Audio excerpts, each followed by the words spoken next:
Mortem would like to thank Original Cinematic for sponsoring this week's episode. Original Cinematic is an independent production company that has made it their mission to create, produce, and promote films that are inclusive, honor women, promote the LGBTQIA+ community, and provide prominent positions and roles to POC actors and filmmakers, and promote the films of marginalized and underrepresented populations.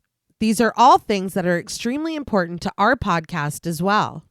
Original Cinematic is currently accepting scripts and treatments. Both William and Xxena Rush are also available via email or Zoom to discuss writing and provide input and resources to all aspiring writers free of charge. Their information will be made available in the show notes. There may be delays due to a hectic schedule and all projects being read on a first-come, first-served basis, but everything will be read and responded to. William Rush has individually produced numerous projects, including Pack is Here, Before, The Cottage, The Winemaker, and Day by Day. Their award-winning film Group premiered and was celebrated at multiple film festivals as well as screenings both in person and via Zoom that was graciously made available to us and our patrons. Original Cinematic has many exciting projects on the horizon. Their next film, Immersion, has been completed. The award-winning Sweetener is in development. Fetish begins shooting in September, and Encore will begin next spring. Their documentary, Women in Conversation, is slated for a September release, and we are looking forward to each and every one of them. It is truly an honor to partner with Original Cinematic, and we can't thank them enough for their contribution to our show. And now, back to our regularly scheduled program.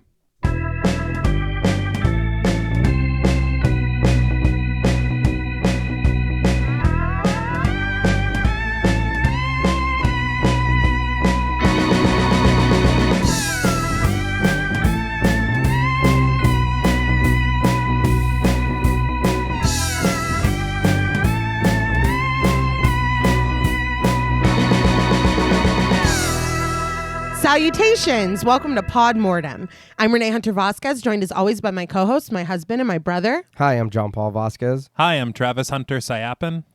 This week, we're recording live from a lecture hall restroom discussing the 1995 psychological horror film, Copycat. This film was directed by Jon Amiel and written by Ann Bitterman and David Madsen. Making massive changes to the original screenplay, Amiel attempted to tell a story showcasing strong, powerful women. Despite being regretfully overlooked in a heyday of thrillers, this film took time to find its audience. With the fantastic cast embodying nuanced and interesting characters, well-researched real-life serial killer statistics, and a disturbingly fascinating concept, Copycat is a gem from the 90s that's worth going back and investigating.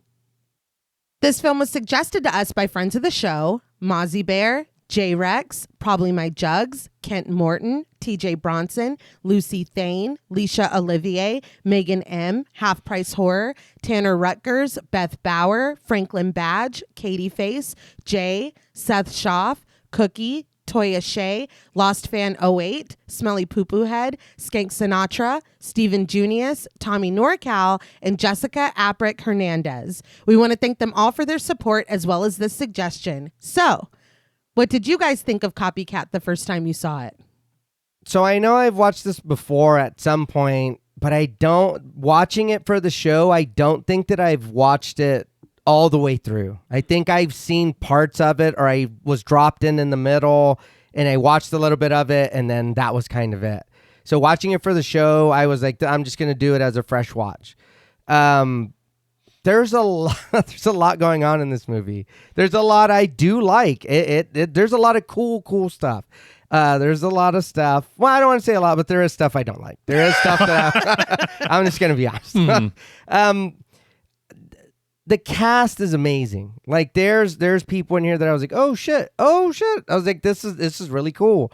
The serial killer like aspect of it, or like what we do with it, is cool. I do like it, and I don't. I have a little mixed bag of emotions towards it. But for the most part, I did enjoy this. There was a lot of good stuff. A couple of like I said, head scratching questions. But I do think overall this isn't a bad movie. Yeah, I still enjoy it all these years later. Mm-hmm. Nay and I watched this a lot growing up. Mm-hmm. I think our mom showed it to us, and it kind of became one of those films that was on repeat quite often. Okay. I don't know if it was one that we watched too young, but we did watch it a lot. Yeah. It was probably too young. Yeah, that's a good chance. But I have to say, I haven't really watched it in a while. I think I watched it the most recent time, like a few years ago. Mm-hmm. So a lot of it was kind of lost through the years, and there are aspects of the film that I flat out did not remember. Yeah. But returning to it now, I do. I still really, really like it for what it is and what it was. I don't know. Part of me wants to say trying to say, but then at the same time, I don't know really what it is trying to say. Yes. Because you scratch your head a little. yeah. Because I do feel like I think that is one of the really good aspects of it is what you had said in your intro of these very strong characters who are women. Right. Yeah. And I think that is something fantastic. I think Sigourney Weaver is really, really good in this. Yeah. I think that Holly Hunter crafts such a fun and interesting kind of nuanced character. Yeah. Oh, I love her. She's really good. Yeah. I don't know. I think that part of my enjoyment of it is that serial killer aspect, like you said. I think that this could be like one of the beginnings of this lifelong fascination with true crime and the psychology of serial killers. Okay. That I think has kind of just been a part of my interests since I was younger. But I do think that they explore it in an interesting way, and maybe through that character that Sigourney Weaver is playing kind of shed a little insight, kind of the same things that we enjoy Mindhunter for. Okay. Yeah. You know? And so I think that is one of those things that I really do appreciate about this film. I think that technically the camera work is very interesting. I think that what I learned about the production design was downright surprising. Okay. And I can't wait to share it with you guys because it's very impressive. I like the score a lot. I think the music is great. Yeah. I think the thing that really does not work for me as an adult watching this is the villain. I think that who it turns out to be, I do not care. And I don't think that it really holds the weight of what is happening in this film. Right. Because I feel like it could have been done in a more interesting way through maybe even a different character as like a grand reveal. Right. Okay. Okay. But I have to say there are some things about this film that feel oddly Scream. Okay. Like I think some of the way that these suspenseful sequences are shot feel like a precursor. Right. Okay. In a very odd way. And the way that they use the score, it feels like Marco Beltrami. Right. So it's very interesting to me to see this in 95, you know? Yeah. And I also think that we do spend a lot of time on things that simply don't matter. And I don't really understand, like, there is this aspect of the film that I think we could say would be like romantic drama. Okay.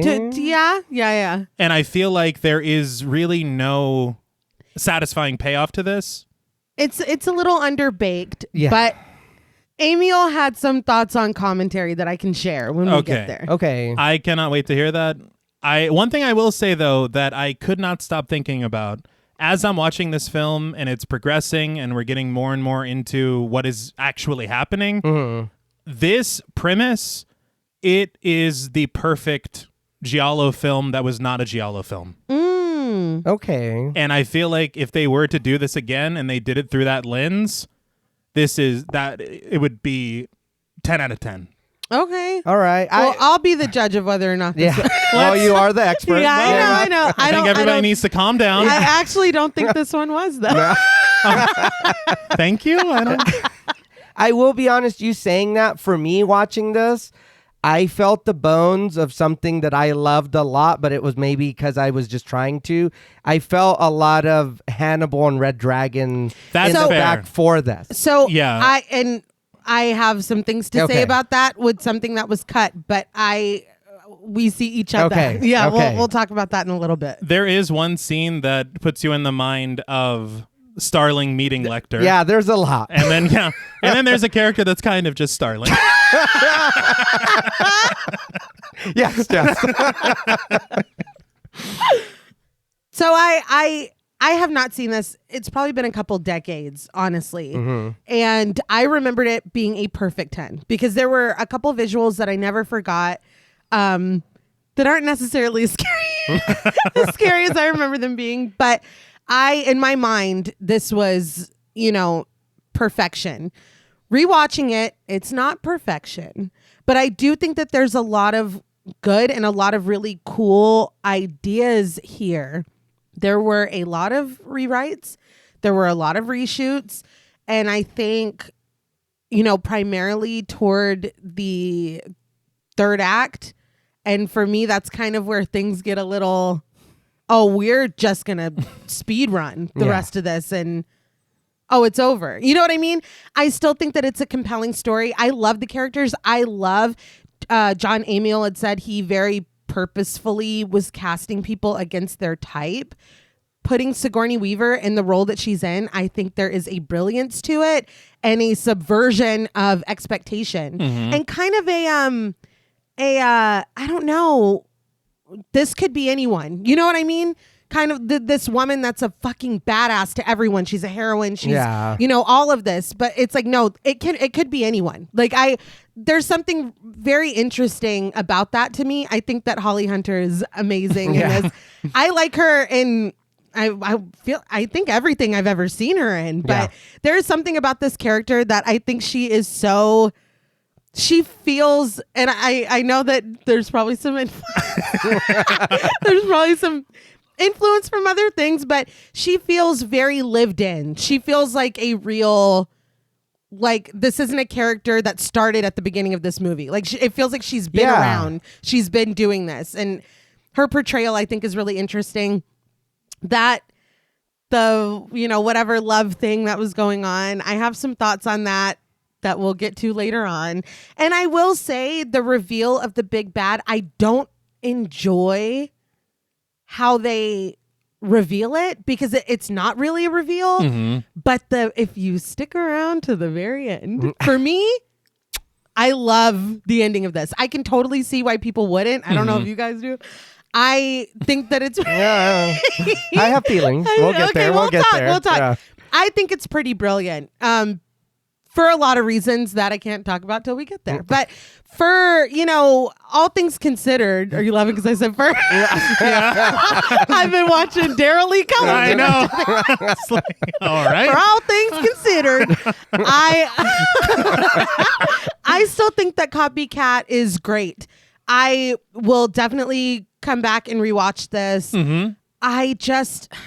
I feel like there were so many changes. If they really had time to sit and flesh it out, I just wonder what more. Like you're imagining it as a giallo. I would just love it as like a whodunit. Like for sure. Okay. Like I don't know. I think something very interesting, even more interesting, could have been done here. But again, with this incredible cast and true crime, this is something that has always interested me. It's a film that really speaks to my interests. But when you actually stop and look at the narrative, there are definitely some problems. Yeah. In your expertise, you should know the giallos are often whodunits. I know, but T, you can't just lump everything in. Like not every whodunit is a giallo. Yeah, I know.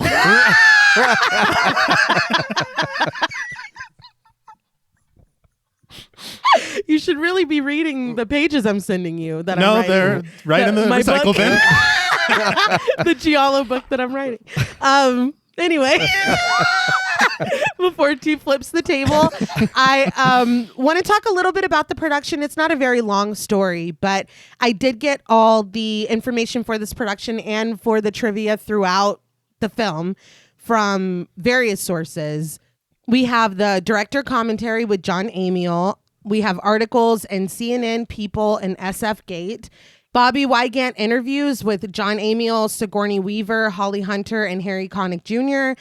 And William McNamara interviews on the Happy Horror Time podcast and the Media Path podcast, as well as the book Dream Repairman, Adventures in Film Editing by Jim Clark. Very nice. So, British director Jon Amiel had never sought out to be a film director. He was a theater director until he was fired from the Royal Shakespeare Company because they didn't like what he was doing with his production of Twelfth Night. Wow. Okay. So they fired him. With this opportunity gone, Amiel brought what he called his wounded ego to the BBC, where he applied for a job. He was brought on as a story editor, then he dabbled in directing a few TV dramas, and ultimately he was offered to direct the BBC miniseries The Singing Detective. He said that it was The Singing Detective that started to open doors for him, and he found himself in film. Amiel was sent the original script for Copycat that was written by Ann Bitterman, and he rejected it immediately. He absolutely hated it. The producers sent it back to him with the promise that he could change it how he saw fit if he would just take another look at it. That's crazy. Yeah. Yeah. There were many versions of this movie, many versions written, many versions filmed. But there were several screenplays before anything was ever shot. Okay. So the thing that Amiel hated the most was the love story that he felt was very forced between the leading man and the leading woman. A detective, Jack Halloran, ends up having an affair with the criminal psychologist, Dr. Helen Hudson. He thought that it was inorganic, inappropriate, and that it made no sense with what was going on around them. So that's the first thing that he wanted cut. But in doing that, he decided that that leading man, that lead detective, he didn't want him to be a man anymore. So Jack Halloran becomes MJ Monaghan. And in doing this, he realized that he couldn't think of a crime thriller where the two leads were two strong women. He thought that it would differentiate Copycat from other thriller and horror movies because the way he saw it, instead of making a film about exploiting women, he was making a film about women confronting the violence against them. Okay, yeah. Okay. Yeah. Okay. So this begins many, many, many rewrites on Copycat with several uncredited writers. Using what I believe was the third final draft of the film, they began principal photography in San Francisco, California in October of 1994. Meanwhile, though, the producers approached Jim Clark to edit Copycat. He had won an Academy Award for Best Film Editing for the 1984 film The Killing Fields. Clark is intrigued because of the cast. But as soon as he reads the script, he's out. He told the producers that to him, this screenplay is 80 pages long because that's when it stopped being good. Jeez. Oh, wow. Didn't ask for your notes. Stop. Why didn't they promise them the same thing? Edit it how you want. Yeah. Do whatever you want. This movie's a free-for-all. So he passes and goes on to edit the film Nell instead. So they bring on Alan Hyme as editor. And he would go on to edit films like American History X, Alpha Dog, The Notebook. Oh. Wow. So they finish filming Copycat, edited by Alan Hyme. Mm-hmm. They go on to do test screenings. The audience absolutely hates it. Of course And they with do. no one else to blame, they fire Alan Hyme and call Jim Clark again. What the fuck? Between projects, he reluctantly agrees. He watches the cut of Copycat that they had screened, and despite the changes that they'd made to the story, his assessment about the screenplay being only 80 pages long was still true. He said that the ending was absolutely terrible, but it was through no fault of Alan Hyme. And the scenes of Hymes that remained in the film, he barely had to touch at all because he said that the problems with the film had nothing to do with the editing. They just had nobody else to blame, so fire the editor. That's what he said. Wow. That's weak. And they're both credited as editing this film. Sometimes you can tell the problems behind the scenes by how many editors a film has. Oof. Yeah. So I will tell you at the very, very end about that original filmed ending. But for now, I'll say that audiences were pissed about a logical hole in the conclusion of the film and the narrative that was said to have made no sense. So Clark recuts it with what they already had with a different ending. They screen it again. Audience hates it even more. They tweak the ending again. The audience still hates it. So this is when they concede that they're going to have to fully rewrite and reshoot this ending. Even more is wild. Yeah. That's what he said. Yeah. They're like, what the hell did you do? Did you read any Worse of our than notes? last time. Yeah. That's what he said in his book. Clark says that he's waiting for the ending to be reshot, so he's taking other jobs. I think he went on to edit Marvin's Room. But Copycat is just this cloud hanging over his head. And he said that Amiel was a nice man, but basically he was a dog with a bone. He said that Copycat was a scab that Amiel just kept picking at. The reshoots were extensive and cost another $1 million. Ooh. Damn. For the rewrites, they hired an uncredited Frank Darabont. Hey, Yes, Frankie Frankie D. D. Yeah. Yeah, to clean up that ending. So at the end of all of this, they finally have something that the test audiences enjoyed. Okay. It took Frankie Cheeks to come in there and clean it, huh? Don't do that. Yeah, don't Well, he's cleaning the cheeks. There's Right. a lot of shit there. He's got. don't besmirch his name. Copycat would go on to premiere in October of 1995, making $79 million against its $27 million budget. Though it would go on to be the 11th most rented film of the year when it came out. Okay. So that's something, you know? Yeah. While the reviews were mostly favorable, the film was unfortunately overlooked in a sea of 1990s crime thrillers, maybe in part because it came out literally like 2 weeks after Seven. Ooh, yeah. That's tough. Yeah, I can't. I was like, well, how close was that? Oh, well, that's not good, probably.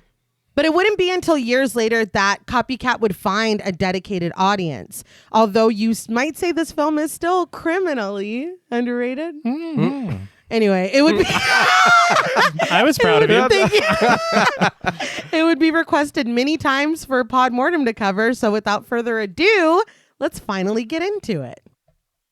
Now, before we imitate this film, we would like to issue a warning for spoilers. Pod Mortem is a very in-depth podcast and thoroughly discussing horror films. We have no choice but to spoil a thing or two. If you don't wish to be spoiled, please go watch the film, then come back and enjoy the show. If you've already seen the film or don't care about spoilers, then let's do it with a little more finesse. The film begins with a gentle yet dramatic score as we pan over the lush green quad of a university.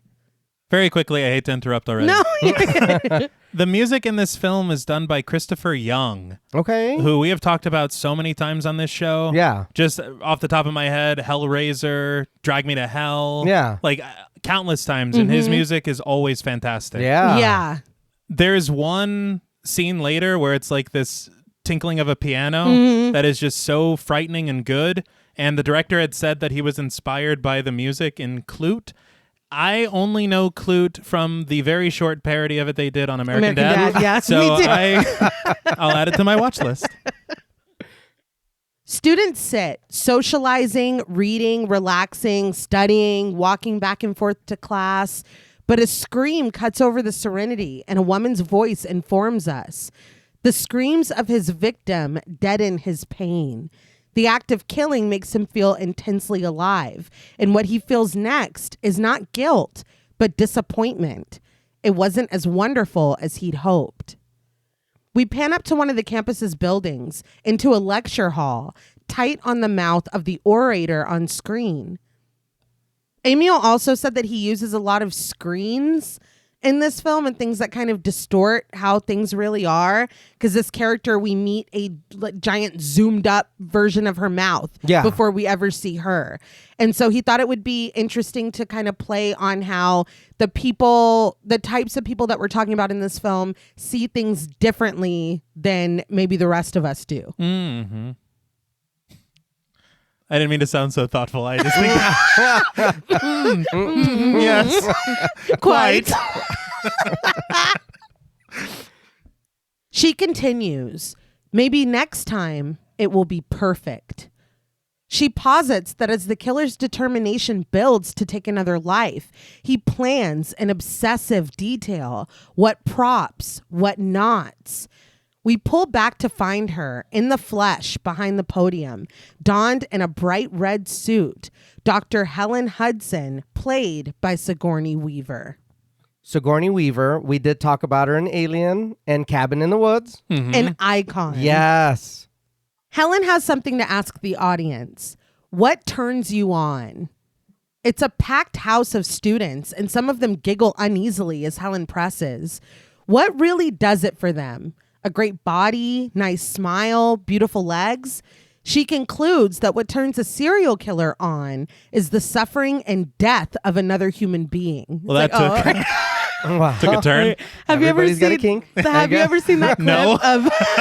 of Sal from Impractical Jokers when the little girl's like, "What's your favorite food?" and he's like, "Pizza," and she's like, "Why have you never joined the military to help our country?" And the whole That's yeah. the whole vibe is killed. That's the vibe here. Her face brightens in a flash as a snapshot is taken of her. And with a grin, she asks the audience for a favor, for all the gentlemen in the room to indulge her and stand up. There's laughter and chatter as the men in the audience rise to their feet, and Helen reasons that it's only fair after the time they've spent ogling the women.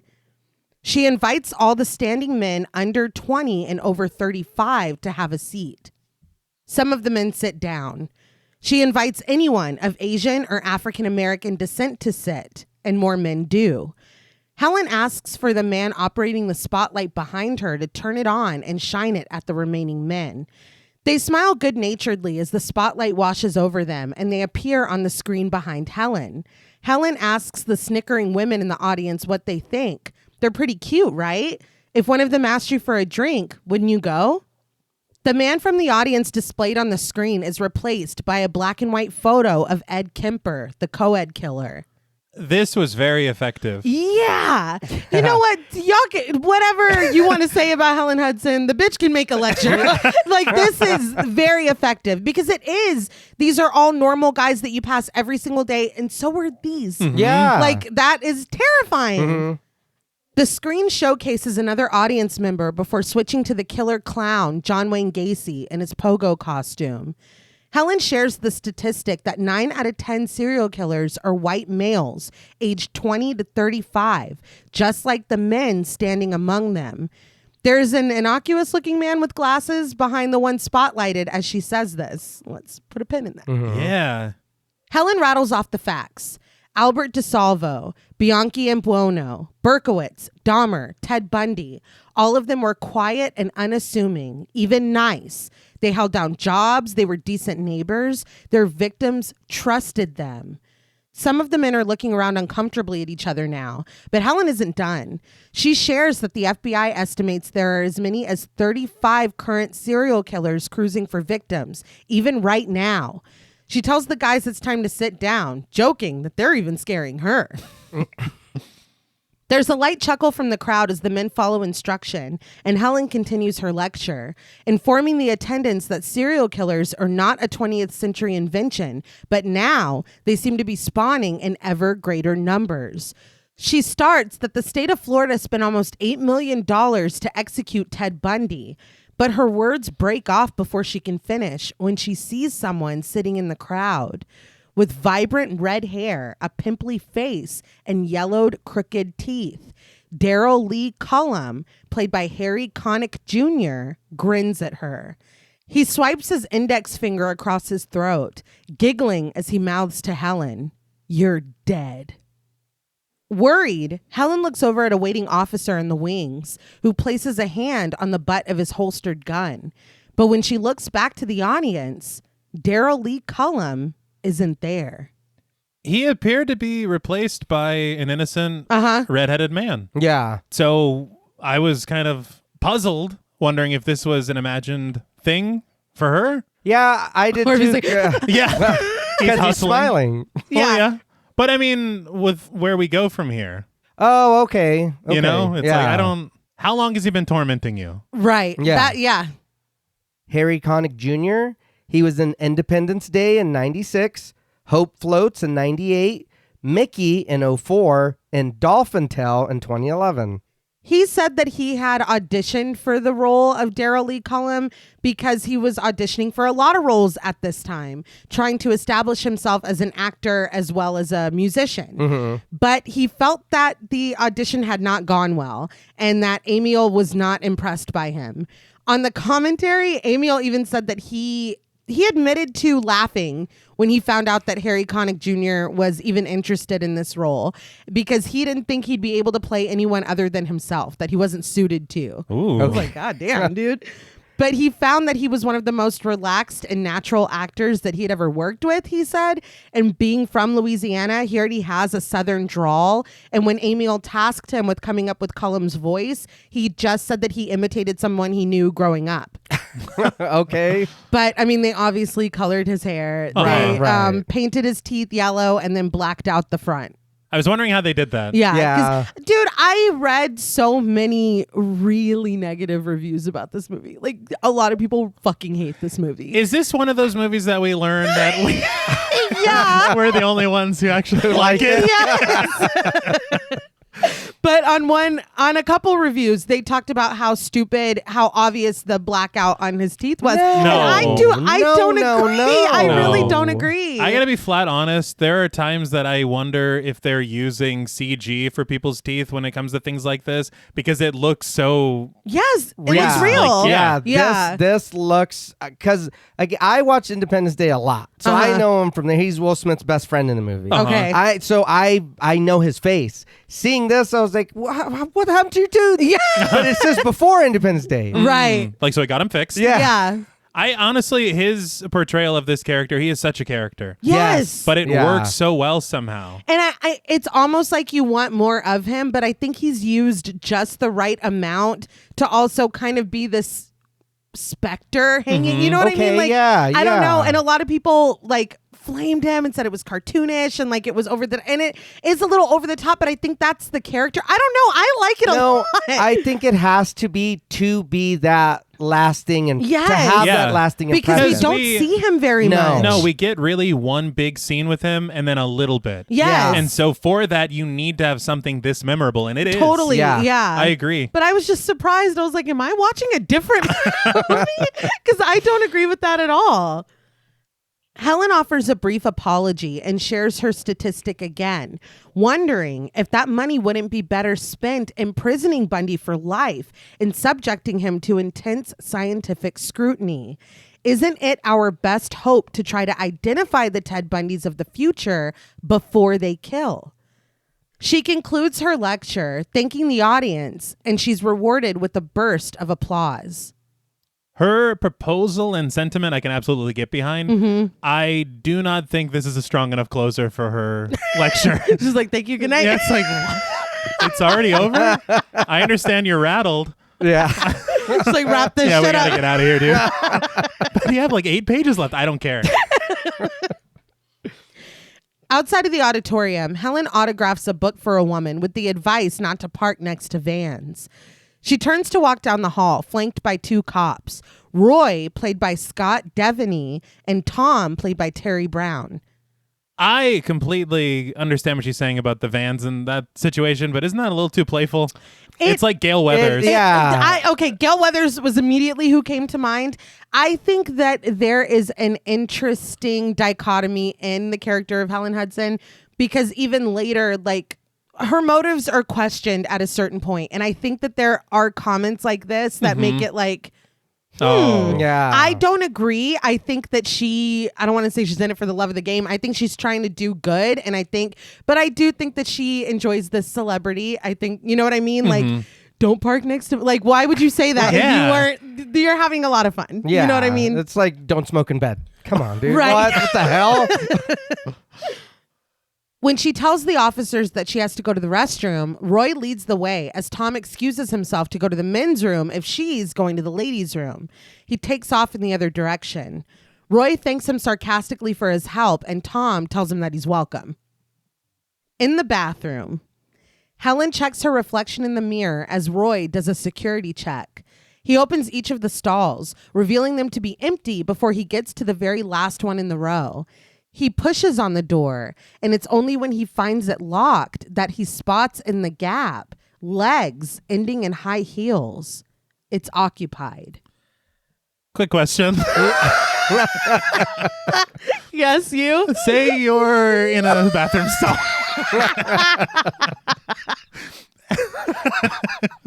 Someone pushes on the door. Is your instinct to stay deathly silent. Yeah, no. Yeah. If I didn't want someone to hear my voice, maybe. Because maybe I'm crazy. I'd be like, someone's Someone's in here. Yeah. But I get it. I know what they're doing. Yeah. He apologizes to the lady inside and finally takes his leave, allowing Helen to finally use the restroom. She strides into the stall on her red pumps and closes the door behind her. But we pan across the stalls to that occupied one where someone reaches down and pulls the shoes off of their feet, letting their pant legs fall into view, which also is funny that, that he rolled those up. Yeah. Why didn't you just wear shorts today? Yeah. You knew what you're going to be doing. The bare feet step up onto the toilet and out of sight. Helen, unsatisfied with the last crumpled seat protector over the toilet, is making her own with strips of toilet paper, taking her time to set them onto the seat.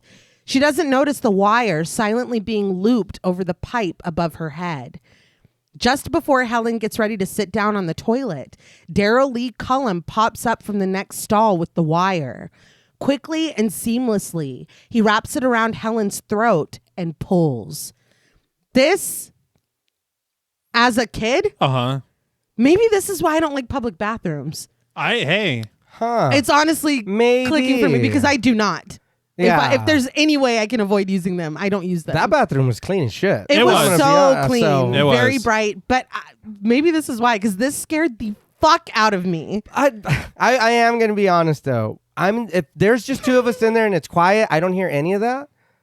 I don't hear nobody climbing over the thing. She's really trying to get that toilet paper on the seat. Yeah, she was focused. That's not easy, dude. And that's what I'd be more angry about, not getting to use that. Yeah. Those aren't easy to set up. The seat was clean. I had to be honest, I don't know if it's a matter of like American public restrooms, but whenever I was going to Belgrade and I had to stop in London, the bathrooms there are completely covered.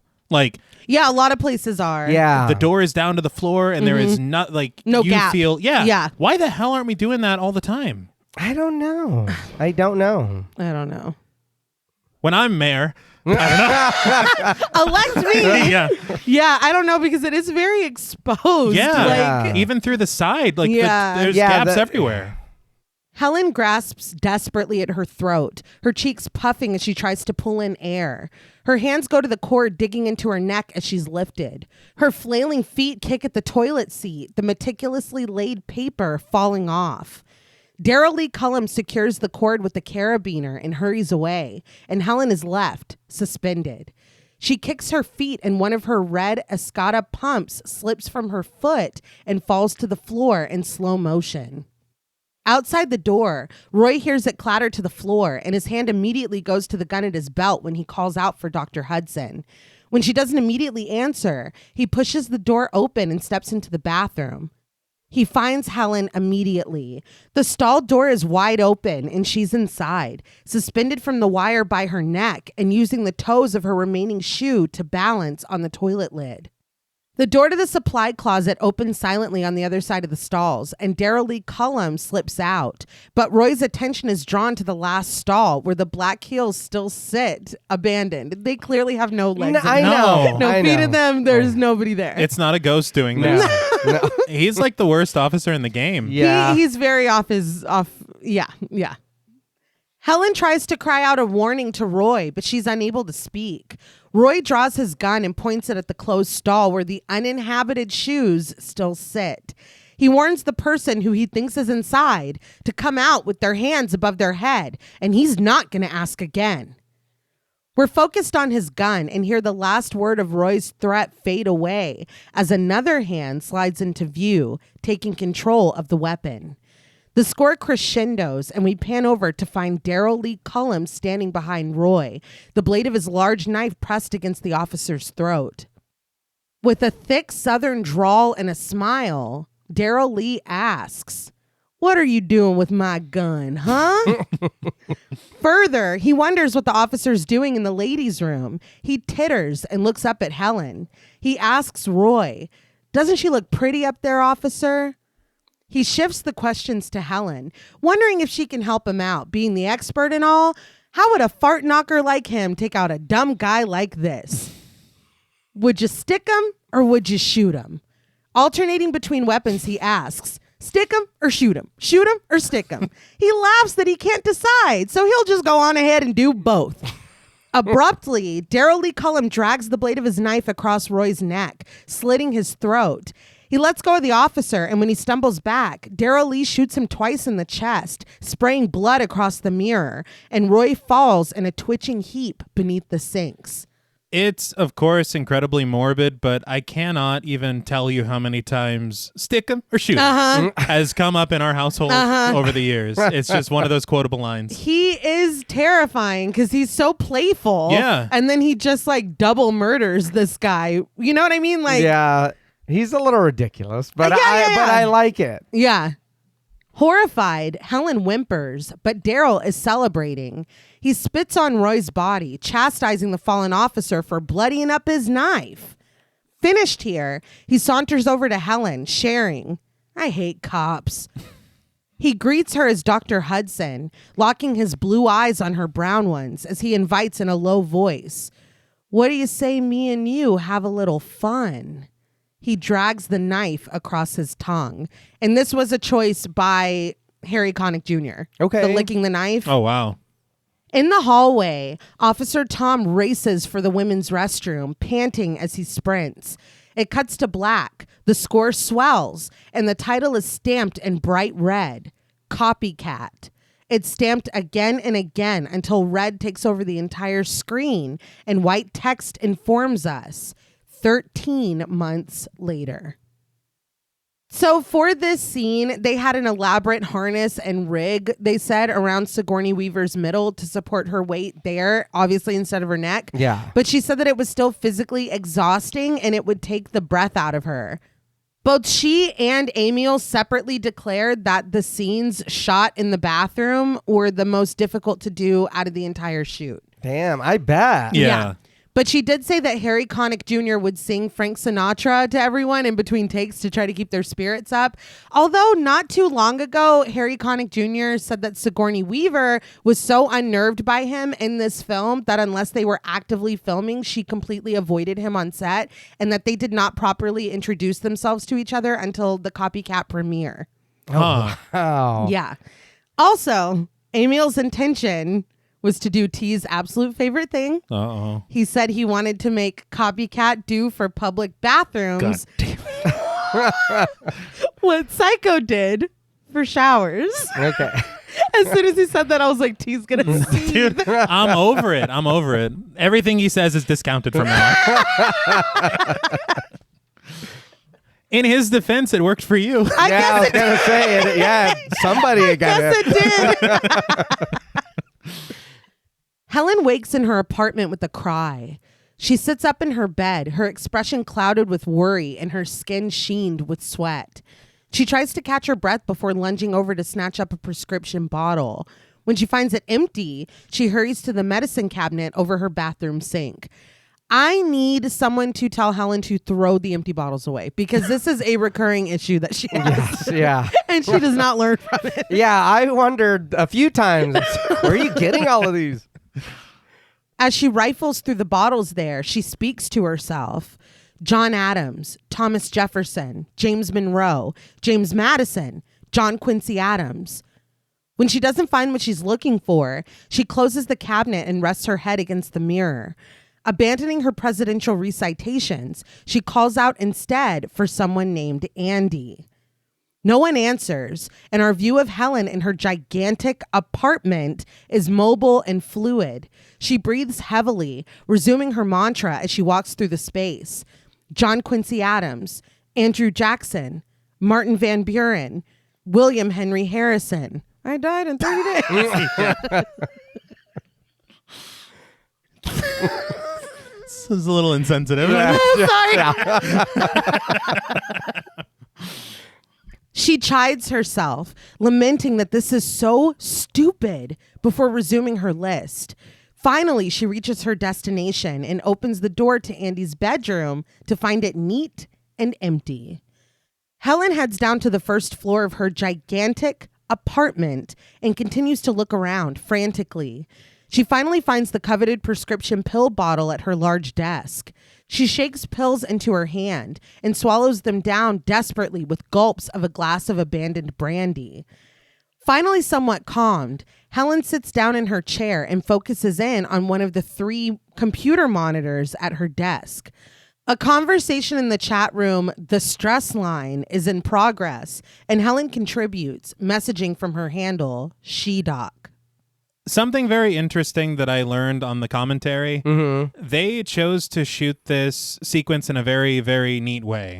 The director of photography was a guy called Laszlo Kovacs, and he had shot Easy Rider and Ghostbusters. Oh, sure. Oh. But they said as a way to kind of physically represent Helen's agoraphobia, they said that what they were doing is they used a Steadicam, but they used it in a way that's very unorthodox to use a Steadicam. Rather than having these level horizontals, they used it to kind of sell and create these varying angles. Okay. And so you feel almost like a listing ship in the ocean. Yeah. Was their goal. All right. And then the second that she takes her medication, it settles out and normalizes, which is pretty interesting. It's very interesting and very subtle. Yes. It is.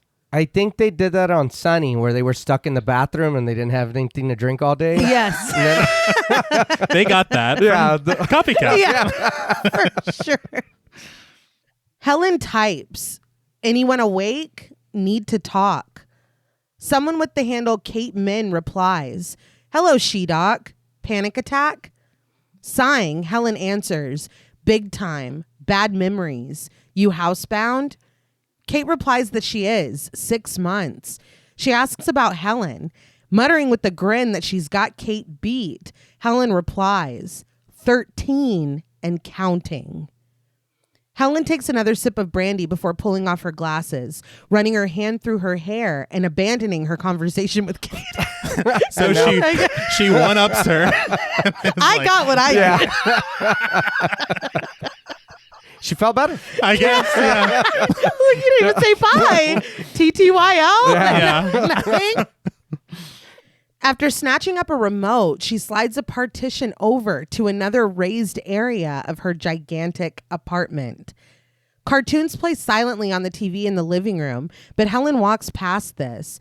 She presses a button on the remote, and the slatting blinds concealing a wall of open windows opens, letting the sunlight spill into the apartment.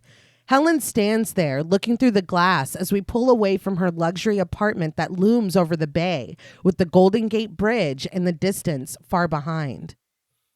Looking at her through these windows, Amiel had pointed out that she kind of looks like she's caged away from the rest of the world. And she does. I thought that was really an interesting shot. Yeah. I thought, I'm going to be honest, I was like, is she in a prison or where the hell was she just for a second? Yeah. I mean, because it kind of it's the bars, the windows, like she does look.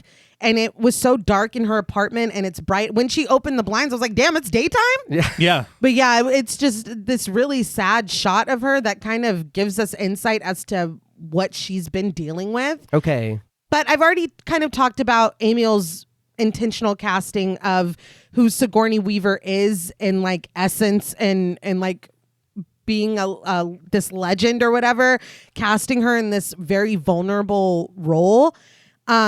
He said that it works because she has a professionalism and a realness to her that makes her believable in the career that she's supposed to be portraying. He said that a lot of films just cast whoever is the most physically attractive at the time, and he didn't want to do that. He said that throwing glasses on Cindy Crawford, calling her a doctor, and having her run around in her underwear would do nothing but piss off the audience. That's a direct quote. Cindy Crawford's like, why do you say fuck me for? Yeah, I know. What the hell? Why am I catching strays? Because you're hot, Cindy Crawford. It's like, what? And if I was Sigourney Weaver, I'd be like, oh. Yeah, that's a little well, fucked up. Yeah. Jeez, you're hurting two people. Thanks a lot. But Sigourney Weaver herself said that it was very difficult to put herself in this vulnerable, like mentally it was very difficult. And she said that she ended up hiring a karate instructor and she would go see him and work out when the shoot days would end. She said that it helped center her and make her feel strong and take her out of that kind of victim mentality that she had to be in to play Helen. Yeah. But she also, I thought that this was very interesting, spent time consulting forensic psychologist Park Dietz, who very famously interviewed Jeffrey Dahmer. Oh. She spent a lot of time with him, you know, learning the language. And like, she said that it was very interesting to her because these people hear horrendous, awful things, but you can't react. Right. You just have to be like, okay, so how did it make you feel when you did that? Or what were you thinking? Like, you can't be like, oh my God, like you can't have a reaction. And so she said kind of watching that in practice she learned a lot from it. I will admit it took me a little bit because I love Sigourney Weaver. She's and being a kid, seeing her on movies, it's like you're just a badass. Period. Yeah. You're not gonna you beat up anybody who comes at you. Yeah. So it did take me a little bit to kind of accept her in this role because even like I said, from young age, she's a badass. Yeah. Constantly. Yeah. I think it's almost like a different genre of badass that she has to be in this because she's a survivor. Right. Yeah. And so it's like exercising a different muscle. Yes, that is true. I think that, and I don't know, I wasn't even going to say it because I don't know when she said this because it's like if she said it right when it came out, you know what I mean? It's probably not. But she had said that this was the most proud that she'd been of a performance of hers because she really had to approach it from a different place than she had in anything else that she'd done. Right. Yeah. Switching gears here, we cut to a dingy graffitied hallway where gunshots echo. Cutting around the corner is Detective MJ Monahan, played by Holly Hunter. Her eyes are shielded with goggles, her ears are protected with plugs, and she has her gun pointed straight in front of her. Close behind is Detective Ruben Getz, played by Dermot Mulroney, wearing identical gear. Dermot Mulroney, we talked about him in Zodiac. That's right. Another San Francisco crime. Yeah. Yes! The San Francisco tree. And Holly Hunter. She was in The Firm in 93, 13 in 03. She's Elastigirl from The Incredibles in 04. And she was in Raising Arizona in 87. Her voice is so comforting to me. Hearing her talk, like... where I'm like being completely honest. She started talking, I was soothed. Like I literally cortisol was like, levels went yeah. down. I was like, oh, I'm safe now. I do appreciate you shouting out 13. Yeah, yeah, I know for you. Thank you very much. But again, with the subversion of expectation, Holly Hunter is like 5'2", and she estimated herself to be about 100 pounds at the time of filming. She is a very small woman with this big presence and tenacious attitude. And Amiel said that on paper, you would think that Holly Hunter and Sigourney Weaver would play swapped roles. Okay. So I thought that was interesting. Yeah. And even in scenes, we'll get to scenes where they're together. Sigourney Weaver is nearly 6 feet tall. And so she's sitting down a lot of the scenes that they have together because she towers over Holly Hunter. Right. But Holly Hunter said that she spent time shadowing a female homicide detective in LA to prepare for this. Oh, damn. I feel like that's such a credit to their character work because you always feel what is meant to be portrayed. Yes. Yeah, she does great. I would believe 1,000% Oh, yeah. that she was a cop or an agent or whatever. Mm-hmm. When MJ clears another corner, Ruben has her back, and the two convene at a door at the end of the hall. They stand on opposite sides and consult each other with eye contact and stiff nods. MJ kicks the door open to the roof, and the detectives are suddenly bathed in sunlight. Ruben cries out, "Police, freeze!" He then proceeds to shoot 16 times while MJ lowers her own gun. A little overzealous. Yeah. It's funny, too, because he shoots 15 times and then glances at her and then shoots the last. So you might as well. Once his clip is emptied, MJ pulls the plugs from her ears, musing that the good news is he's still alive. Smirking, Ruben guesses that she sees a downside to that. MJ walks across the rooftop, asserting that it's pretty remedial stuff. Ruben starts to dispute this, but MJ has made it to the target that Ruben just unloaded into, and she interrupts. Didn't anyone at the academy teach him to shoot conservatively? On the target is an old man holding a gun pointed up toward the sky. MJ points at all the holes marring his body and face, commenting that Ruben shredded him. Ruben shrugs that he's an intuitive cop, and MJ adds, with poor impulse control. As the targets turn to reset, MJ and Ruben walk away from them. So we're gonna get into some very important beliefs and feelings and like code of this character. Right. But I just wanted to say I found it very interesting. Amiel said, and they're literally wearing goggles and plugs at the beginning of the scene. And I was still like, oh, fuck. Like, I didn't realize it feels like a fake out almost. Yeah. And he said that he kind of wanted to make it clear to the audience with the introduction of these characters that what you think you're seeing is not always what you're seeing. Like, the perception of things can be different than what they seem. Okay. It worked because I was the same way when the scene started. I was like, oh shit, where are we? Yeah. And then when I went back and watched, I was like, they're literally wearing fucking goggles. They are. And I didn't even think about it. I think that kind of thinking or the mindset that they're trying to set up would work better for me if the ending had been a twist. It's kind of a twist. It's kind of a twist. You tell me how. We'll get there. When we get there. Let's assume that Ruben didn't mow down a 75-year-old man who simply couldn't hear the warning because he's deaf. Ruben pulls out one of his earplugs and is like, huh? Pretending that he can't hear what she's saying. I was like, they're cute. Yeah. MJ continues. Let's say that Ruben killed the guy while he was trying to surrender. Picking up coffee and half a donut he left behind and taking a drink and a bite, Ruben counters that he jumped out at them. But MJ concludes that now Ruben will be put on administrative leave, pending an inquiry. His friends are wondering if he's a psychopath. And on top of it all, the guy's junkie wife got a lawyer who slams Ruben with a wrongful death suit. His mouth's still full of donut. Ruben puts the plug back in his ear and challenges. Let's see how you do. We cut to the targets snapping back into place, turning toward them. On one with the man holding a gun to a hostage woman's head, MJ fires 3 precise shots into his shoulder. Ruben's like, you missed the baby? You missed the blind man? It's like, I don't think you get the I'm putting you on administrative leave, I think. That's so funny. Approaching the target with Ruben, she explains that the shoulder of the gun hand was exposed. You hit the brachial nerve, he drops the gun, you read him his rights. Plus, you haven't taken a life, so your karma is still okay. His phone ringing on his hip, Ruben dismisses this. Instead, he asks if MJ is hungry because he's starving. He's like, dude, killing people is it's hungry work. Failing this test is really hungry work. She asks if he isn't going to answer his phone, and Ruben shakes his head. It's probably not important.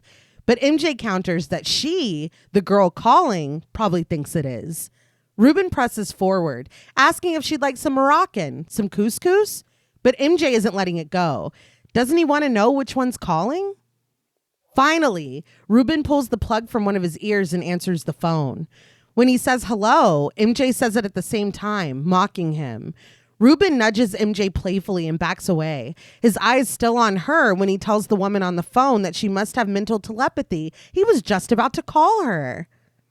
He tells her that he's just up to the usual, long days making sure that justice prevails.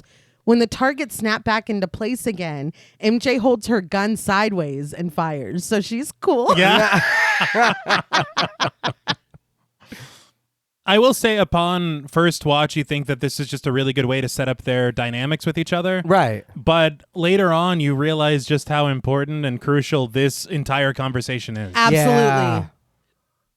Suddenly, we watch from an unsteady POV shrouded beneath the leaves of a tree. Children are at a playground, some under the watchful eye of their parents, climbing on the equipment, swinging on the swing set. But when a jogger, played by Corey Henninger, comes jogging by in her purple windbreaker and matching shorts, clutching her yellow Walkman, we follow her instead. She jogs, her blonde braids swinging behind her as she comes closer, leaving the park and the children in her dust. Her lips lift in a satisfied, content smile. I've never seen anybody enjoy running like that. She is having the time of her life, and I love that for her. Yeah, I want it for me. too. Yeah, seriously. But it's almost as if somebody needs to use those expressions Yeah. to create a nightmare. Yes. Yeah. But with the click of a mouse, the jogger is rendered on a computer screen. With another click, the jogger begins to run backwards as the footage is rewound. The glow from the computer screen is reflected on a man's glasses as he continues clicking, continues watching. He drags the cursor to make a box over the woman and bring her image closer. And he grins as he does this again, bringing her even closer. The man licks and bites his lip, dragging that square, forcing her closer again, her image losing context and becoming a collection of disjointed pixels. The man chuckles and brings the image closer still, a close-up on the jogger's smiling mouth. And as we focus on her parted, pixelated lips, an urgent siren begins to scream. It's pretty creepy. It was. And I honestly think that I guess you could say a sound match cut of it appearing as a scream and then being, that's really cool. It is really good. Real quick, the light, the way they reflect off the glasses, and we see it a couple of times, it made me think of Kevin from Sin City. Yes, totally. Yeah. That's really good. Yeah. I honestly, I don't want to see this much of him at all. I see. This is already. Yeah. This is where I'm really torn. It's I agree. Behind the wheel of her cruiser, MJ consults with dispatch about the location where she's arriving as the sirens continue to wail. Outside of the building, yellow police tape has been pulled, and an officer is trying to control the crowd of onlookers. Behind him, reporter Susan Schiffer, played by Shannon O'Hurley, is addressing a news camera. So I kind of skimmed and read excerpts. I found that third draft script online. And I was reading bits and pieces of it. They call her the mouth once in this. Like it's, I think Ruben's about to say it. It's like an there's the mouth or whatever. Yeah. But like this was a thing. It was the mouth and the haircut in the script. The camera guy's the haircut. Okay. And they were like a fucking nuisance. And because they're trying, I mean, it's the age-old fucking battle of the reporters versus the police that are trying to keep things secret, but the reporters want to report everything. But I guess this was a thing, and literally, like in that screenplay, the last thing that they say, or the last thing that happens, is the mouth and the haircut are coming toward them, and the people that are in the last scene are kind of remarking snidely about them. But this is like, we say it once, and this woman does pop up a few times, but I think that that's completely kind of scrubbed from the version that we get. And so like this calling her, well, there's the mouth or whatever. I'm like, I don't think we need that anymore. Yeah, no. But I mean, I don't know. Well, I mean, I guess it just gives like a thing for him to say to kind of demonstrate how he feels about it. Or like this is an ongoing. Yeah. But at the same time, well, I mean, don't we have enough adversarial stuff going on? Maybe we don't. Like that's an added layer. I don't know. The officer motions for MJ to come forward, and she does, parking as she laments. Oh, great. The mouth is here. So it was MJ. But from the passenger seat, Ruben is sure that MJ could end the reporter's career. She just has to pop her in the brachial nerve, and she's got to drop her microphone. That is so funny. Yeah, that's real funny. It's like, what? I thought that was... Isn't that what you taught me? Susan spots them and frantically ushers her team toward the car. Unbuckling her seatbelt, MJ grins that that's a thought. She and Ruben sit for an extra moment of solace and music in the car before she pulls the keys from the ignition and they get out. And on the commentary, Amiel said that this moment of her listening to the music for like a second feels like the last moment of like relaxation that we see her have in the movie. Oh. Okay. I was like, yeah. As soon as she gets out of the car, she ducks under the police tape and is immediately accosted by Susan Schiffer. When she asks if MJ can confirm the reports they're hearing, MJ responds casually that she just got here. Susan presses, does this latest murder fit the same pattern as the other two? MJ repeats, they just got here. She continues toward the building, ignoring the cameras and the questions. Susan tries one more time. In her opinion, is there a serial killer stalking the streets of San Francisco? MJ does not respond and passes through the gates. When Ruben pushes past Susan to follow, Susan cries out, blocked by the police from going further, that she's a member of the press. This reminded me of Police Quest 4 when that lady's trying to talk to you and you just go, no comment. No comment. And then he tries to move her out of the way and she's like, police brutality. What the hell? That's how this department's been treating us. It's real bad. I bet you can tell that game was written by cops. 1,000 completely. 1,000%. And I'm just gulping down the propaganda as a fucking 8-year-old.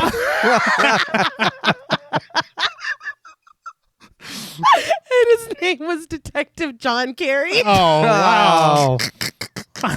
Wasn't it Sonny Bonds before? Yeah. Unaffected, MJ approaches Jim, the crime scene photographer played by Bill Bonham.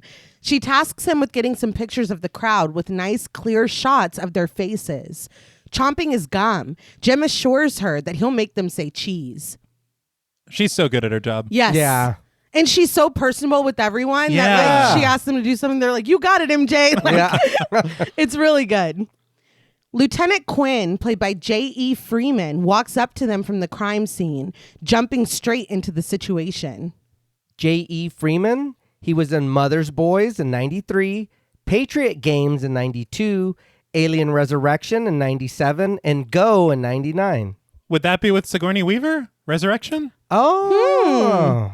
Amiel had said that he had mostly seen J.E. Freeman play bad guys, and so he loved casting him as a lieutenant. He just really loves taking people out of their comfort. Okay. And yeah. I think he is such almost like a caricature of what you would expect, but in a way that I enjoy. It's tropey, but I still like it. Mm-hmm. He brings them up to speed. The landlady found the victim. The door was open, and when the tenant didn't answer the bell, the landlady went inside. She did use the phone to call 911, but other than that, she didn't touch anything. MJ questions if they're thinking this was a robbery, but Quinn says that it doesn't look like it. He tells MJ and Ruben that it's all theirs, and he'll go take care of the mouth and the head. So, Okay. Yeah. Noting the scaffolding on the side of the building, MJ posits that they get in touch with and Ruben finishes her thought for her. Contractor. MJ agrees. They step into the apartment, the crime scene, where the stitched sentiment "Home Sweet Home" is framed next to the door. MJ walks in, telling the people inside good morning. The landlady, played by Edith Bryson, sits sadly on the couch. MJ focuses on Officer Mike Johnson, played by David Michael Silverman. When she confirms that the woman is the landlord, she sends Ruben over to talk to her. MJ reads the officer's last name from his chest and asks his first. When she learns that it's Mike, she uses it liberally. She asks if he touched anything because she doesn't want to get all excited about latent prints only to find out that they're his. Mike says that he didn't, and MJ catches his wording. You didn't. Mike says no, and MJ relents with an, okay. She crosses over to the kitchen and the score twinkles ominously. The stove's front burner is on, the flames licking up with no pot to heat, a knife absent from its block and instead stabbed into the countertop. She walks down a hallway, greeting another cop by his first name when he passes the opposite way. MJ investigates slowly, sidestepping a folded runner with the shoe on top of it. She spots a photograph on a mantle and calls out to Ruben, who sits out of focus behind her, talking to the landlady. She points wordlessly at the photo, but he understands. In the bedroom, she's greeted warmly by the officers and CSI already there. Her head is on a swivel, looking at the walls and the dresser of the bedroom before stepping in to the adjoining bathroom. They had mentioned on commentary, and you notice it as you're watching, But this is all one long take. Yeah. It's great. It is. Of course, it's very difficult to pull off when you have confined spaces of, within a house Right. or things like this. But I think that the way that they did it, it makes it so impactful because it's almost like you're a part of this investigation with her. Yeah. And you're picking up on the evidence that she's picking up on. Yeah. It just is a really cool way to do it. Yeah. And the way that it's so subtle, she doesn't say anything. You just see where she's looking and you're like, oh, that's weird. Yeah. That's Yeah. weird. That's weird. Like, it's really good. Mm-hmm. Beneath the ledge with still lit candles, Doc, played by Charles Branklin, leans over the bathtub with his back to the door. He turns to look at MJ as she enters, revealing a body in the tub. A blonde woman, the face of her skin mottled with twisted strands of red and purple, her shirt open and her breast exposed, her eyes eternally staring. MJ mutters, "Wow." And Doc nods with a grin, offering, "Uh-huh." MJ comes over and kneels next to Doc, resting her hand on his shoulder. After checking in with how he's doing and asking for a time of death, which he estimates at about 8 hours, she notes the body, ligature marks, petechia. Strangled, huh? Doc nods, same as the others. He looks back at the body with a nod as MJ drops her head to his shoulder. So this woman with her braid looks pretty familiar, which that's terrible. Yeah. As she returns to the front of the apartment, she confers with the officer, making sure he bags everything on the bedside table. She steps into the kitchen and calls Mike over. He hurries to her obediently, and she asks if he was the first one on the scene. Mike says yes. When she asks again if he touched anything, he answers quickly, "No, ma'am."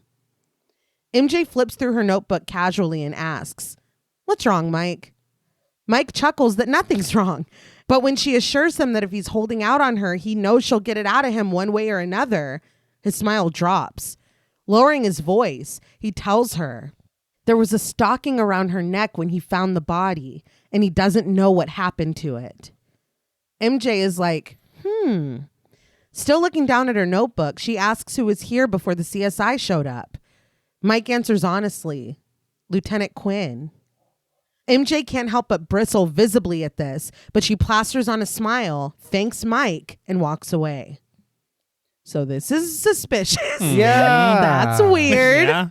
My first thought was, okay, there's some beef or sabotage. Something. Yeah. Or it's like, I didn't mean to leave that there. In Quinn's office, he's watching Susan Schiffer report on the Festival of Love starting today at Golden Gate Park, celebrating 25 years of flower power and the spirit of the 60s in San Francisco. There's footage of people dressed in 1960s hippie garb, flying flags, lounging on blankets, dancing to music, and offering mellow peace signs. MJ bursts into the office, demanding that he tell her why he removed evidence from... But Quinn interrupts her, raising his fingers with the cigarette perched in between as he shushes. He wants to hear this. MJ turns to the TV to watch with him as Susan Schiffer has pivoted to a less groovy story. Homicide detectives have discovered another grisly murder today. While the police won't comment, sources inside the department have told them that this latest death could be the work of the same killer responsible for the deaths of 2 other women. Susan Schiffer signs off and Quinn turns off the TV, tossing the remote on the desk where it clatters. Standing behind him now, MJ points out calmly that Quinn messed with the scene. Quinn gets to his feet, incensed that someone can't keep his big fat yap shut and he's gonna find out who it is. MJ wonders, "What'd you do with the stocking?" Setting down his cigarette, Quinn tells her that he tagged and bagged the goddamn stocking. He just didn't want some blabbermouth leaking the MO to Susan Schiffer so she could spread it all over the airwaves and then they'd have nothing to play. Which, Yeah. I get it. I get it. MJ picks up the cigarette set in the crook of the ashtray and stamps it out, wondering, am I in charge of this thing or not? Quinn asks what she's so prickly about all of a sudden, and MJ informs him that she ought to be the one who decides what evidence to sequester. Sir? Quinn concedes sarcastically and asks, which evidence in this case would she like to sequester? With her hands linked behind her back, MJ answers immediately, The stalking around the neck. With a dramatic gasp, Quinn repeats, the stalking around the neck. As MJ leaves the desk and walks over to the door, he shakes his head, lamenting that MJ is one pushy broad. Again, this is so cheesy. Oh, yeah. But like, I don't care. MJ decides to take that as a compliment as she starts out into the office. But before she's gone, Quinn calls her back. He lights a fresh cigarette and makes sure that they're clear. I didn't say serial killer. You didn't say serial killer. MJ pantomimes zipping her lips and leaves the lieutenant's office, letting the door fall closed behind her. They might not be saying it, but the press is already running with it. Yeah. Well, the two of them might not be saying it. Right. Like, you know what I mean? Mm-hmm. This was, I liked the play between the two of them because it's like, she knows when to push and when to pull. You know what I mean? Mm-hmm. It was funny to me that they were on the same page. Yeah, but it's like, let me decide that. I get Of why course. she's mad. Yeah. You were right, but Still. don't just do it. Mm-hmm. Helen opens the door to her apartment, only wide enough for her hand to come through. Opera music blares from inside, but when she reaches out to the floor in front of her door and feels nothing, she peeks out. The newspaper she was reaching for isn't in front of her door where it should be, but instead dropped haphazardly in the middle of the hallway. Dude, That's crazy. Yeah. He was like, fuck this. Yeah. Fuck this apartment. did he quit right after? Yeah. Lamenting that this has happened again, Helen slams the door. She returns, armed with a broom. Reaching as far as she can into the hall, she grasps for the newspaper with the bristled end of the broom. When it's just out of reach, she falls backwards against the door frame, taking a breath, taking off her glasses, and tossing them into her apartment. She whispers to herself, George Washington, John Adams, Thomas Jefferson, James Madison, James Monroe. She creeps forward, leaning against the opposite frame and peering at the newspaper in the hall.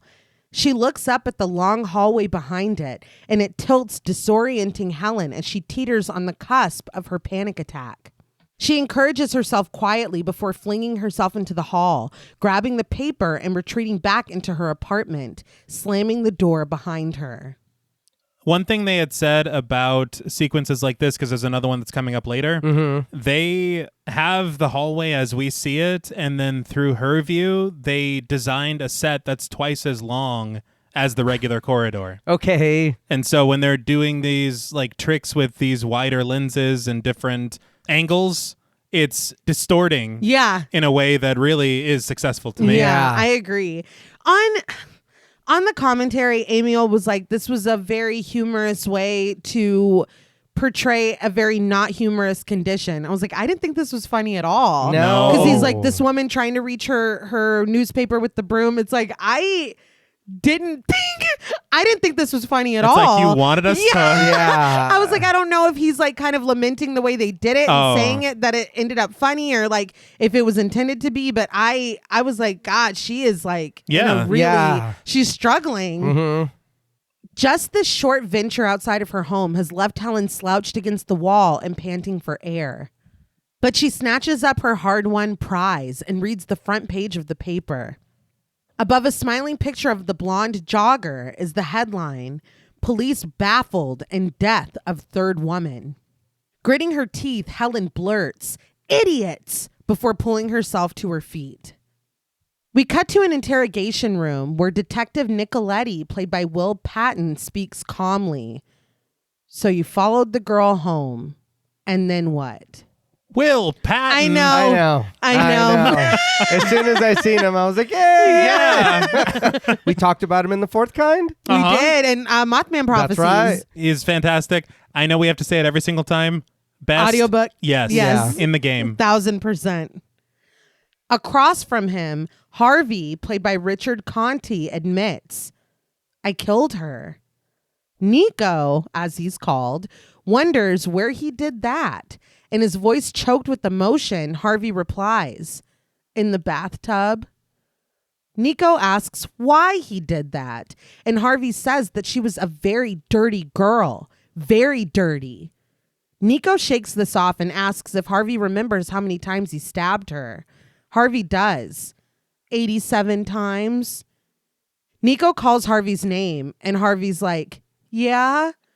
His patience evaporated. Nico tells Harvey to get the fuck out of here because he's got real work to do.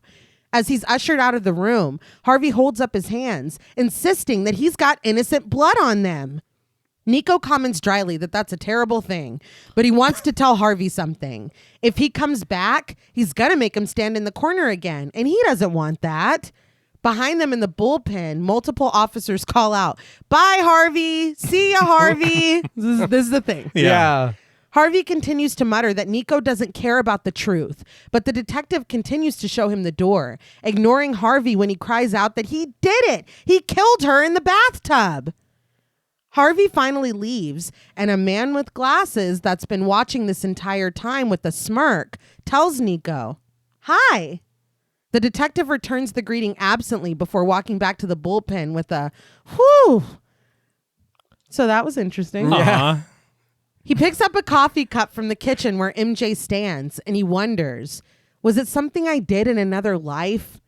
Without bothering to look up at him, MJ quips that it's probably something he did in this one. She walks to the other side of the wall where Ruben stands, reporting that they got some information in, medical and dental receipts. The newest victim has nothing in common with the other girls. As the man with the glasses continues to watch them in the background, Nico calls out to Ruben, wondering, what's that around his neck? Looking down at his tie, I don't understand what Nico's if I'm being honest. I think anything he does. Yeah. But looking at the tie that Nico's attempting to disparage, Ruben counters that he'd get one like Nico's, but unfortunately, he doesn't live near the Kmart. Nico glowers at him. MJ tries to keep it to the case. She asks Ruben if they had any friends or acquaintances in common, but Ruben says no. The only thing they had in common is they all owned vibrators, and MJ smiles that it's a tool of survival. She jumps when Nico sidles up next to her, asking quietly, how could he come to work wearing something like that? Just as quietly and clearly uncomfortable, MJ implores him to lay off of Ruben, but Nico isn't pleased. A cop should look like a cop. MJ agrees sarcastically. Yeah, what's this world coming to? Nico walks away, and behind MJ, Pachulski, aka Patch, played by Bob Green, answers the phone. He tells the person on the other end that he'll put them in touch with the lead investigator on the case. He puts the caller on hold and calls out to MJ, alerting her that they've got Deep Throat again. Grimacing, MJ asks how many calls that makes. Patch tells her 3 today, 14 total. After confirming that the phone company has set up their Syntrex, she tells them to have Gigi put a tracer on the caller. Taking her coffee with her, she sits down to answer the call on the speaker as Inspector Monahan from Homicide. Patch whispers to her to ask about the moon bike. Behind him, Kirby, played by Tony Haney, stifles a laugh. MJ does as she's told. She feigns interest in the caller's ideas before asking about the moon bike. But her sentence is cut off when she looks up at the detectives and sees them laughing their asses off. In the resulting silence, eyeing the men in front of her knowingly, she asks, "What is that?" Helen paces in her apartment with the phone pressed to her ear, furious at the mention of a moon bike. She corrects MJ. She said lunar cycle. She thinks the killer might be on a lunar cycle because the first 2 murders were 28 days apart. Does she still want to crack jokes? I was like, you fucking Yeah. That's funny. You're like, hey, MJ, have you done your first desk pop yet? Yeah. I'd be like, That's fuck you funny. guys, dude. Fuck you guys. MJ can do nothing but take the L as the other detectives shake with laughter. She assures Helen that this is no joke, but neither is tying up the police lines with crank calls. Helen is appalled. Are you calling me a crank? Tired of this conversation, Helen asks if she has any evidence to report. Does she know any of the victims?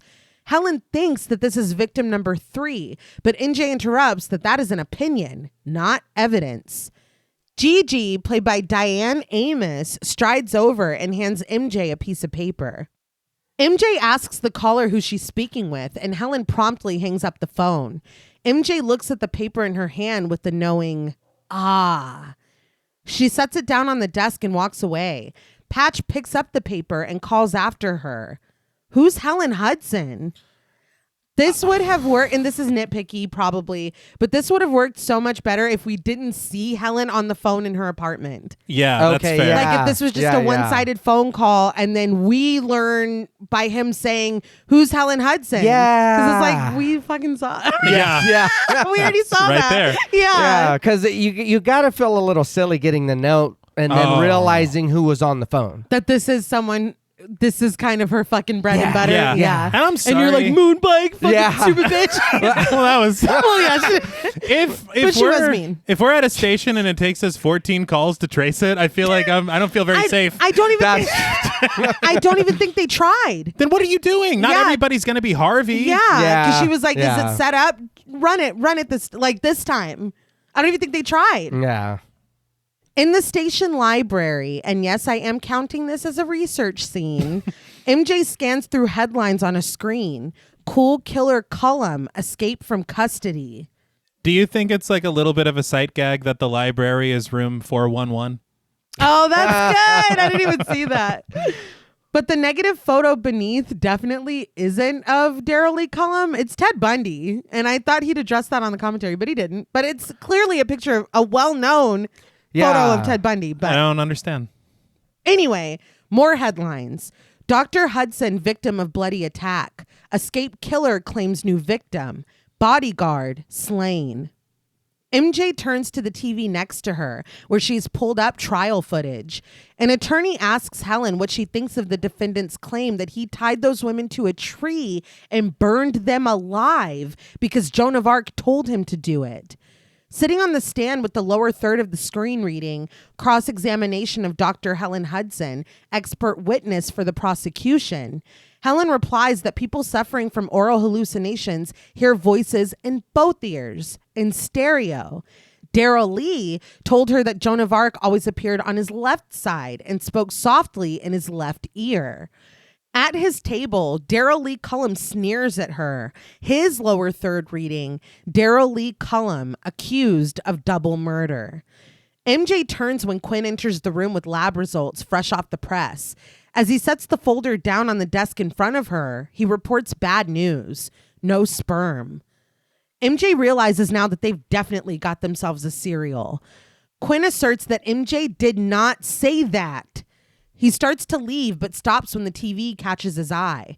He asks, who is that? That woman that got that cop killed? If that's how you see that, that's wild. Yeah. Yeah. But I mean, I feel, maybe that lends some context to something that Helen says later, because I'm like, let's not be so dramatic. But if that's how that situation, that's how we came out of it, then maybe she has a reason to feel the way that she does. Looking over the lab results, MJ answers that she thought Helen might be useful, but Quinn is positive that that woman is a bad number. He tells MJ sourly to work the clues. She rushes to the door before he can leave and reminds him gently that they don't have any clues. No one in this department has ever worked a serial case. Quinn corrects her with some offense that he has.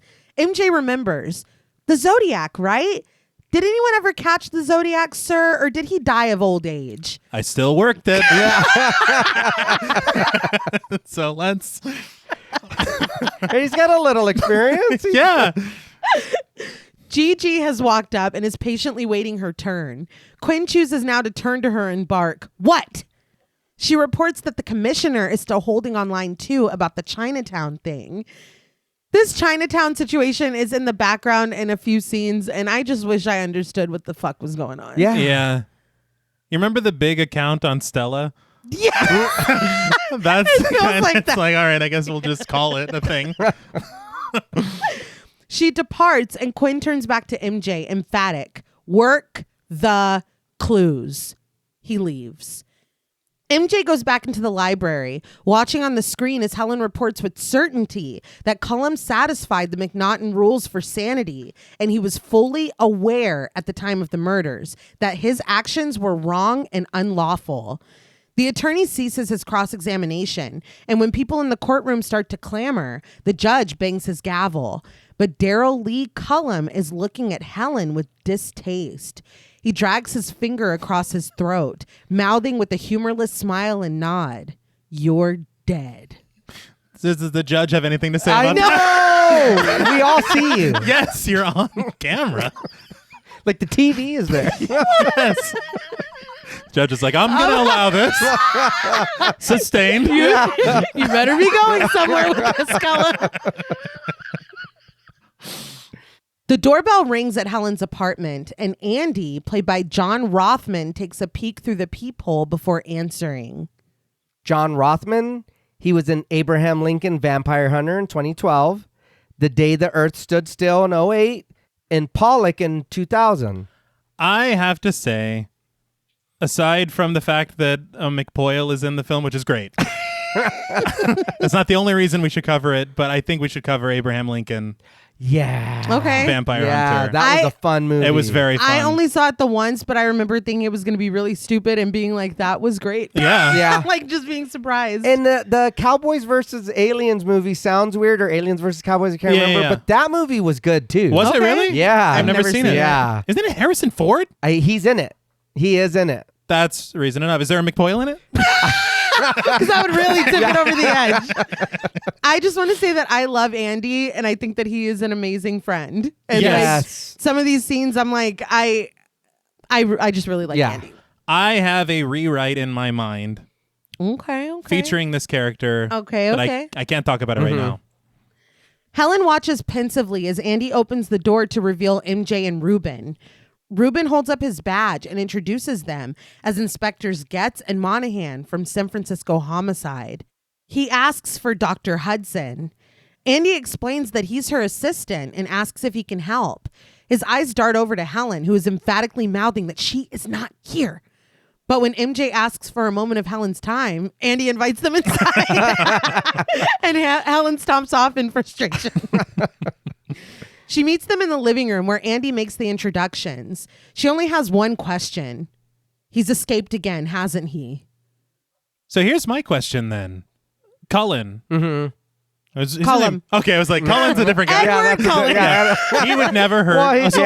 he can't. He's vegan. Yes, he has a different diet. Right. But this situation that happened at the lecture and the seminar, is that him having escaped after the fact? Correct. Oh, okay. Her testimony helped put him away. Yes. He escaped. Mhm. He attacked her at the lecture hall, and then he is imprisoned again. Unbelievable. Okay. Yeah.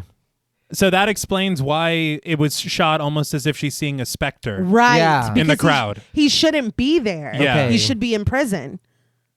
Yeah, it took me a minute because I was like, how... I was confused how she would think that she saw a person that she'd never met before, but she knows him. She interviewed him. Mm-hmm. She Okay. testified against him. Yeah. Like expert testimony. So yeah, that's the chain of events. Yeah. So was it Ted Bundy that escaped, or why did He did. Yeah. So then maybe He that's sure why did. they So had did. that picture Oh, yeah. in his file. Yeah, maybe because they're like, he's doing what this Yeah. guy. Yeah. Which is a little... Yeah. Interesting. MJ feigns ignorance, but Helen wants to know, is he out or isn't he? MJ says that she's not following, but she'd like to talk to Helen about the phone calls she's been making to their office. Holding her glass of brandy, Helen smirks. Phone calls? I didn't make any phone calls. Really? Having finished gathering the newspapers strewn across the living room, Andy clears his throat. He sarcastically comments that this is nice before inviting everyone to sit down and offering to make some coffee. When Helen asks him to get her stuff, he says that he will, joyfully. Sitting down next to Ruben on the couch across from the one where Helen sits, MJ asks if the doctor remembers talking to her this morning. Helen admits that she does. There's nothing wrong with her memory. MJ called her a crank. MJ admits this with a small smile, but Helen supposes that she is. She's gotten a couple crank calls herself. That's why she thought Daryl Lee Cullum had gotten out. Ruben assures her that if he had, Helen would be the first to know.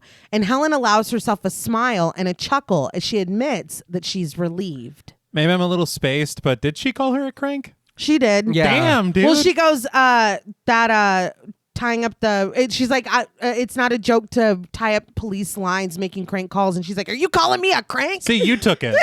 That's you. And she's like, you called me a crank. I did. Yeah.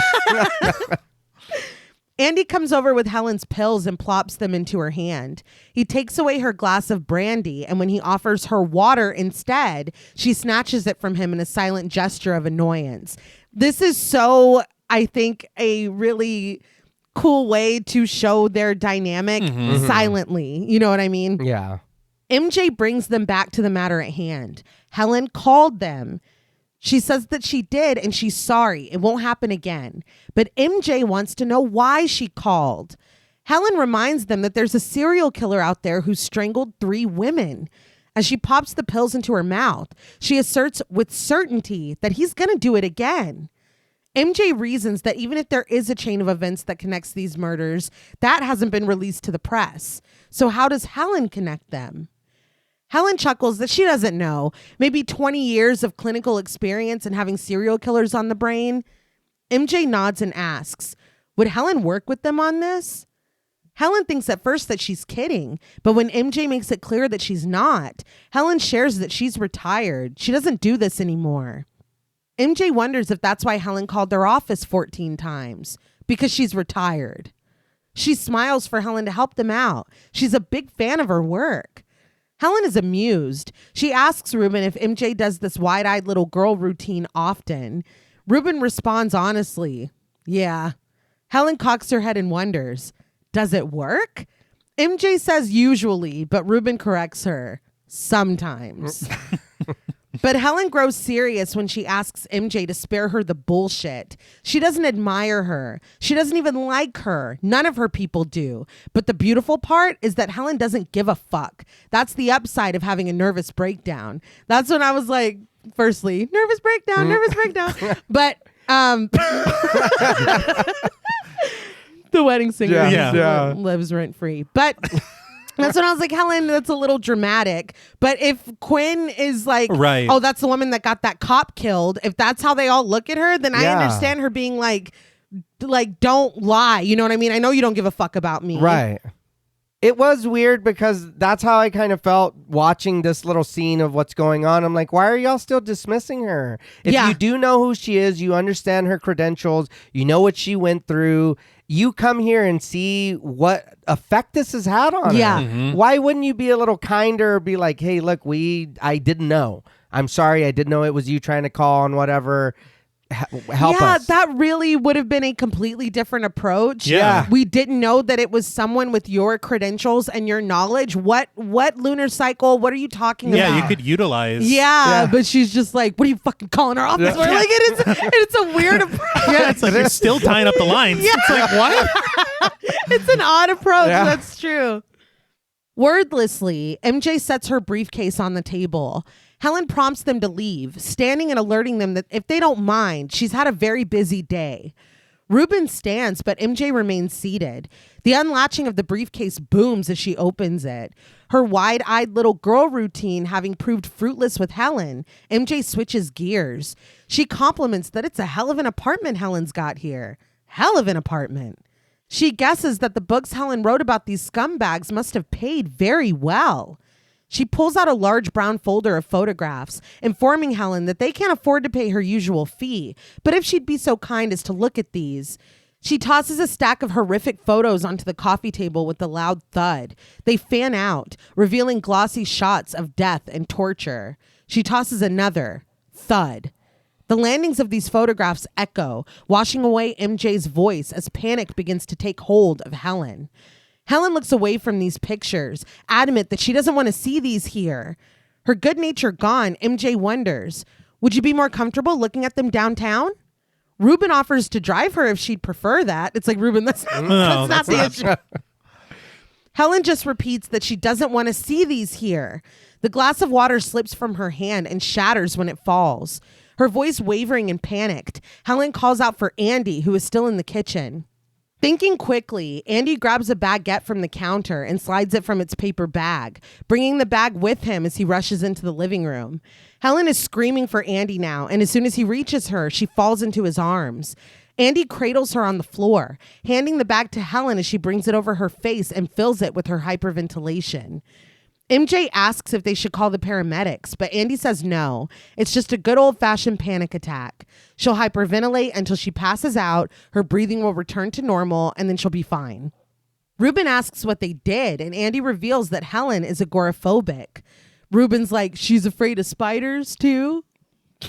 Crickets. Yeah. MJ laughs, and even Andy is smiling when he clarifies that Helen hasn't left the house in over a year. I know why it pissed me off that Andy was also smiling. Because he's clearly he's like, she'll pass out. It's like, Yeah. dude, Yeah, why it's are like, we? hey. This is too casual. Ruben asks if she's okay, and Andy assures him that she's fine. In half an hour, she'll be singing like a lark. He strokes Helen's hair gently. Her voice low, MJ asks for Andy to tell Helen that they're sorry for bothering her. She starts to gather up the photos, but Andy offers them some advice. If they want Helen to look at those pictures, leave them. He promises to keep them safe. MJ lets the photos be and sets her card on the table with the task for Andy to tell Helen to call her if she feels like it. She closes her briefcase and eyes Ruben as they start toward the door. And just like Andy said, Helen has fallen asleep in his lap. So it shows like we already saw with the hilarious scene with the newspaper. Right. We already saw how debilitating this agoraphobia is, but for it to not have been the pictures of dead women on her table to set this off, but the notion of going to the police station is like, it's so sad. Yeah. Because it's like the photos are still on the table and MJ's like, what'd we do? It's like, dude, you fucking, Yeah. are you serious? You came on really strong. Yeah. Like, For reasons undetermined. well, Because I feel like they could have, like JP had said, gone at this a completely different way. completely different way. We learned who she was. Yeah. Well, and it's like she tried to briefly. She's like, I really admire you. And she's like, no, you don't. All right, bitch. Yeah. It's like, well, like, I'm done playing nice. I'm bad cop now. Yeah. outside of her building, Ruben jokes that Helen was one strange ranger. MJ laughs and agrees that Quinn said she was a crackpot. He forgot to mention pill-popping, juice-head, hyperventilating, agoraphobic asshole. She grins up at Ruben, but Ruben isn't laughing. He counters that he thought Helen was sweet. MJ laughs at him as they get into the car. This was a lot. Yeah. Yeah, what the hell? It's like, wait, I thought we were roasting her. Now you're all sweet on her? Yeah. But I was like, why so mean? Yeah, that was a lot. And she took some medication. Yeah. We're calling her a pill popper. Like, Yeah. calm down. MJ, please. Well, but look, again, though, if we know we just seen her have a panic attack. Yes. We know what she's went through. You know what I mean? Or what's happened. It's like, dude, really? It is a shocking amount of callousness. Yeah. Like, and she knows how to handle everyone. Like, you can tell the way she talks to everyone. Yeah. So this was like, whoa. But unbeknownst to them, someone is watching from a high window. And once they drive away, this person raises their sights to the large windows of Helen Hudson's apartment. So MJ said that this was a hell of an apartment, and she is right. Yes. I really wanted to talk about the production design because it is wild what I discovered. Okay. A lot of the exteriors are just straight up San Francisco. Okay. And there's even the shooting range that we saw earlier that is a real location. And there's a hilltop that we'll see later that is absolutely a real location, and it is an amazing view. Yeah. But this film was the first film to be shot at a place called Treasure Island Soundstage. And in doing so, they had to completely reconfigure this place to even use it. Okay. They had talked about discovering this location and it being this like 7,000 square foot cave. And so they had to pour an entirely new cement floor. They muffled the entire space so they could even film there. They said with what they called basically the equivalent of a gigantic diaper. And no, they didn't go into detail or explain. But they also blacked out hundreds of square feet of windows. Okay. But then they bring in the production designer, is a guy called Jim Clay. He's actually a BAFTA award winner for Children of Men, but he also worked on The Crying Game and Love Actually. Yay! But he was able to build in this space an entire police station with a 300 square foot corridor. So that police station we saw earlier and the outside area, completely a set. Wow. The women's restroom that we saw, completely a set. Okay. And Helen's 2-story apartment. Really? Yes, it's entirely a set. That's incredible. Yeah. They said that Clay had been inspired by modernist architecture, specifically the work of Pierre Chareau. And if you look up his work, it's basically Helen's apartment. Yeah. But something interesting they said was that a large number of the paintings, artifacts, and sculptures that we see in Helen's apartment are genuine pieces. Oh. And Amiel estimated that they were worth about $1 million. Woo! Damn. Is unbelievable. Yeah. But they had said their intent of crafting this apartment to look like this was not only selfish reasons to kind of have a visual playground whenever we get to some suspenseful scenes later, but also they're trying to make sense of the fact of somebody living in this space for 13 months. Right. Okay. And they said they wanted to make it somewhere that you would or could do that. Right. And you absolutely could. Oh, Yeah. On the commentary track, he was like, Amiel said he would give anything to live in this apartment. Hey, I feel you. Yeah. Helen wakes up later, still lying in Andy's lap with the blanket over her. She immediately asks if they're gone, and Andy says that they are. Helen squeezes her eyes shut in embarrassment, lamenting that she must have looked like such an asshole. But Andy rubs her back reassuringly. No, she looks rather good with the bag on her head. Helen whines that she wants to die, but Andy says that he wouldn't. He'll be back. When Helen feigns ignorance, Andy tells her not to be coy. Helen can't help but smile when Andy accuses her of thinking Ruben was cute, too. Helen sits up, lying that she did not. But Andy knows that Helen likes those cute, brutal types with the eyebrows and the handcuffs. Resting his head on her shoulder, he tells her to admit it. But what Helen admits is that she misses men. Andy jokes, "What am I, chopped liver?" But Helen insists that he knows what she means. She misses sex. Finally, she admits, he was cute, wasn't he? And Andy agrees that he was very cute. Helen laughs, and as Andy helps her back to her feet, he dismisses, "No young cops for you." I like this much more as a moment between Helen and Andy than I would appreciate it as any kind of thing setting up an actual arc. Yeah. So that's why we were talking earlier. It's like, please just keep it that. Yeah. He leads her to sit on the couch and look at the pictures. Helen asks what these are doing here, but Andy just leaves to go get her some coffee. As he goes into the kitchen, Helen swipes the pictures away from her, positive that she can't. Andy wonders why she doesn't just die then. They'll find her years from now amongst the unopened mail and the old newspapers. That old hermit lady who lived on cat food in Camembert. She was a really good shrink once. He delivers her coffee with some advice. Make up your mind. Live or die. And that's when I was like, I love Andy. Yeah. This is a real friend that's going to... He looks incredulous. Well, I look, love this. I love that a lot. Don't like him quoting Jigsaw very much, but, but I think this to me, in my mind, is setting up the potential of something very interesting. Okay. And I'm like, oh, I hope so. Okay. I see it. I just liked it because I think that it shows this really established relationship between the two of them where it is like he is her caretaker, but they're friends, and he's going to be like, look, dude, come on. Like, you just want to lay down and let the world pass you by? No, this is what you do. You know you want to do it. Yeah. So fucking do it. You know what I mean? I just loved this. And just to your point, how much he knows her, that he even told MJ, he's like, leave him. She'll look at him. Yeah, she'll look at him. That night, as operatic music plays on a CD player that I'm pretty sure is the same model as the one in the McNamara Troy surgery suite. Yes. I was like, Helen cradles her glass of brandy. She sits down on the couch and slides her glasses on before picking up one of MJ's folders, the photos stacked neatly within now. Helen looks at the pictures, magnifying them when needed. The jogger with the blotchy face in the bathtub, a woman in white panties strewn across the floor of her bedroom. At the station, MJ is looking at these same photos, women's bruised and battered faces, a woman with the slack, eternally staring expression, garish lipstick drawn haphazardly over her mouth. Finally, Helen pulls her glasses off and sits in contemplation.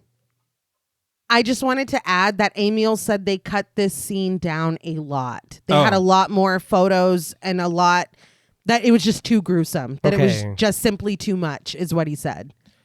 He had also said that the choice of the song was very important to him. It's In Paradisum from Foray's Requiem. And he said it was one of his favorite pieces of music. But against studio pushback because they told him that this was too highbrow and he should pick something else.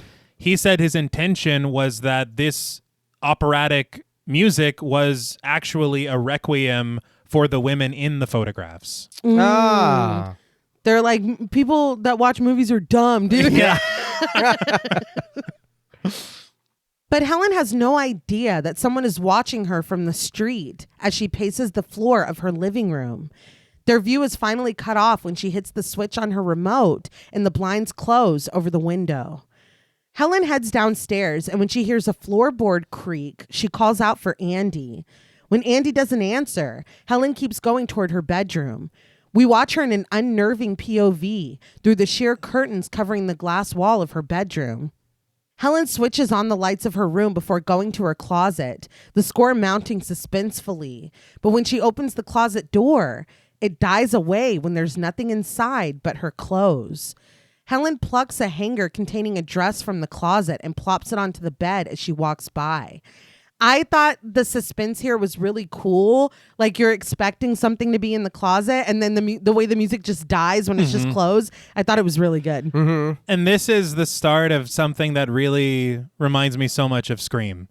Okay. Because the way that this sequence is shot and even the score, because we like Marco Beltrami, but he can get a little over-orchestrated. And I feel like Christopher Young is kind of tapping into the same thing. Okay. Pulling off her cozy sweater, she goes into the bathroom, takes one more sip from her brandy, and then goes to take off her dress as she steps out of view. But with her out of view, we see someone move through the window of the door behind her. The shadow that was there wasn't just a shadow. Helen stands under the stream of her shower, bathing as we slowly press in on the stall. Her eyes are closed when she turns off the water and reaches for her towel. The towel was just on the hook, but it's fallen now, and she finds it blindly reaching onto the floor instead. Helen exits the bathroom in her plush white robe, and she's drying her hair when she sees something that makes her stop in her tracks. Instead of the purple dress she had plopped haphazardly onto the bed, there is her bright red power suit, laid out carefully and meticulously. Helen sits down on the bed and contemplates this before picking it up and returning it to the closet, pulling down the dress she had previously picked and looking between the two of them. This was so terrifying in such a quiet way. Yeah. That you can tell she's like, did I do that? Yeah, all right. You're like, God damn it. You looked like you wanted to say it. But I hate it. I hate it. But you know what I mean? Yes, yeah. It is effective. Oh, it is. Yeah. At the station, MJ is sitting alone in the bullpen with her head in her hand when Nico approaches her, commenting that she's burning the midnight oil. MJ admits that it never gets any easier, and Nico commiserates. That's why they pay us the small bucks.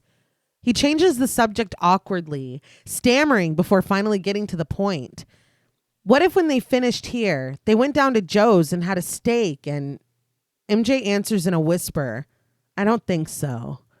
She sinks down, resting her head on her desk. Nico asks if she's got other plans before conceding that that's not any of his business anymore.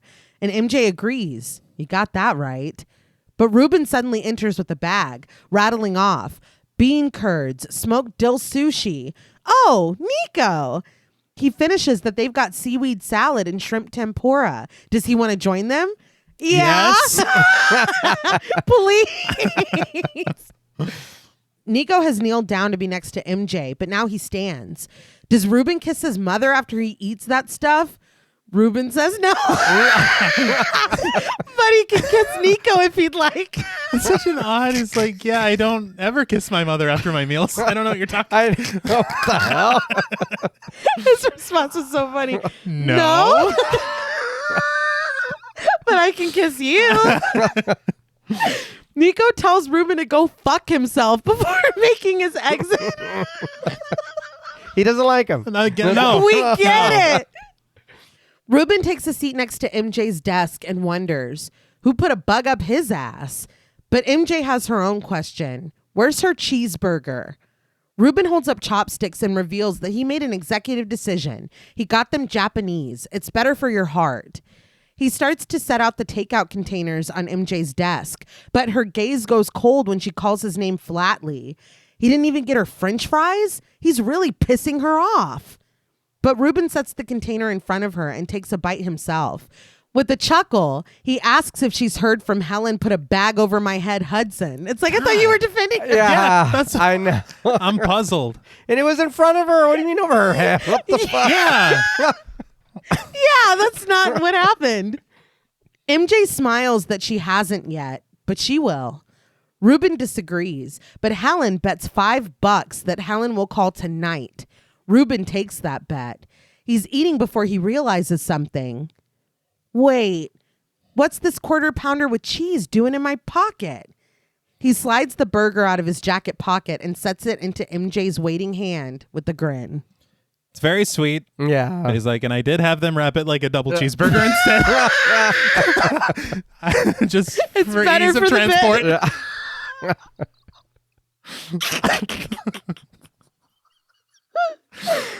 The fries, though. Where am I? Oh, yeah. For real, though, where are my fries? Yeah, he's half a prawn. They're great. It's the same. Yeah. In her apartment, Helen picks up the phone and makes a call. Inspector Monahan, please.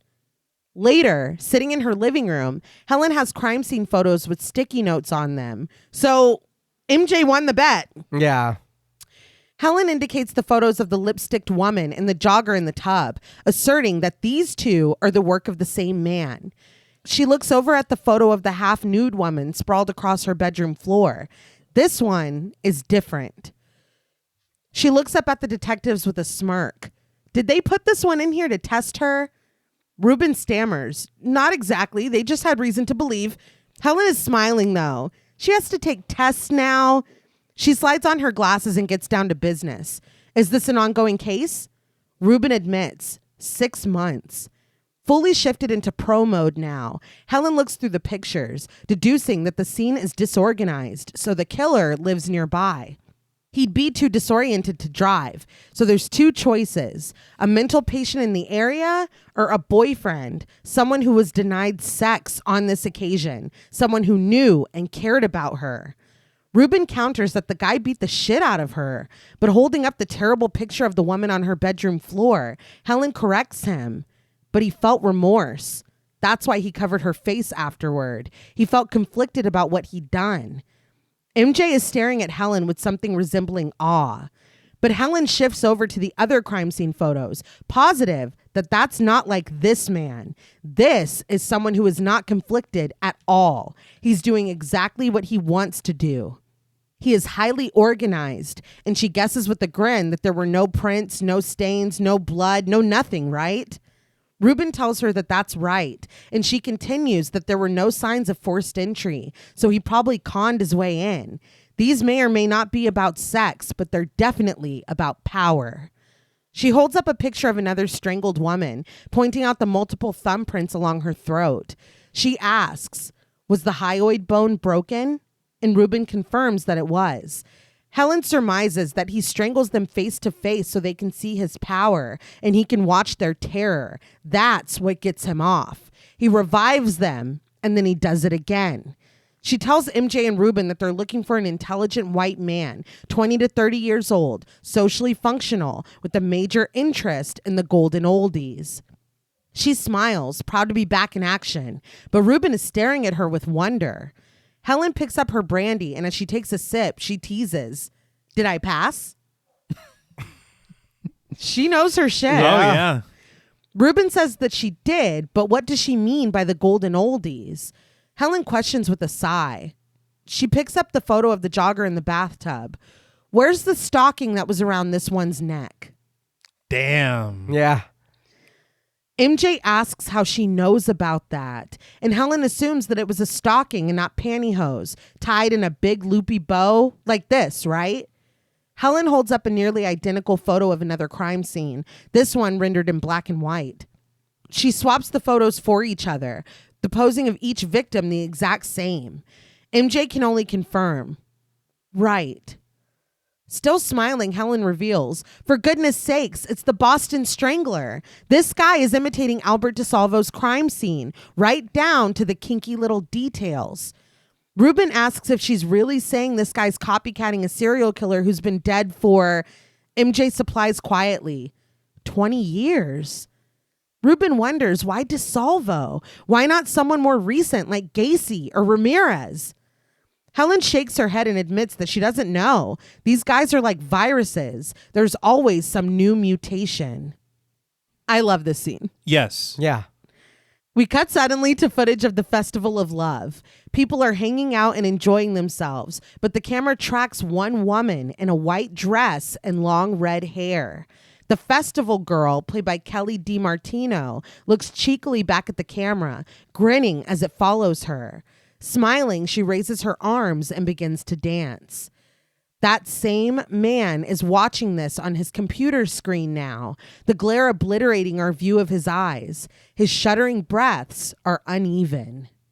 So even here, if we just got like maybe a quick like glance of his eyes watching this, and then we don't need to stay too long here. No. Or maybe just his hand clicking Yes. and the Yeah. breathing. Okay. Like, I feel like he should be wearing black gloves. And all right. And that he should be bathed in a red light. Yeah. it doesn't hurt. It isn't the only thing. No, it but- is.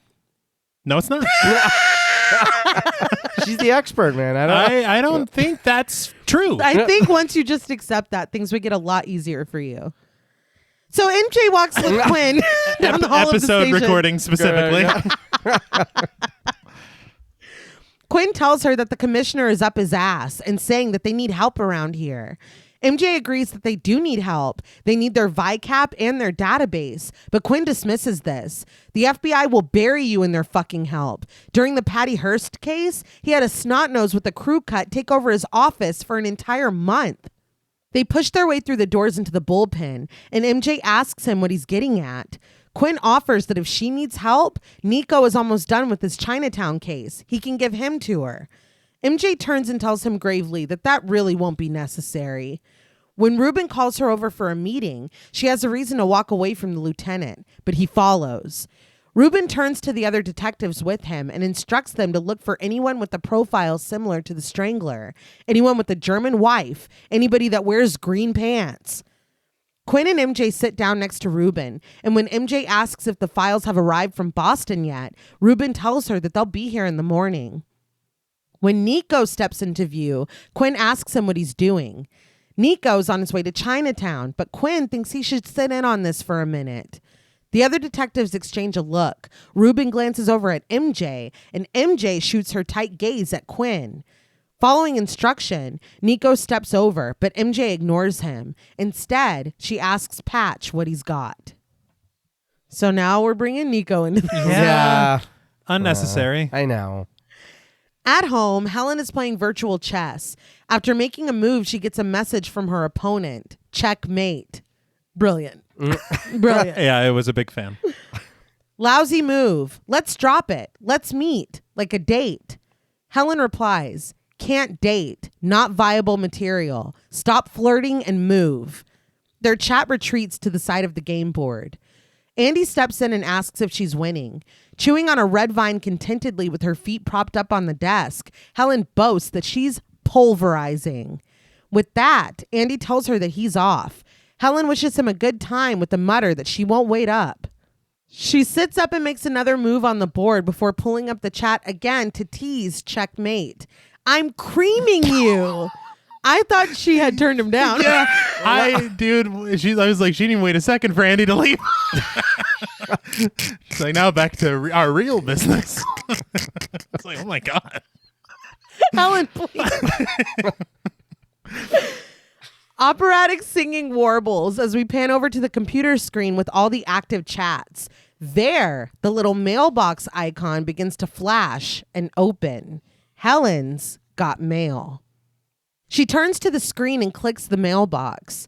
The message pops up. A game for you. Please run tomorrow.avi file on your player. Without hesitation, Helen types in tomorrow.avi. Are you serious? I know. I was a little surprised. I was a little surprised. I was worried. I mean, Yeah. she's winning. She's screaming. She's having a Living great her night. best life. Yeah. She's like, what the hell? Sure. Nothing could go wrong tonight. This box pulls back as another takes its place from the mailbox. A white background, a skull with bird's feet perched upon the words, tomorrow.avi. Helen clicks on it and the image goes negative as a photograph is pulled up. The jogger, dead in the bathtub, her limp leg hanging over the ledge. Helen's jaw tightens as the victim's arms and legs are manipulated at the joints, made to move up and down in a sick dance. Suddenly, she floats out of the tub and stands vertical on the bathroom floor before morphing into the festival girl. She dances for the camera, her arms spread wide, her red hair cascading. But suddenly, her face morphs into that of a skull, and a scream is repeated again and again. The festival around her turns red as the skull-faced festival girl continues her dance. Finally, she stops, staring straight into the camera as maggots begin to wriggle at her middle, eating away our image of the festival girl until the entire screen is black, except for her bone face and red hair. So as a kid, this was quite frightening. Yeah. This was quite frightening as a kid. Yeah. Let me stress. Yes. I bet. Yeah. I think this is very scary in concept. Right, of course, right. yeah. Still, but yeah, the execution, it's very scary for the 90s. Yes. Yeah. For that, yeah. Right now, it was pretty funny. Yeah. Later, Helen holds her glass of brandy and tells Ruben and MJ she's next. As she leads them over to the computer, MJ asks how she knows. Helen knows because she watched her face turn into that. The skull face, which again was very frightening. Yes. Ruben asks if she played it back and Helen says no. MJ doesn't understand how he sent this to Helen, but Ruben explains that he hacked into her internet address. All right. I don't know. It was 1995. Yeah. And they do treat him like he's a computer genius. Yeah. Yeah. They do. Tell us more, Ruben. Yeah. What's going on with the mainframe? He couldn't have just sent that to her? Yeah, it's I like, know. I think he just emailed her. Yeah. But I don't That's know. what it was. Staring at the screen, Helen asks if they can trace it, and Ruben says that they can't unless he's online right now. It was a different time. Yeah, it was. It was. It's just like adorable. Helen presses, can they rewind it? Ruben says that they should be able to play it back. When he asks how long it is, Helen says it's 30 seconds. When MJ and Ruben mutter over each other about their options, Helen interrupts, telling them, annoyed, back up to tape. Ruben sits in front of the screen, explaining that if Helen has a tape backup, that means they can make a copy and take it with them. MJ asks how Ruben knows all of this stuff, and Ruben grins, guessing that it's because of his misspent youth in video game arcades. A lot of quarters. You know that game right next to Pac-Man where you hack into people's Yeah. Hackman. Yeah. It was Must have right missed there. it. It was right there. As Ruben gets to work on the computer, MJ goes over to Helen, wondering why he would send this to her when no one mentioned her involvement. Helen declares that there is no involvement. She's not involved. This is the game they play. They hang around the scenes, watching the cops and feeling superior. But instead of catching him, they led him right to Helen. MJ reasons that he didn't write her. He wrote Helen. Why? I think that Helen just told you. But Helen knows why. Because I'm their damn pinup girl. That's why. She says that they all know her. They have libraries and collect clippings. She's the fucking muse of serial killers. All right. Yeah. Think highly of yourself, don't you? Ego is a bit wild. Yeah. Maybe MJ was right. I don't know. Yeah. God damn. Yeah. But Ruben has hit a snag on his quest to make a copy of tomorrow.avi. When he clicks on the file to run it again, the skull perched on it begins to cackle, and the words, "Now you see me," appear above it. Ruben goes, "Oh, shit!" It's really scary. Yeah. MJ hurries over to watch as the skull turns and bounces away, revealing his little yellow ass to the detectives as he goes. The words above him taunt, "Now you don't." I swear to God, I heard a fart. I swear to God. That's even better, Yeah, honestly. Helen takes her seat back in front of the computer, and despite trying to open the file in multiple drives, she's told again and again that it doesn't exist. Ruben asks if she thinks he put a virus in there, and she replies in a defeated whisper, "Yeah." MJ needs explanation, and Ruben tells her that he put a self-destruct virus into the file.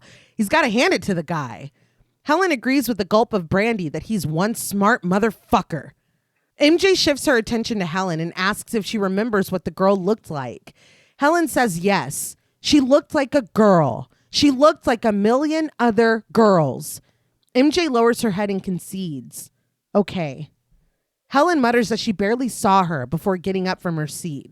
You could say red hair. Yeah. You could say Yeah. it looked like she was at the fucking Festival of Love. Yeah. She was dressed like a hippie. You could say a lot of things, Helen. This is your field, isn't it? Yeah. She's upset. She's upset. Yeah, but we need you right now. Yeah, I know. We need you real bad. As MJ and Ruben discuss who they can get to take a look at this, Helen abruptly starts pulling cords from the back of the computer. When MJ doesn't understand what she's doing, Helen explains that it's an open window and he can crawl in anytime he likes. But this is good news for MJ. He comes in and then they grab him. It's their only lead. Pissed, Helen wonders what she is then. The lamb tied to the stake? She asserts that MJ doesn't get it. This was the only place that Helen has in this world, and he's not going to get it. Keeping calm, MJ assures her that they'll get a guard here first thing. But Helen interrupts, yelling and throwing the cords to the floor that she doesn't want a fucking guard here. Ruben tries to defuse the situation. They're all working together. But Helen fires back that she is not working together. She's not working with anybody. Ruben raises a finger to silence her. This is what they're going to do. They're going to turn the monitor back on and he'll stay and figure out what's happening. MJ tells him that she'll catch him later and she makes a swift exit. Helen gives her unprompted consent with the sarcastic, "Hail Hitler." It's a weird place to take it. Ruben's Hitler. I guess. I don't. I'm struggling because I said hail instead of Heil, and I'm like, is that something I need to... Like, should we correct? Yeah, I don't know. Is that worth? Anyway, later, Ruben sits in front of the screen, watching the chat windows scroll as he plays with the chattering teeth toy. Helen stands away from him, still drinking. She doesn't think that he'll send anything else tonight. He's too busy. And Ruben agrees. When she offers him a drink, Ruben politely declines. She understands. Always on duty, eh? And Ruben replies with a shy smile. Always. So Helen gets to it. What about him and the wee inspector? She sits and spins in the computer chair next to Ruben, and he sets the chattering teeth down on the desk. What about us? Helen asks how they are, and Ruben says simply that they're partners. Helen continues to spin. Partners. In every way? And Ruben admits, not yet. Oh. Oh. Helen smirks that he's self-confident, but Ruben counters that he's actually shy and selective. The truth is that he is finding himself, but she's in the witness category, you see? Helen stops spinning, shock registering on her face before she reasons. Well, in better times, maybe. Ruben agrees. Helen leans forward and places a small kiss on his forehead, and Ruben rolls his chair away to make room for her to stand in front of the desk. So, this made me a little confused. Because I feel like we cut away on purpose, even though we heard him very gently reject her. He did reject her by saying like he is finding himself attracted to her. That's what it sounded like, but he's like, no, you're a witness and I can't. But then him and this, I don't know if we were supposed to think something happened until we get a definitive answer. Okay. It seemed so clear until the way the scene ended. Yeah, exactly. The way that it cuts is very weird. Yeah. And I also online found stills that showed them about to kiss. So I don't know if this was something that did happen in a version. I don't know. This is a little weird for me. I don't know. I don't know. So as soon as I'm alone with this dude, I'm gonna hit on him and be like, look, dude, there's something that happens later that made me laugh out loud. I'll point it out because I'm like, girl, Helen. Yeah. It's really funny. Okay. But yeah, I didn't know what we were supposed to take from this. Poor checkmate. He's like, I thought she was screaming.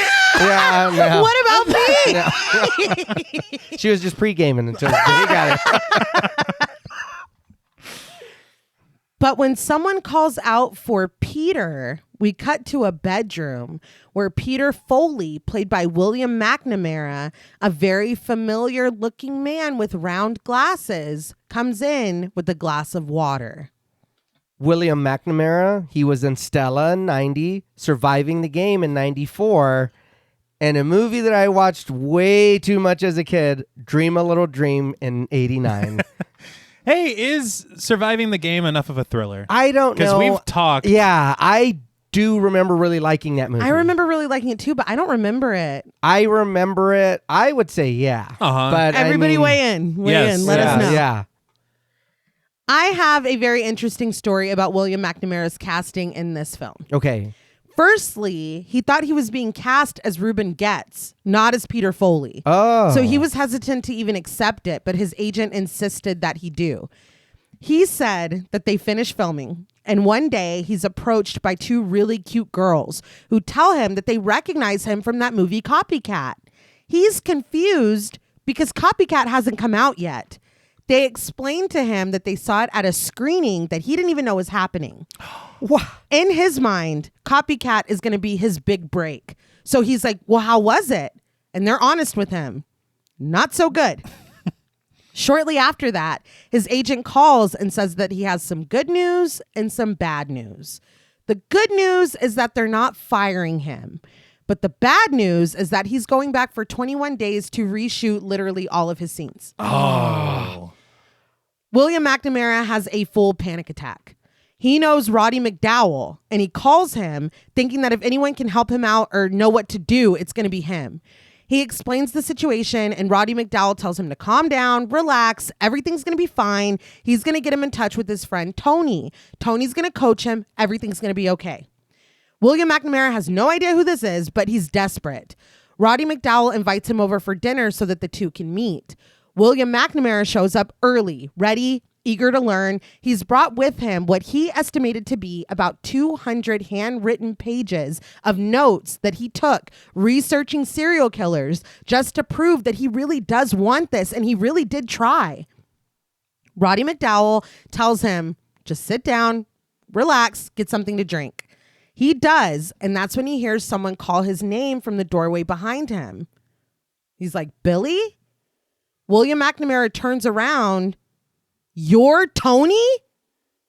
Anthony Tony Hopkins. What? Coached William McNamara and gave him advice. The first thing he did was take those notes out of his hand and throw them over his shoulder.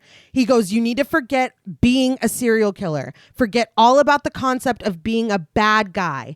That's not how these guys see themselves. He tells him, First, you learn your lines backwards and forwards. Then you be this character that is just having a great and joyful time. William McNamara said that anything good about his performance in Copycat is because of Sir Anthony Hopkins. Goddamn right. Yeah, that's amazing. Yeah, my friend Tony. Dude, I'd probably cry. I'd be like, Yes. oh my God. I would be so glad that he didn't say who it was because I probably wouldn't have been able to show no up. shit. Yeah. But yeah, learning how to play a serial killer from Hannibal Lecter. Yeah. Yes. You know. Yeah. I don't think he is bad. I think that the character is mishandled. I think that the way he's revealed, I think everything about Peter, I probably would have done differently. I agree 100%. And what I had said earlier during the intro about the villain being unsatisfying, I do want to make that comment that it is not having to do with his performance. Yeah. Right. It is that. Exactly that. Yeah. Although I will say I do like this idea of implanting him in crowds and stuff. 1,000% Yeah. Yeah. That's very Because cool. he is at her lecture. He is the guy that goes hi to Nico at the police station.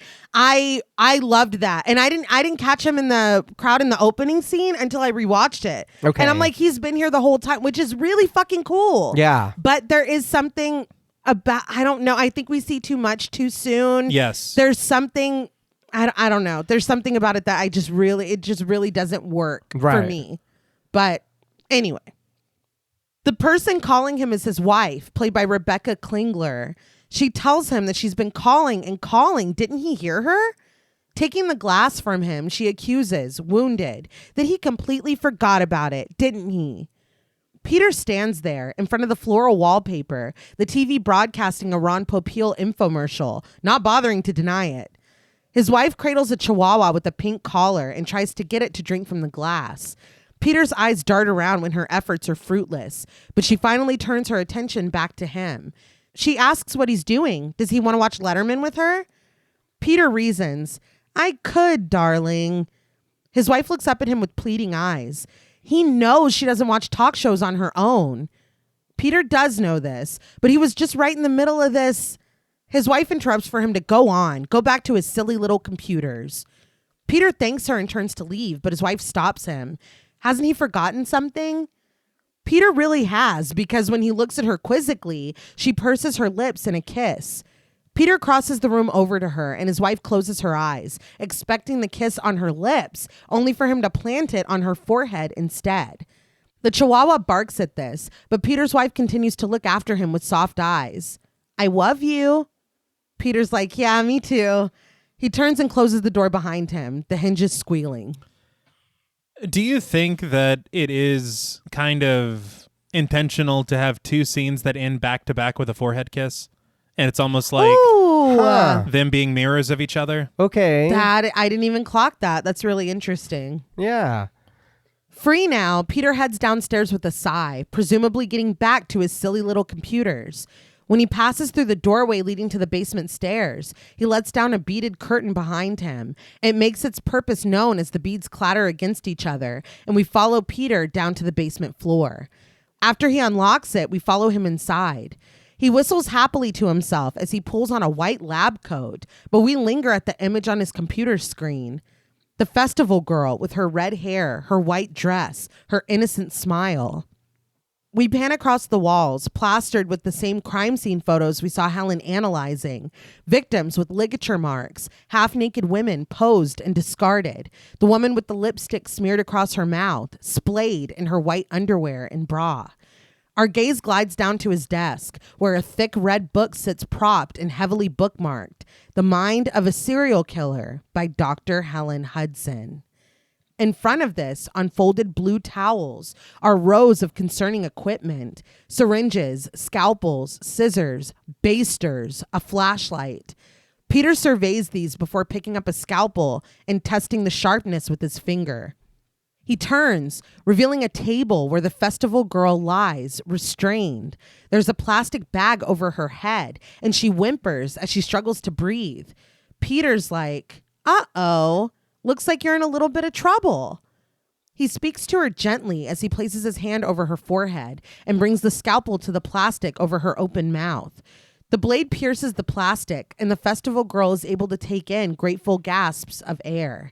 We peer up from her POV through the plastic at Peter, who offers her a smile. Didn't I say I'd take care of you? He remarks that she's so hot. He returns to his instruments and takes an oversized syringe. He fills it from a beaker full of bright blue liquid. An open bottle of Windex sits behind it, the colors identical. He warns that he's afraid this is going to hurt a little bit. The syringe fills with the cleaning fluid. There's a lot I can overlook. There's a lot I can whatever. If you find a dungeon type door in your house, basement, attic, somewhere, maybe ask a question. Maybe say something. I can, whatever. Hey, I can ignore this. I can ignore that. If I think you're going to kill me, or there's like something back there that looks a little. Well, she thinks he's down there playing on his computer. You don't need a padlock on the outside of the door for your computer. This is the part just for the men. Yeah, no. Exactly. And that door was all dirty and It shit. was. It was. No, something else is going on. I think, and as well, just the way that this is shot, it's shot as if we're unveiling something we don't already know. Yeah. And so I just don't understand. If we had not seen him, or we had only seen him in a different capacity, it might work a lot better. Or Okay. if this was later. I feel like this is just way too soon. Oh, yeah. I don't know, because we continue with Peter or whatever, simultaneously getting too much and not enough of who he is. Yeah. You know what I Okay. mean? So it's Yeah. like, it's just so odd. I think everything about this character kind of, and not the character, his utilization. Okay. Everything about it is a little off. Right. I would tell the story differently, I guess. I have a much different way to tell it, and it doesn't involve Peter at all. First step, take Peter out. We cut to a hill where a cluster of officers stand. Panning over, we find MJ talking to an officer and confirming that they received the call from dispatch at 6:45 a.m. The officer adds that they arrived about 15 minutes later. We continue to pan to the crime scene, cut off by yellow police tape. Next to a trash can lies the festival girl, lying face down, naked, except for her white underwear. MJ asks if they isolated the kids that found her, and they did. He directs her to where they stand, on the other side of the hill. So I had said earlier that a lot of the exteriors, if not the majority of them, were filmed outside in real San Francisco, California. This is actually filmed, according to Amiel, on top of Twin Peaks in San Francisco. And he had said that there were 50-mile-an-hour winds Damn. while they were filming this. And he said the fact that any of the sound was usable and they could sync it is a testament to the work of Christopher Newman, who was their sound mixer and recordist, because it sounds just fine. Yeah. Yeah, it does. You would never guess. No. A large group of people dressed for the Festival of Love stand to the side with Nico. When he asks how many of them knew her, some mutter that they danced with her. She was beautiful, but they just met her tonight. But when Ruben approaches, ducking under the police tape, Nico excuses himself from the witnesses and goes straight to him. He sarcastically wishes him a good afternoon. Indicating Ruben's stubble, Nico wonders if he stood too far away from the razor this morning. Ruben corrects that he was up all night with a sick friend, but Nico doesn't care about that. He needs to ask Ruben something. Ruben stops to listen, so Nico asks, "You got a thing going with MJ now?" Ruben can't believe this, but Nico takes a whiff and scoffs that he stinks. What, did he have a hot date last night? Is he screwing around on MJ already? I've never confirmed nor denied. I know. And this is not the time or the place. No, dude. Ruben goes, "What's wrong with me?" Yeah, those witnesses over there, we have more to tell, actually. No. Nico tells him what's wrong. Just treat her right, okay? Don't go screwing around on her because she doesn't deserve that. He starts to walk away, but Ruben calls after him. "Hey, Nico, remind me again why she dumped you?" Nico doesn't answer, but he doesn't need to, and the two part ways. I'm a little pissed off at Quinn because Quinn has to know Yeah. He doesn't care. But he's like, yeah, let's put that. It's like a powder keg. Let's see what happens. Well, yeah, but I think he's like, this is the job. Like whatever, Yeah, like it's put that. it to the side. That's not. Well, you know they're what not I mean? doing that. They're doing. Well, Nico's. Yeah. No. Well, he clearly still has a thing. He does. Yes. And look, I understand that we like Ruben, but Ruben's also being a little bit of an asshole. He's like, hey, why did she dump you again? Yeah. That, and then he's like, hey, I'll kiss you on the mouth or whatever he said. Like, he's being a dick too in his own way. Ruben goes over to MJ, questioning what Nico's even doing here, but MJ directs his attention to the victim.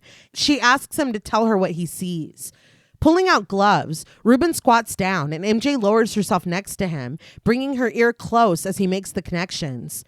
There's stains. She was sexually assaulted. No defense wounds, no ligature marks, no bruising on the neck like the others. She's cyanotic. He deduces asphyxiation. He doesn't think this looks like their guy.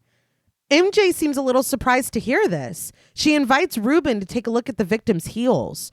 Ruben does, turning her foot with his gloved hands to find the flayed and raw flesh there.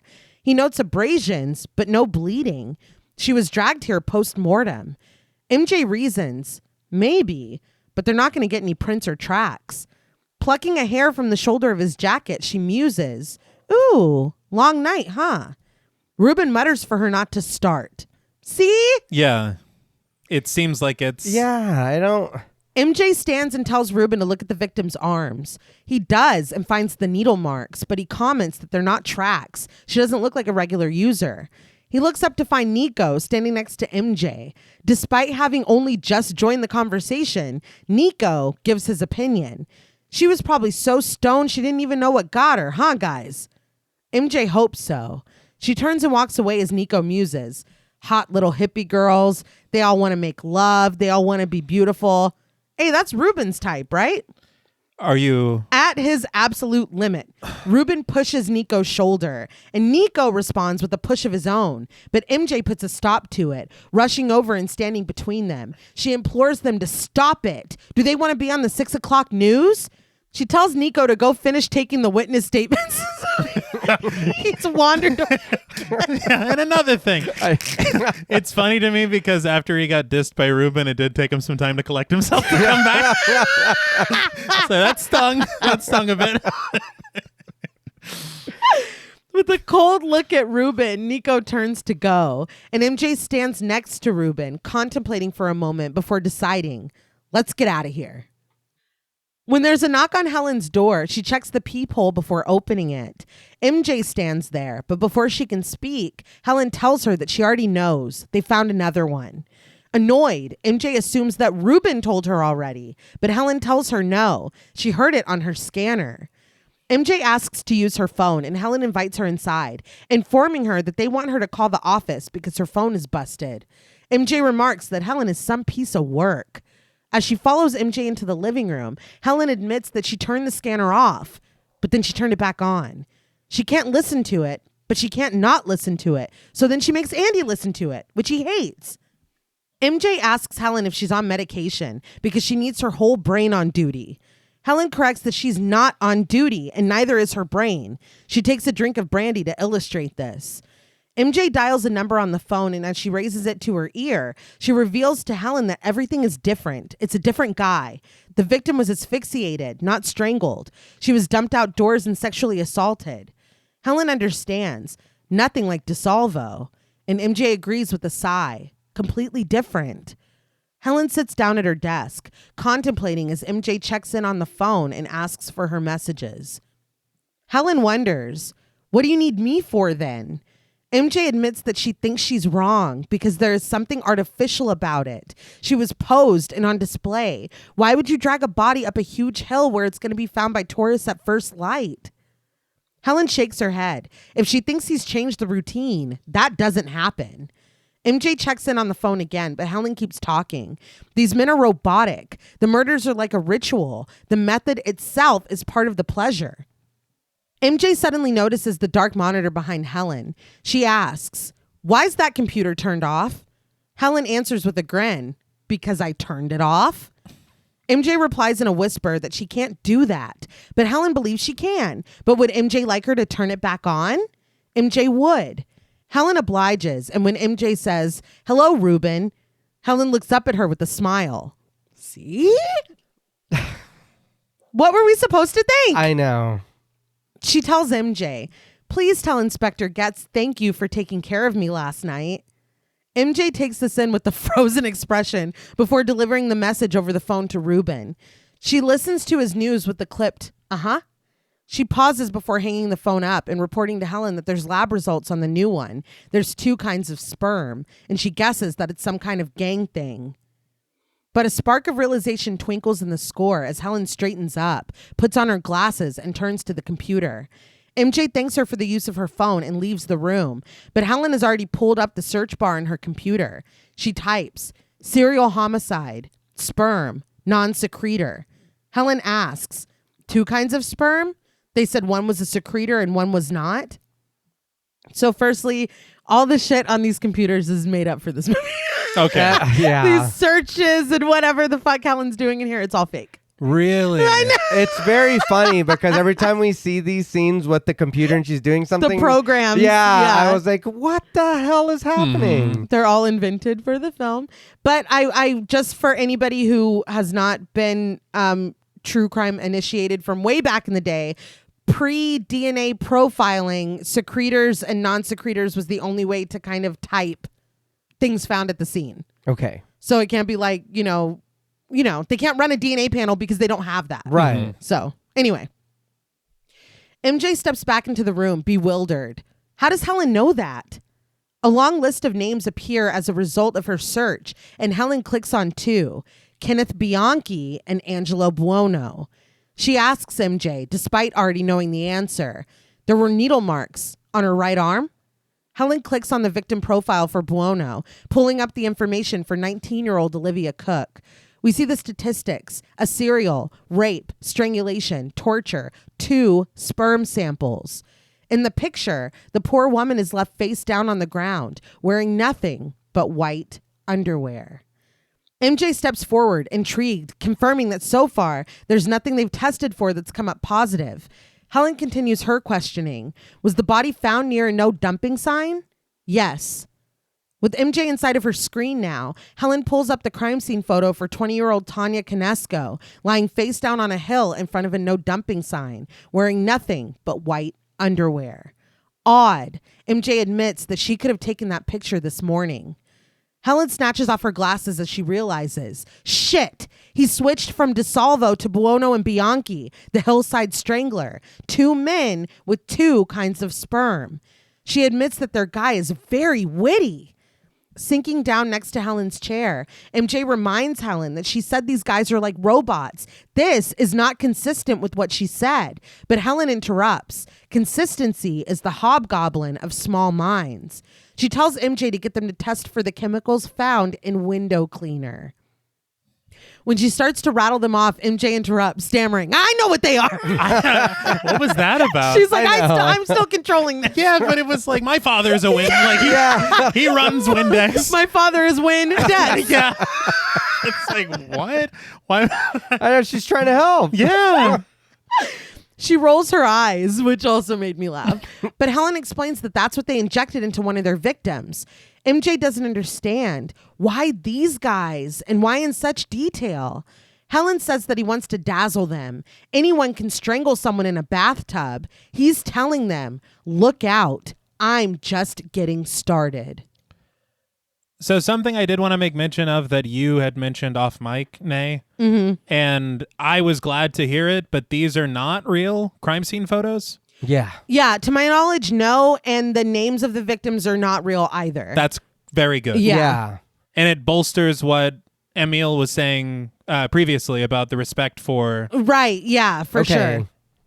We cut to an anchorman played by Dennis Richmond as he reports from a TV screen that the mutilated body of an unidentified young woman was found in San Francisco today. He adds that police have yet to comment on the brutal slaying. This is playing on a screen next to Peter, who is busy at his computer. He's isolating Helen's face from a photo.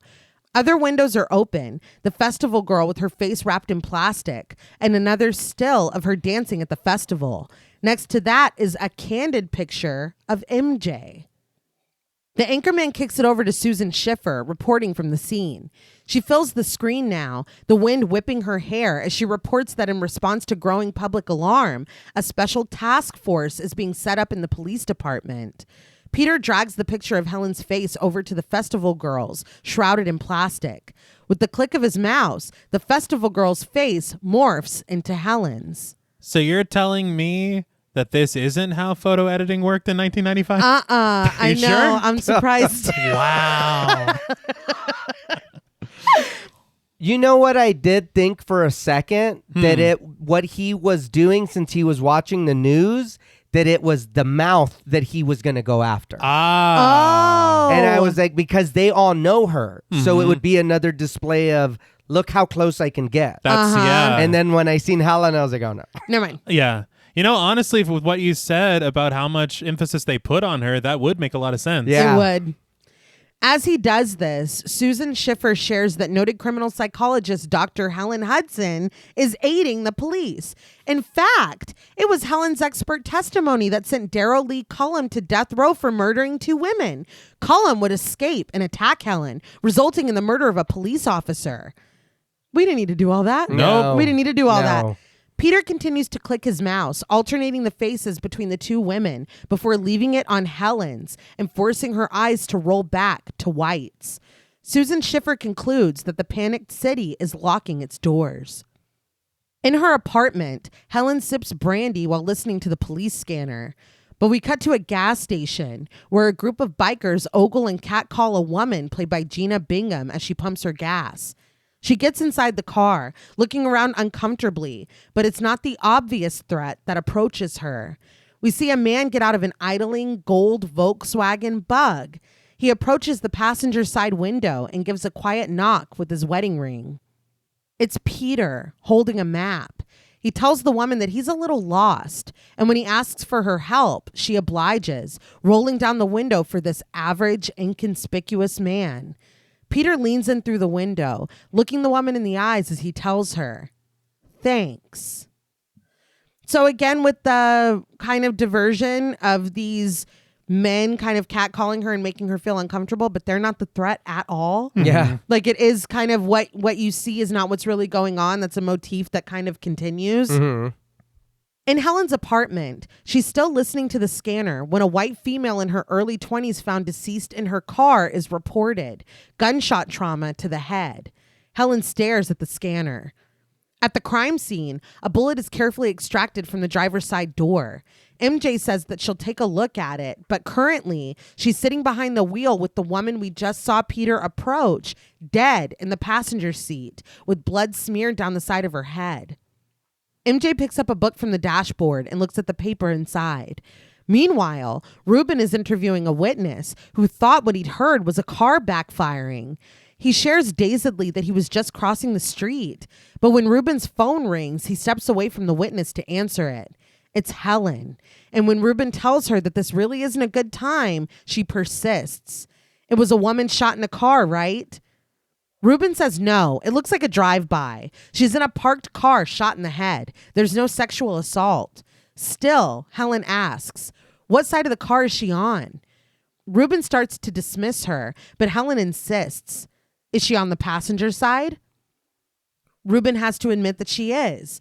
On a roll, Helen asks if the cassette player was on when they found her. Ruben doesn't know, but when he asks a police officer, he learns that it was. The officer switched it off because it was driving him crazy. Ruben presses his hand to the hood of the car, remarking with a raised eyebrow to MJ that it's still warm. On the phone, Helen instructs Ruben to turn the music back on, prefacing by telling him not to laugh. She thinks it might be the Partridge Family. Ruben leans in through the open passenger side door over the victim, and he tells MJ to start the cassette. Helen thinks it might be the Partridge Family. They lock eyes for a moment before MJ pushes the tape back into the player, and immediately, I Think I Love You by the Partridge Family begins to play. I think we're in a lot of trouble here, guys. Yeah.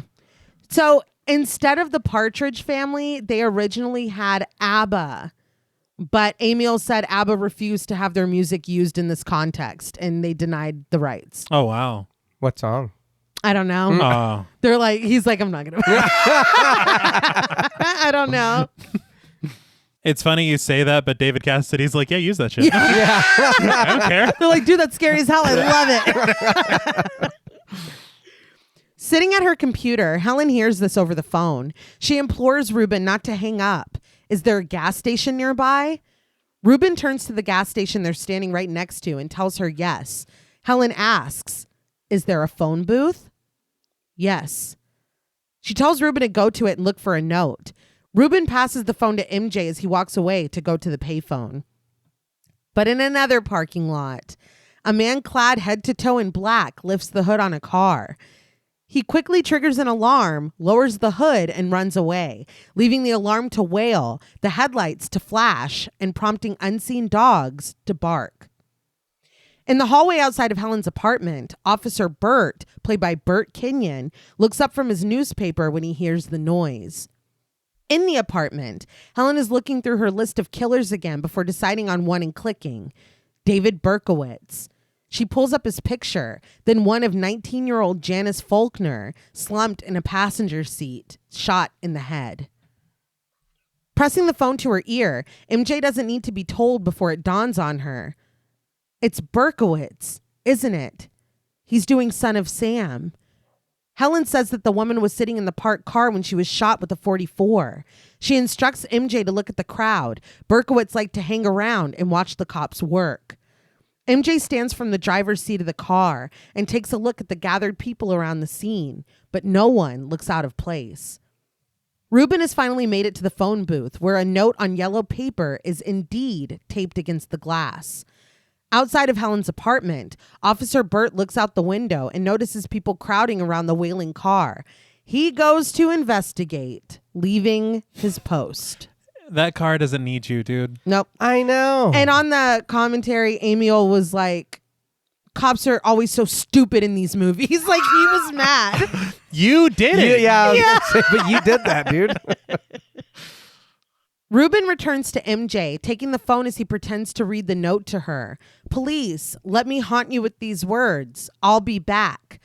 But he's holding the actual note to where MJ can see it, where it begins with the word Helen. MJ notes this in a whisper and Ruben nods. He hands the phone back and leaves immediately to go to Helen's apartment. MJ tells her as casually as she can that she knows it's late, but Ruben's going to drop by with some questions. She's got to go, so she'll talk to her later. MJ abruptly ends the call, walking away with shock registering on her face. Her jaw dropped. As Ruben peels out of the parking lot, she goes to her cruiser and radios in for backup and for them to alert the officer on duty. But the officer on duty, the officer that's supposed to be watching Helen, is in the parking lot playing mechanic. He's investigating under the hood of the car to try to get the alarm to go off as an agitated tenant exclaims that there's something wrong with these wires. He doesn't hear the pager beeping at his hip. I don't know why he fucking rolls up his sleeve and he's like, I'll deliver this baby. Yeah. Get somebody else on it. Don't you have a fucking job to do? Yes. He had a screwdriver and everything. He I was did? like, what the fuck? I don't even know. I know. Go get my kit from my car. It's Yeah. like, what? Yeah, I know. This is his passion. Ah. He doesn't want to be a cop. Meanwhile, someone is using a lock pick to pick Helen's lock.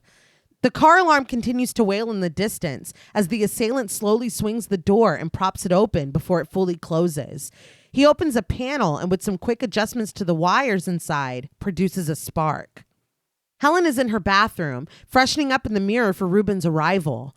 Annoyed by the insistent alarm, she turns and walks down the hall, nips blasting in her slip dress, muttering for them to just steal the car and go. So this did make me laugh that she's like, well, Ruben's going to stop by. She's like, hell yeah. She goes, she's primping in the mirror. Yeah. That was just really funny to me. Let me put on the thinnest slip I can find. Yeah. It's just really funny. Looking over the railing down to the first floor of the apartment, Helen calls out for Bert, but gets no response. She hurries down the stairs and looks around worriedly. This is when she finds her front door propped open, and when she peeks out into the hallway, her guard is gone, and the door to the building is open. The hallway tilts, disorientating her. She goes back into the apartment and tries the phone, but we pan over to the sabotaged wires on the wall. When she can't make a call, she hangs the receiver back up and looks around with worry.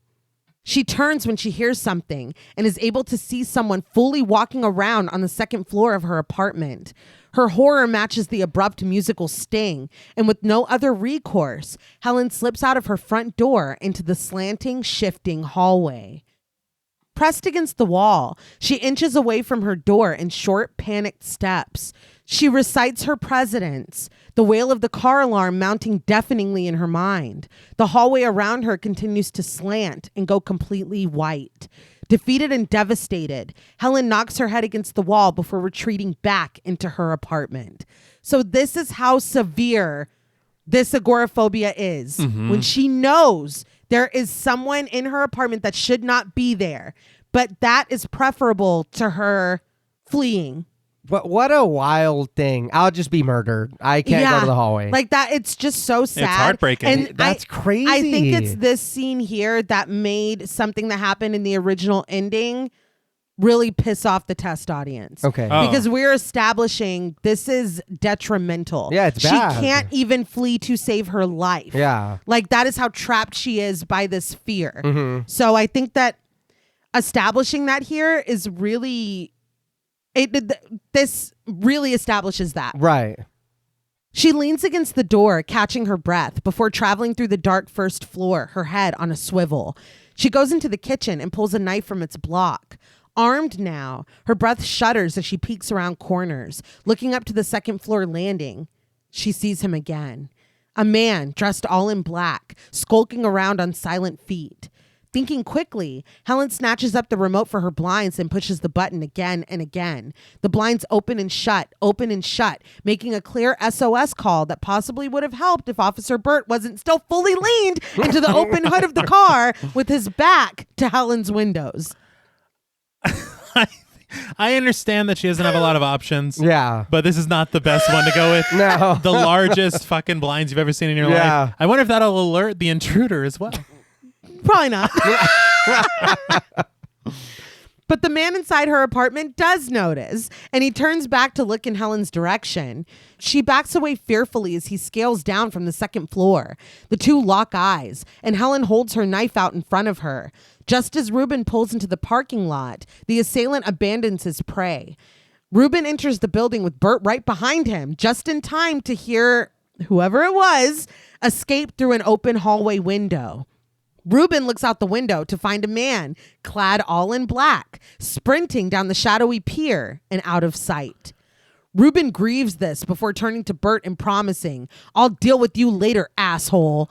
But for now, he goes into Helen's apartment, calling out for her. I am furious. Why don't we have suspect running eastbound? I know. Yeah. I thought the exact Like, same thing. what are we doing? This like shaking his face. Yeah. So, yeah, you hate to see it Right, anyway. We'll get you next time. Yeah. It's like, get him What? now. Yeah. That made me laugh. Later, Ruben follows Helen as she paces, panicked, searching through empty prescription bottles, sure that they must think she's a complete moron. MJ watches from the couch as Ruben reasons that until they know any different, he thinks that was just some junkie. Oh, so we don't have to catch him. I know. It's an unrelated crime. That's why I didn't call. That's why I didn't call for backup. Yeah, we're homicide. Helen balks at this. A junkie in a full-on SWAT suit? She moans that Ruben is such a lousy liar. She finally finds pills and takes them with a few swallows of brandy. Ruben switches the subject and asks if she's sure there's nothing missing. But Helen counters that there is something missing. The cop that was supposed to be protecting her. Ruben's like, that's not the point. Please don't sue. Let's redirect back to... Helen goes to her bed and rips the pillows off one by one, insisting that that is the point. They dragged her into this and they're supposed to be protecting her. When Ruben asks what she's doing, she snaps that she's checking the bed, okay? She goes to her closet, crying out that man is in and out of here whenever he feels like it. Ruben offers that luckily they got here in time, but this raises a question for Helen. Why is that? Why did he come to her rescue so fortuitously? When neither MJ nor Ruben respond, she looks between them. What? Tears in her eyes, Helen remembers now. There was a note at the gas station. She was right about that. What did it say? But MJ calls back to something that Helen just said. Does she think this guy's been in here before? Helen said that he comes in and out of here whenever he feels like it. Helen's like, fuck. Yeah. And she already had made 14 calls. Yeah, she So Helen admits that she doesn't know, but someone came and messed with her clothes. They put this red suit of hers on the bed. She points at it hanging in her closet. MJ asks if there's anything special about it, and Helen shares that it's the one she was wearing at the lecture hall. MJ scoffs, agitated. Why didn't she report this? Crying, Helen confesses that she didn't know. She thought it might have been her. She'd taken a lot of pills and she'd been drinking and she just didn't know. Sniffing, she declares emphatically that she wasn't sure then, but she is sure now. So please stop pretending that it's some burglar. She yells for them to stop treating her like she's some fucking idiot and just tell her the truth. So MJ does. She thinks that the man that's killed 5 women in this city was just in Helen's apartment. And she doesn't know why, but she does know that he has a plan, and Helen seems to be a part of it. She sighs shakily before admitting that the truth is he is very, very smart, and he's way ahead of them. And she supposes that Helen's moving is out of the question. With her back to them, Helen chokes out a watery laugh in agreement. MJ shares that all she knows to do is run the regular checks, change her locks, tighten up security, and pray. Does Helen feel better? Helen chuckles sadly that she doesn't, but she does appreciate MJ's candor. She sniffs before focusing back on the situation. When does she get to see this note? So this is a very, extremely well acted scene. Oh, Yeah. Absolutely. What I don't understand is why to me, it feels like they're kind of talking to her, trying to dumb it down for her, talk to her. I don't know. It doesn't make any sense to me. I agree. Yeah. Because this is literally her entire world. Yeah. And it's also things that she has an expertise in that literally nobody else has. Yeah, So- but and why are we keeping things from her? Yeah, you know that wasn't a junkie. You know. Yeah. Come on. I think that they think because of how they met, when they met, that she's very fragile. And if she thinks she's in any kind of danger, she's going to be useless. I well, think that there they're was somebody in her apartment tonight. Yeah. right. But if it was just some junkie, it has nothing to do with Cullum or the serial or anything that she's investigating. Isn't it still dangerous? At any Yeah, but a lower level of danger. Really? Yeah. But it's like, well, maybe you should have caught him then. yeah. No. But it's like this woman was never going to believe that. No. She was No. never going to No. believe that. The police station elevator dings as the doors open and a group steps off of it. Murder by Numbers by the Police plays loudly. And when we find the killer's note projected onto the wall, we see that he's included the lyrics of this song within his message to Helen. Helen, don't lose your head. Once you've decided on a killing, first, you make a stone of your heart. And if you find that your hands are still willing, then you can turn murder into art.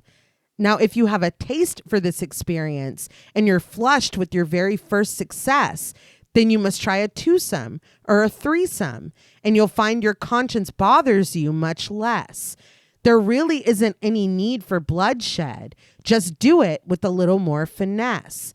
If you can slip a tablet into someone's coffee, it avoids an awful lot of mess. Because it's murder by numbers, 1, 2, 3. It's as easy to learn as your ABCs. So this song rules. Firstly, this is a fucking banger. I have to be honest, I laughed out loud whenever she reaches to turn it off because I was like, oh, they're listening? Yeah, they're all sitting there jamming out. Yeah. It's like, I thought this was... I thought it was for us. I did too. For a Right? second, I was like, damn, why is this music so loud? The detectives sit in the conference room looking at the letter on the wall while listening to the song blasting on the stereo. Meanwhile, Gigi is leading a group of men, including Quinn and Commissioner Petrillo, played by Russ Christoff, down the hall. And when they reach the conference room, MJ hops up and turns off the music. I was like, oh, okay. And I guess because Susan Schiffer had said that they have a task force now, I'm guessing that this is what all these people are. Okay. She stammers out a greeting to the commissioner and he returns it. She explains, murder by numbers by the police. The killer obviously wants them to hear it for reasons beyond musical appreciation. She tasks them with familiarizing themselves with the lyrics because they need to figure out what he's trying to tell them. She decides that about covers it. Patch adds that they've set up Helen's phone to monitor calls and they're plugging into her modem. MJ opens the floor for questions, specifically asking the commissioner. After the meeting, she watches through the window of the door as the projection screen is being taken down behind her. While she can't hear the conversation, the anger in the commissioner's face as he points and jabs at Quinn's chest doesn't need any audio. Afterwards, Quinn shares with MJ that the commissioner is not happy. The commissioner thinks, and Quinn agrees, that Helen is leaking like a rusty bucket. Maybe she's trying to hype up a new book. He doesn't know and he doesn't care. But the point is, she's just not reliable, especially after lunch. I don't know where you're getting this. I know. You had leaks far before Helen was even any part of this investigation. Yeah, but if you think about it, if the commissioner's up your ass, it's a lot easier to blame it on this woman than admit that it's in your department and you can't figure out who it is. Yeah, but that's lying. They would never. And we just had that whole break of finding her, telling them where to find the note, this and that. Yeah. Why are we not saying that? Yeah. Honestly, yeah. Defend her. Say that she's an asset. MJ does defend Helen. She says that Helen's the only person that's been really useful in this case. All right. Okay. So Quinn cuts out the guesswork. He does not want MJ discussing this case with Helen in any way, shape, or form. Does he make himself clear? MJ assures him, crystal, sir. But we immediately cut to MJ across the table from Helen in her apartment. Oh. That was really funny. Well, In her hands, Helen holds the letter the killer wrote to her, safe in a protective sleeve. She takes a long drink from her brandy. MJ asks if that helps her, and Helen chuckles. MJ doesn't feel fear, does she? She's one of those people that thinks everything happens for a reason. MJ's offended by this. She put her ass on the line to bring Helen that letter. Now, is she going to help her or not? And she really did. yeah. Defiantly, Helen puts her glasses back on and looks at the letter. She reads the opening. Helen, don't lose your head. She questions, musing that they're on a first-name basis. Is that a threat? Does he want to cut off her head? Dahmer cut off heads. Kemper did. Rifkin. She pulls off her glasses and apologizes. This is difficult. MJ tells her that it's okay and to take her time. With a sigh, Helen slides her glasses back on and keeps reading. First, you make a stone of your heart. She explains that the first step is dissociation. The killer has suffered, and now it's our turn.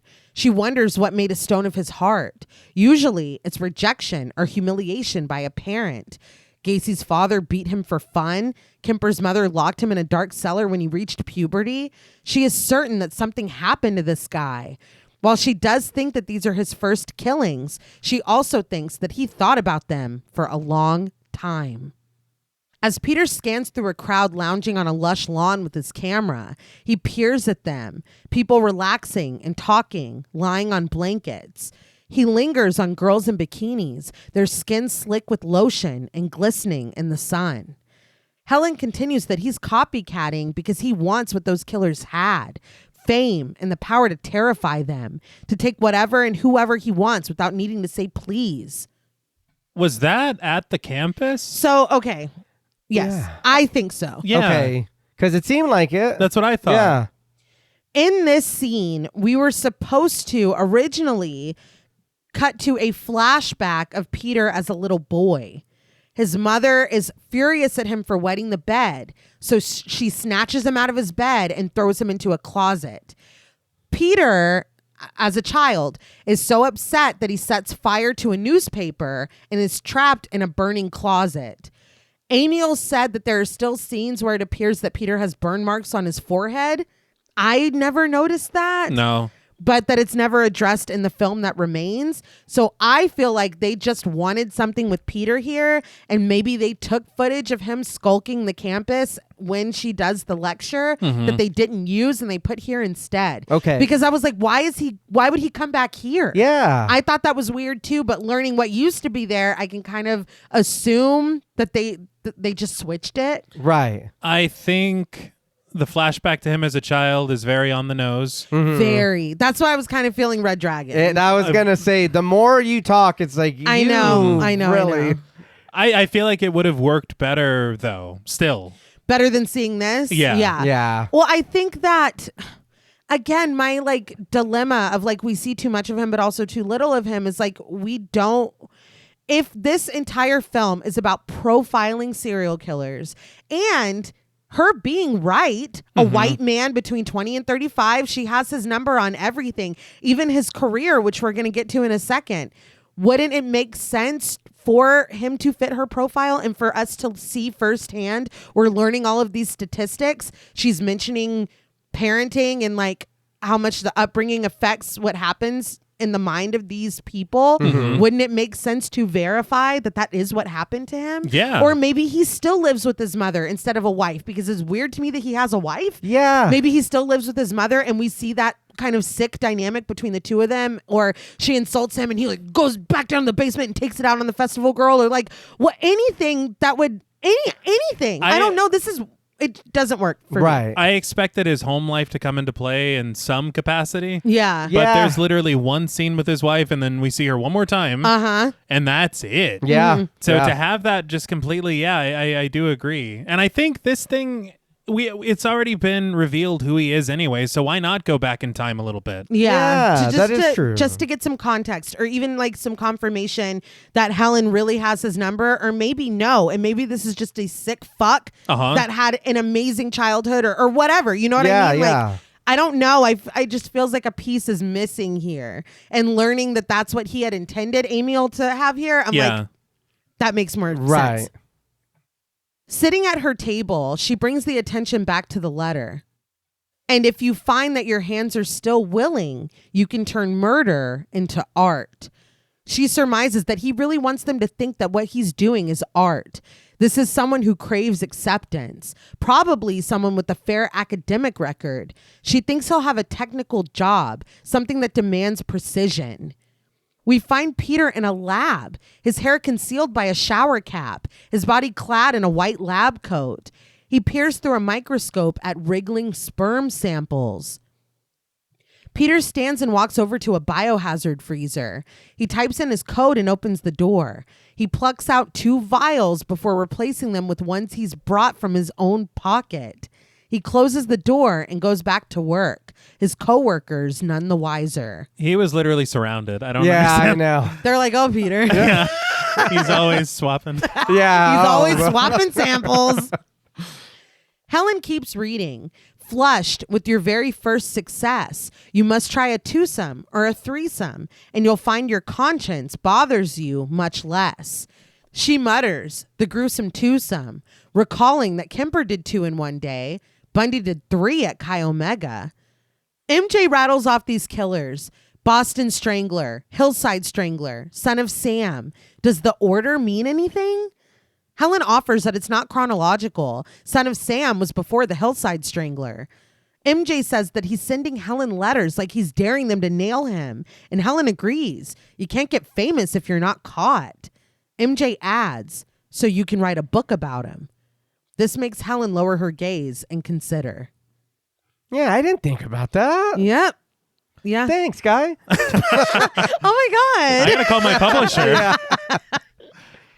This, her going through and kind of analyzing line by line. I was a really big fan of songmeanings.net as a teenager. Yeah. And this felt like that, where we have one line and it's like, I think here he's experiencing a lot of sorrow or whatever. So yeah, he said that. It's very No, he explicitly said that. Later, night has fallen and Helen is finishing brushing her teeth in the bathroom. Grimacing, she spots something on the counter and catches it with a piece of toilet paper. Despite having just brushed her teeth, she strides into her bedroom sipping from a glass of brandy. After I brush my teeth at night, it's water only. Yeah. So I was just like, Helen, It's alcohol. I mean, I guess. no, Is that mouthwash? no. Yeah, see, there you go. I mean, There's sugar in that. mouthwash?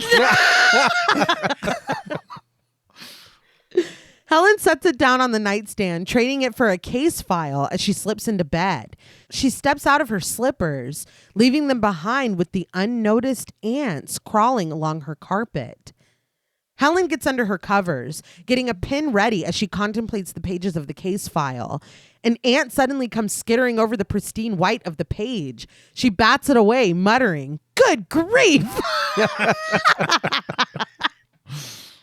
This is when she notices the 2 ants crawling on her bedspread. The case file falls to the floor where more ants have convened. Appalled, Helen pulls back her bedspread to find a myriad of the insects crawling over her sheets.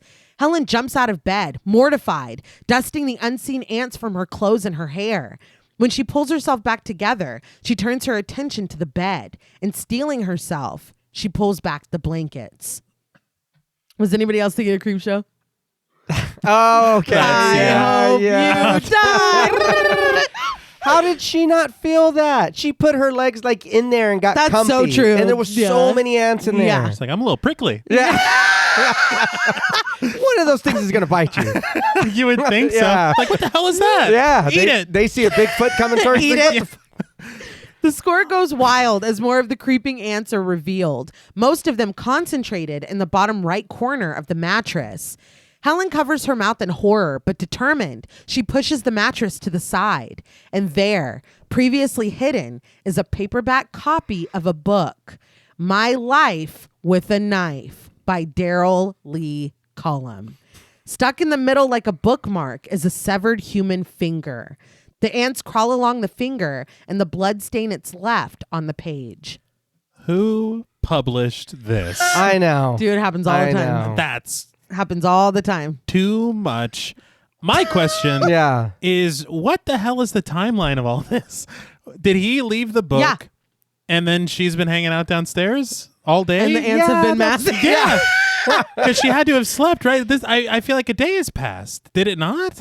It had to have, because MJ has had the meeting since having this letter. Yeah. And then she Okay. brought it to Helen. Right. So like the ants they've taken their time to get.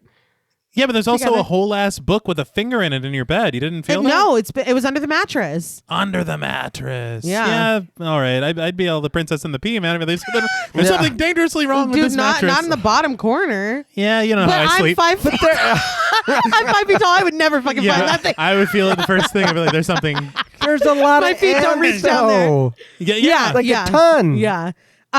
It was interesting too. Amiel pointed out on commentary that the night that this happened, her instinct was to check her bed. Uh-huh. Yeah, and she was right. She just didn't find Yeah. it. Helen's apartment has become a crime scene. We cut to the ants being vacuumed up and multiple officers examining the scene. MJ enters with a styrofoam cup of coffee. She finds Helen sitting on her couch across the room, a blanket over her shoulders, and an officer at her side. That's when you know they've been through something if they have the blanket over their shoulders. Mm-hmm. When MJ approaches, the officer leaves and MJ takes his seat. She hands the coffee over to Helen with a smile and an admission that it's lousy, but it's hot. Helen thanks her, and when MJ asks if she's all right, she offers a nod and a sure. Patch comes over and reports that the fingerprint was burned off. This does not surprise MJ. Patch adds that he used it as a bookmark. He hands the book over to MJ, who takes it in her gloved hands and looks down at the twin bloodstains marring the dual pages. Patch adds that it's the chapter where Daryl Lee Cullum attacked Helen. MJ closes the book to take a look at the cover, mentioning that Cullum was safe at San Quentin last night. So why does this book show up under the mattress? Patch offers to show her one better. He pages over to the front of the book and shows that it's autographed. MJ reads the loopy script out loud. "Hey there, Doc. Hope you like the book. Love and sloppy kisses. Daryl Lee Cullum." He shouldn't have been allowed to send that out. No. He Where should is- not have been allowed to send that out. I don't understand. Where's the oversight? I know. She closes the book and looks at Cullum's author photo on the back. Which is funny that's yeah. The publisher went all out. Yeah. She whispers sarcastically, cuddly. She hands the book back to Patch and looks over at a distraught Helen. She intones her name a few times before Helen finally responds, assuring her that she already knows what she's going to say. But MJ promises that she'll do the talking. We cut to a computer screen, watching as Daryl Lee Cullum is led toward the camera facing him. He greets the warden with a smile, and when the unseen warden tells him that he just needs to look at the camera, Cullum does. He asks if she's going to see him through there before blowing into the mic and wondering if she's going to hear him. He calls out, "Hey, Doc, woo!" MJ is sitting in front of the screen while Helen stands behind it, looking fearful. MJ introduces herself and tells him that she'll be speaking for Dr. Hudson. Amiel had said that in the script, this was a phone call, and he found it incredibly boring. So he was really excited to learn that video conferencing existed. Oh, wow. Okay. Yeah. I was like, that's great. Mm-hmm. I think he's right to do it. I think it works better. For sure. Oh, yeah. Cullum shakes his head, deciding that he's hanging up then because he's not talking to no cop. He accuses the warden of lying to him, but when MJ tells him Helen got his book and asks if he knows anything about that, he turns back to the camera. He surely does, but that's all he's saying until that foxy lady gets on the horn. He tells MJ to put her on. Helen takes a seat next to MJ, sliding on her glasses as she musters. "Hello, Mr. Cullum." He breathes. "Doc." He grins that he's been expecting her call. So from one author to another, how'd she like his book? Didn't have a chance. Yeah. Actually, Helen just asks what he knows about who delivered it. Daryl Lee nods. "Peter Curtin, what about him?" He giggles as Helen informs him that that's the name of a serial killer in 1930s Germany. It's the Vampire of Dusseldorf. Oh. Daryl Lee is like, "I'll be damned. He took that man's name." He wonders, is he bothering you?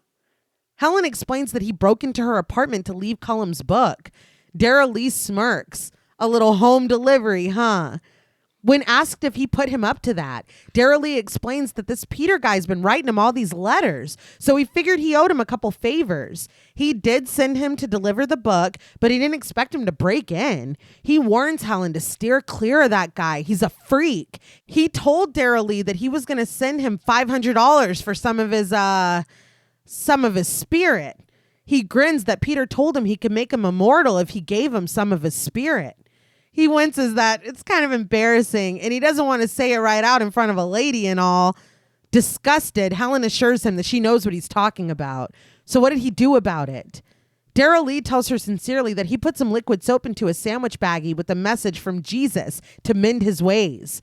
Helen questions how he's going to contact him, and Daryl Lee says simply that his buddy is getting paroled, so he was going to send the baggie with him, and then Curtin would meet up with him. Helen asks when, where, but Daryl Lee muses that all depends because it gets awful lonesome in here, and he thinks about her all the time. A personal token might be nice. Something feminine, something lacy, something frilly, something purty. He's got it. She can send him some of her squirrel covers. All right. He smiles excitedly, bulging out his eyes. So with all the character work that Harry Connick Jr. did with Daryl Lee Cullum, Amiel told him to come up with a term that he thought this character would use for panties. Uh-huh. Okay. And this is something that Harry Connick Jr. said that he's heard his brother-in-law say before. He's heard his brother-in-law? Yeah. There's a lot there that I don't like. Well, he's probably doing his own thing. Yeah. But if I was his sister or whoever, I'd be like, yeah, what the hell? I feel like almost any other family member would have been better. I said, okay. In his defense, it suits. Yes. No, it does. Yes. Yeah. But again, he grew up in Louisiana. I don't know if this is a Southern expression right, that I'm I just don't not familiar with. No. But Helen is like, I beg your pardon? Daryl Lee mocks her. I beg your pardon, your panties. He's like, you wear them, don't you? That's what I want. Helen mutters in disgust, but Daryl continues that he wants some autograph to him personally. Daryl Lee Cullum. He asks if that's a deal, and Helen makes him the promise. I will be honest. 95, I don't know how I was in prison then. It was 06. They would have fucking roughed us up for talking to a cop or somebody like that on some kind of call or conference. The warden's like, I'm going to allow it. Yeah, like, oh, shit. The warden's like, have her send me something. Yeah. We'll share it. Yeah, what is God. happening in this prison? So Daryl Lee Cullum sings like a bird. His friend is meeting with Peter Curtin tonight at 10 o'clock at the Danver Meatpacking Company. It's like he didn't even wait to get No. MJ gets to her feet immediately and picks up the phone. She dials in the number as Cullum continues to talk to Helen on the screen, asking, how's her life? When Ruben answers the phone, MJ asks him with a smile how he'd like to get off Chinatown detail. They have a lead. She thinks they can get this guy. So I didn't know if that was a punishment for them like starting to fight at the crime scene. Because Ruben was never on Chinatown. Nico was. Oh, yeah. I was confused. But isn't Nico still on it? So it's like, Yeah, hey, you guys Nico's- were fighting. Let's work together more. Yeah, Nico's doing both now. So it doesn't make- Nico's doing I both. was going to say, I thought we brought Nico on. Yeah. Yeah. I don't know. She hurries away as Daryl Lee continues talking to Helen, despite her lack of response. He implores her to come talk to him. Jesus kept her alive for a reason. He knew that Satan was in his heart, raising his hand to kill Helen. And Satan knew that he had a good 6-7 years of appeals before they dropped the cyanide tablets. He's just like Jesus. He's got disciples too. And they're just dying to do whatever he asks them to do as soon as he says the word, Doc. He tells her, staring into the camera, I'm death and life to you, Doc. Death and life. So is this like her Hannibal Lecter? Because he's kind of this insightful serial killer who is locked away that's giving her insight on the person they're chasing. Yeah, but it feels less Hannibal Lecter-y because that was like psychological insight. This is just like my friend's meeting him at 10 o'clock tonight. Like he's just telling him where to it go. was, but I get what you're saying. Yeah. Because really, if you do again, this goes back to Red Dragon. If we look at what's going on, a retired official coming to help, I'm whatever. I have also access to this serial killer that can help me with whatever. And there's another agent who's I get it. It's definitely like a grimier. Yeah, okay. No, that's what I'm saying. I'll give you that. Maybe that's my problem. Yeah. Hannibal Erector. I'm sorry. I don't want to say it, but he is using this to get off. He is. Clearly. I'm sorry, everyone. Clearly. At the bustling police station, an older woman yells at a seated man in Cantonese. He looks up at her from behind sunglasses, unfazed. Raising his voice over the yelling and commotion in the station, Ruben tries to get a Chinese detective, that's how he's credited, played by Kelvin Han Yi, to talk to them. The detective explains to Ruben that he speaks Mandarin. They're speaking Cantonese. Ruben asks how he's supposed to get a statement then. He grabs the handcuffed man from his seat by the shirt and leads him away. At the same time, another handcuffed young man, played by Kenny Kwong, is sat down at a desk. When Nico asks if he speaks any English in a mocking accent, the young man smirks and remains silent. Nico takes the gun from his hip and puts it in the desk drawer. A uniformed officer comes over to another arrested man and tells him that it's time to go. When the man replies, "Fuck you, asshole," the cop snatches him up, insistent that they're taking a walk. The man shoulder checks the cop, instigating complete chaos in the station between the multiple arrested men and the officers. Nico sprints over to help, but in his haste, he left the keys dangling from the drawer that he just put his gun into. Alone now, the young man scoots his chair back, easily opens the drawer with his cuffed hands, and pulls out the gun. Now there's your desk pop. Yeah. There's your desk pop. Yes. At Helen's apartment, Andy is leaving for a night out with Hal, played by James Cunningham, who trails behind him. Andy tells Helen to say goodnight to Hal. She looks up from her desk with a smile, indicating their outfits as she asks if they're really going out like that. Andy smiles. Festival of love, man. Power to the people. On the way out the door, Hal adds, psychedelic. And Andy gives Helen a peace sign as he disappears around the corner. I thought they looked great. They did look great. Yeah, you're They going did out look to have great. fun. At the police station, Ruben enters the bullpen with a box of donuts.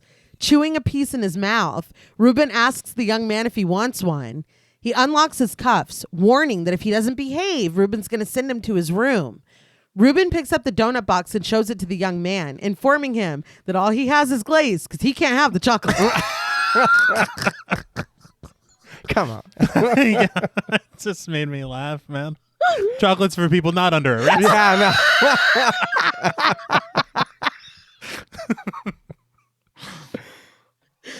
But the young man is not thinking about donuts. He grabs Ruben in a headlock and raises the gun to his head, crying out in Cantonese. We swirl around them to find the rest of the officers and detectives staring at them. One advises for everyone to just take it easy. The young man continues to scream, and Nico tells the detective to tell the young man to put the gun down, but the detective says again that he does not know how to say that. All eyes are on Ruben and the young man, the police, the detectives, the many people brought here from whatever Chinatown bus they've been working on, including a woman who clutches onto her small child. One handcuff still dangling from his wrist. The young man pulls Ruben back through the doors. If one of my partners is getting taken, I'll try any language. I don't give a shit. I'll yell in any language. Yeah. Well, but he understood what he had said, right? A second ago. It seemed like he did. Yeah. I don't. Because he was like, he said, put the gun down. Yeah. Yeah. I don't know. I don't know, man. This whole part. No, it's not good. No, Like, what? no, it's not.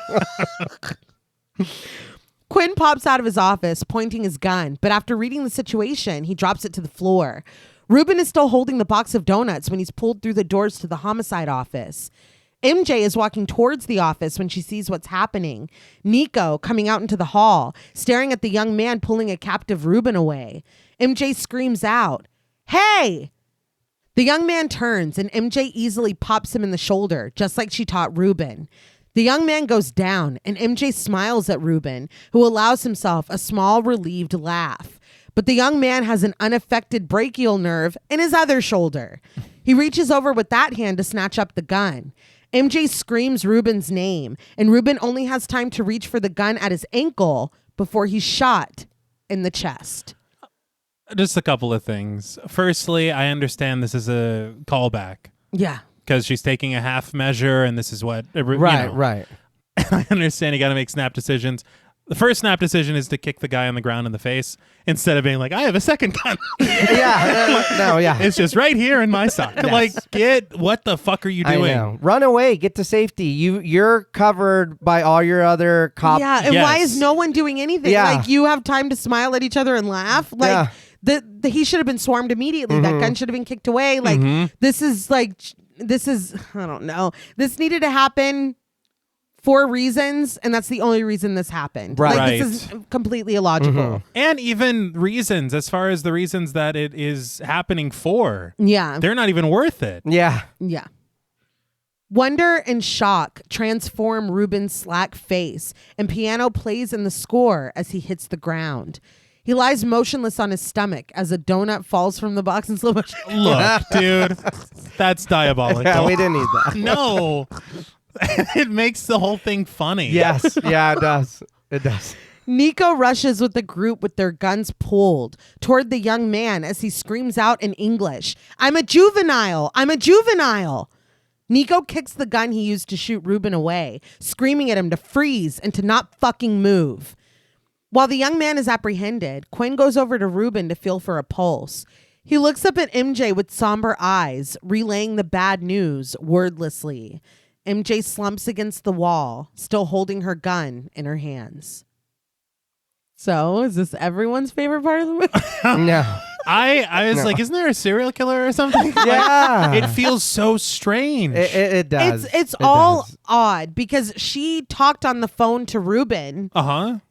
but she showed back. I don't know. The chain of events is odd because they're supposed to go to this meeting with Peter and this the cellmate or whatever. Yeah. So I just don't know. And you're in the station eating fucking donuts. Like, I don't know. This was weird. And I don't know what we're arresting this guy for, but it is pretty wild that he's like, now you can have one. Yeah. So it's like, what is even happening? Or is it just speaking to Ruben's character?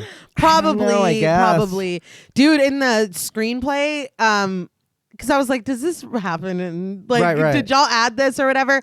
It is in the screenplay that I read. And he shoots him through the chest and the bullet comes out of the top of his head. Jeez. What's the angle on that? Yeah. I know. Or no, sorry. No. It's a magic bullet. I was trying to think. I think he fires at his neck and it goes up. Oh, okay. all right. Yeah, he shot the chest here. Yeah. It's a magic bullet. Yeah. My thing, again, it goes all the way back to what we were talking about with Quinn earlier. If you have these two, they're working the crime scene together and they get into a fight. Yeah. Why would you say, okay, that's it. You're both now going to work this crime scene together. Yeah. You would separate them. All of it's weird. All of it's weird. And we don't get, and like, that's total inference because maybe everyone's working on both cases. Like, we don't know. Yeah, that's true. Because the way she said it, want to get out of it, like, it sounded like he was in the doghouse. Yeah. So I really don't know. It just didn't work for me. No. It just didn't work for me. Later, the section of the hall is cut off with police tape. Ruben's body is gone, but the puddle of his blood and the dropped donut remain. It's in memory. Yeah, I guess. He loved. He did. I Yeah. mean, in 2 scenes, he was eating donuts. Mm-hmm. MJ watches as statements are taken. Afterwards, she sits with Nico in a meeting room who muses that it's weird. You'd think you're going to crash your car or go out in a blaze of glory with some big bad guy. But what happens? Some jerk forgets to lock his stupid drawer. He admits that he can't tell her how many times he saw them with their heads together or making some kind of joke, and dissolving into tears, he says that he doesn't know. He wished Ruben dead every time. His voice hitching, he shares that the strange thing about it is that he'd give his life right now to bring Ruben back. Wishing Ruben dead is a lot. Yeah, dude. I feel like it's a lot to confess in this moment. Yes, yeah. And I also feel like, I don't know, we haven't been given enough from him to not think that he's just working an angle right now.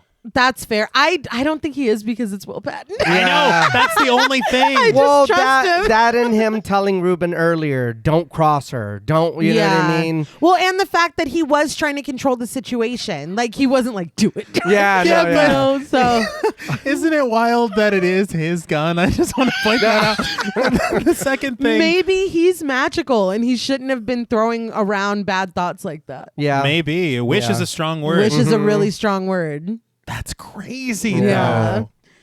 Not But- just that he would get reassigned. No, he wished. That's fucked up. Dude.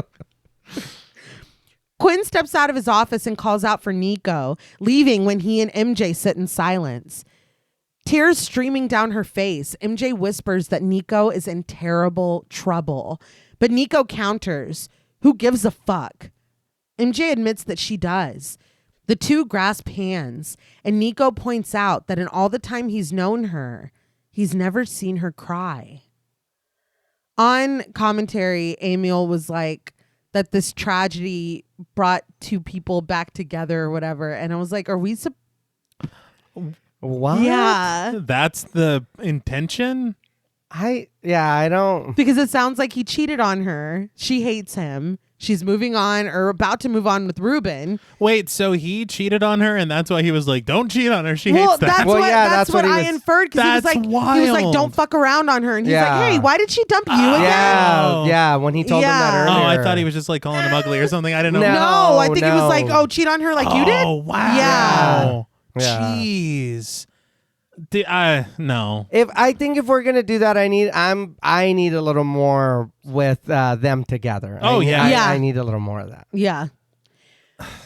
But in Quinn's office, he tucks Nico's badge into his drawer, confiding in MJ that Nico's on paid leave. He managed to talk the commissioner out of no pay. MJ stares at him for a moment before pulling her own badge from her belt and setting it on Quinn's desk. You take his, you take mine. Quinn looks up at her, asking if he's really supposed to lose 3 good cops in one day.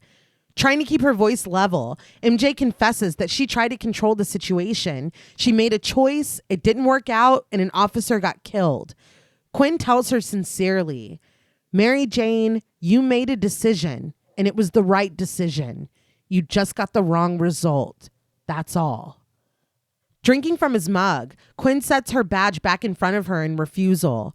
He advises her to go out and get drunk, because that's what he's going to do. I thought that this was such a touching moment. Yeah. Amiel on the commentary said that she looks like a little girl standing in the headmaster's office. Okay. And to him in this scene. Yeah. And see, it's things like this. Her being like, if you're going to take his badge, here's mine. Yeah. We ride together. So I want more of that history. Yeah. I want a little more of that background.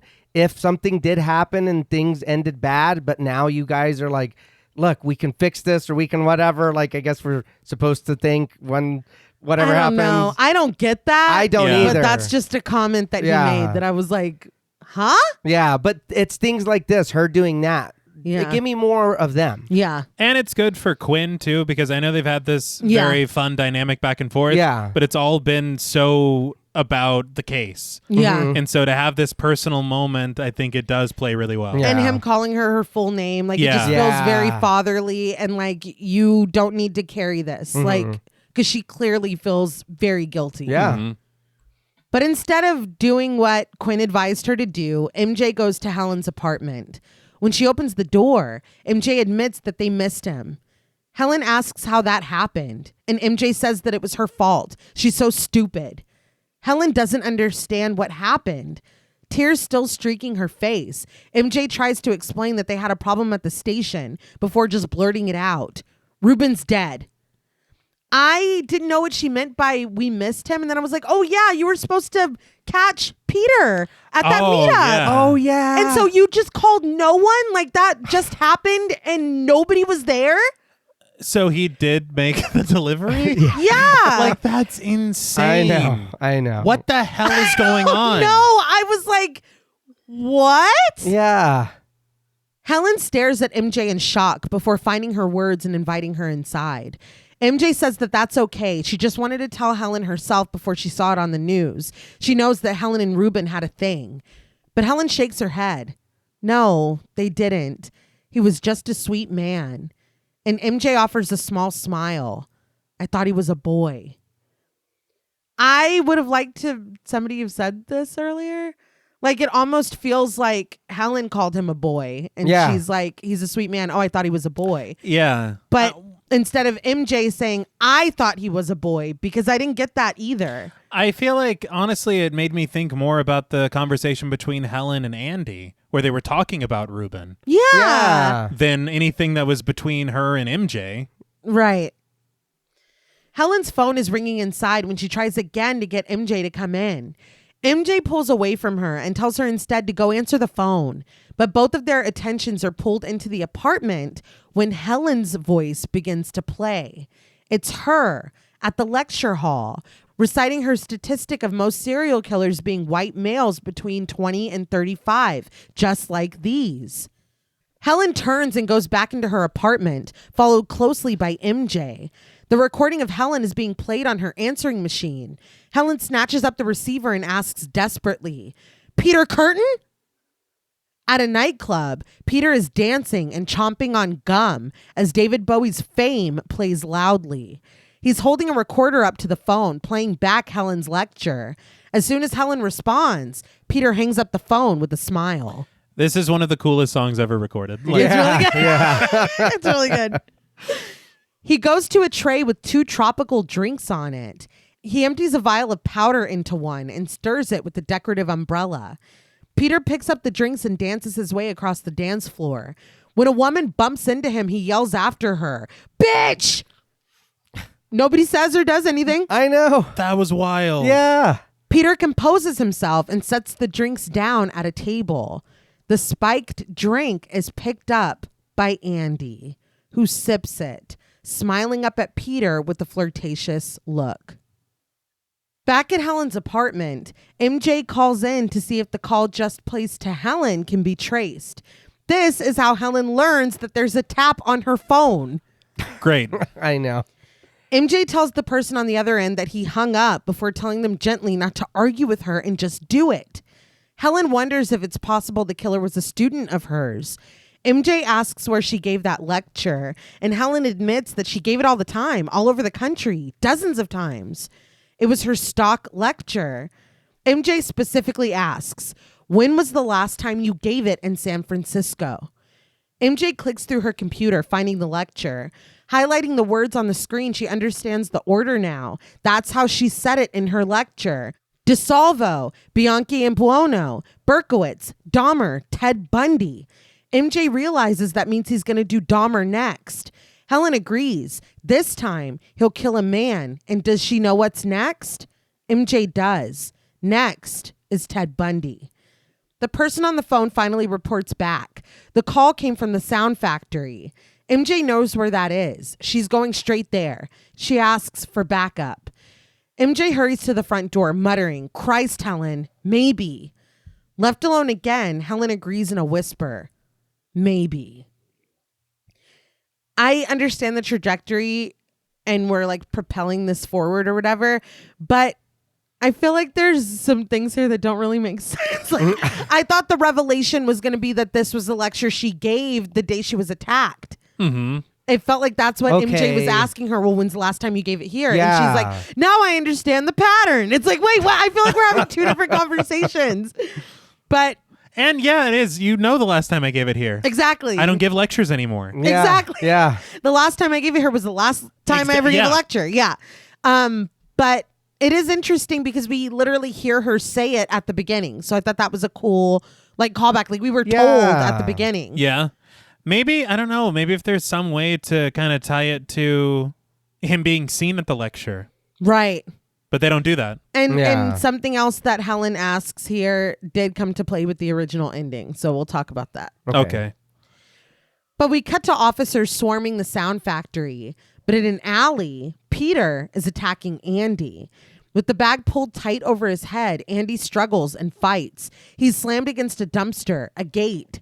Finally, he falls to the floor, landing in a pile of trash with his twitching legs still in view. We pan up to find Peter straddling him, strangling the last of his life from him. He sighs satisfied before looking around and crawling over to his bag. Peter pulls out a hacksaw, and it glints in the low light of the alley. Peter brings his weapon over to Andy's body. So this is terrible. Yeah. Amiel said that he didn't want us to physically see Peter kill anyone until Andy, because we know Andy and we like Andy, and it would just hit harder. But like we did see him torturing a woman. I was going to say, I remember. So I don't know. Also, he drugged him. So I thought that it would be a more Dahmer approach. Right. Instead of choking him out in a back alley, throwing him against a dumpster. Yeah. Like, Yeah. but I don't know. I do want to say now that Andy is clearly no longer with us. Yeah. This to me, and when I do eventually remake this film as a giallo, I want to say I think that it would make a lot more sense if Andy turned out to be the killer in this film. I feel like you have him in that scene earlier where it doesn't really seem like anyone would really even be aware of the fact that she is working with the police. And then it's already everybody knows it, and so does the killer. Okay. Then you have a scene where Andy literally steps out and leaves the apartment, and not even a few minutes later, she gets that first email. Right. And then you have it to where... I think that might be all. But I just feel like you have this person who has embedded himself in her life over the past 13 months. Right. I feel like that's a much bigger thing to me for a reveal, because they treat so much of this with Peter as a reveal. Yeah. But none of it matters. But it's not. Yeah, no, it's not. It doesn't. And so if we have somebody that is close to Helen, that has been a part of her life, that is, and is also goading her on to continue working with the police. Right. It does make sense to me that it's like he's bringing her back into this world Yeah. that he is creating. Yeah. Okay. No, that would be crazy. Yeah. But no, he's He's just gone. dead. Yeah. Yeah, that sucks. In a diner overlooking the pier, a man played by David D. Ferguson sits alone eating his breakfast. When he spots people running down the dock to look in the water, he stands, craning his neck to see what they see. We are treated to the gruesome sight. Andy's body floating face down in the water in his bright red shirt. He's pulled in closer to the dock with the end of a paddle. Presumably having just been broken the news, Helen sits next to MJ on her couch with her face in her hands. Snapping back into professional mode, she stands and goes over to her window, certain that the killer is going to do Ted Bundy next. We never talk about Andy again, by the way. Yeah. So...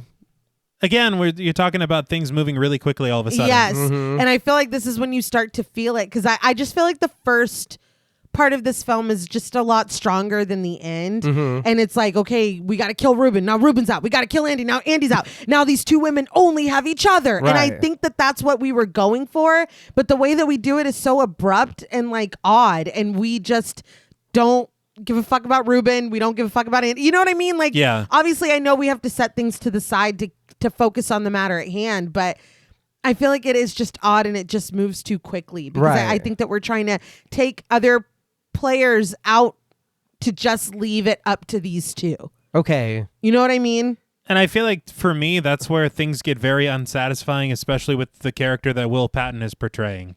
Because it's almost as if you're setting it up to where it's this grand thing that he's going to be a big part of the finale. Because he's really all she has left in the department. Yeah. And then he means nothing. No. You want me to be honest real quick? I already forgot about him. Yeah. Like I already forgot.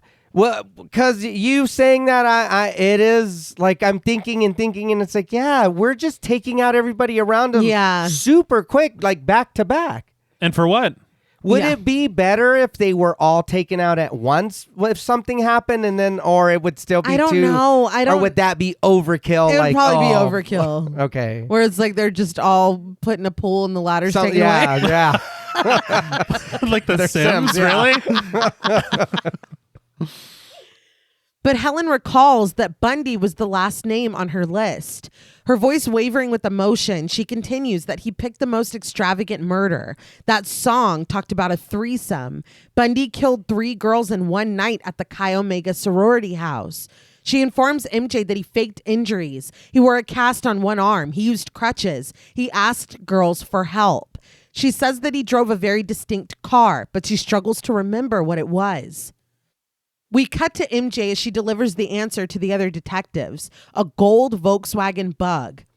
She wants records on all gold or tan VW Bugs in the past year and an in-person check on any registered owner. As Helen paces her apartment, her brow crinkled in thought, we see MJ's ordered calls being made. MJ continues with her orders. Campus security is to be notified, and all female students are to be warned, especially those with long, straight hair. They need to avoid any contact with males they don't know. Any man with an injury or a handicap need to be reported.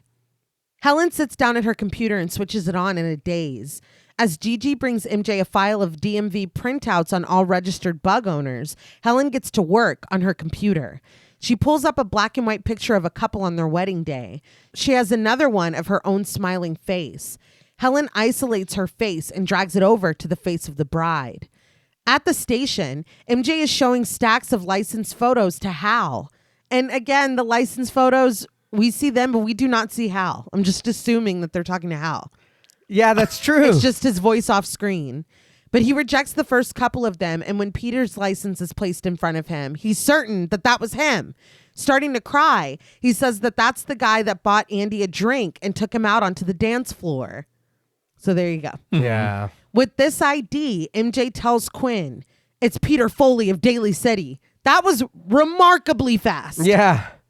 And it's funny because we see that gold bug when he stops and attacks the woman in the car. Yeah. I thought as somebody with knowledge, I thought that was an Easter egg. Okay. Like that he's this fanboy. I didn't know that was the smoking gun. Like that's what was going to do him in. I thought that was for us. That's what he was driving anyway. Yeah. That's his car.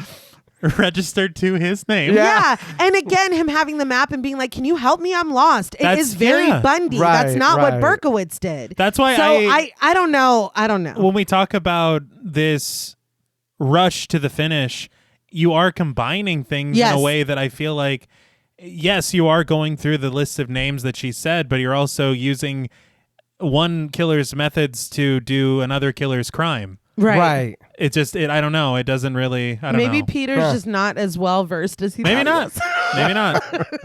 He's in a hurry. Yeah. Yes, he is. We're all in a hurry now. We only have 20 minutes left.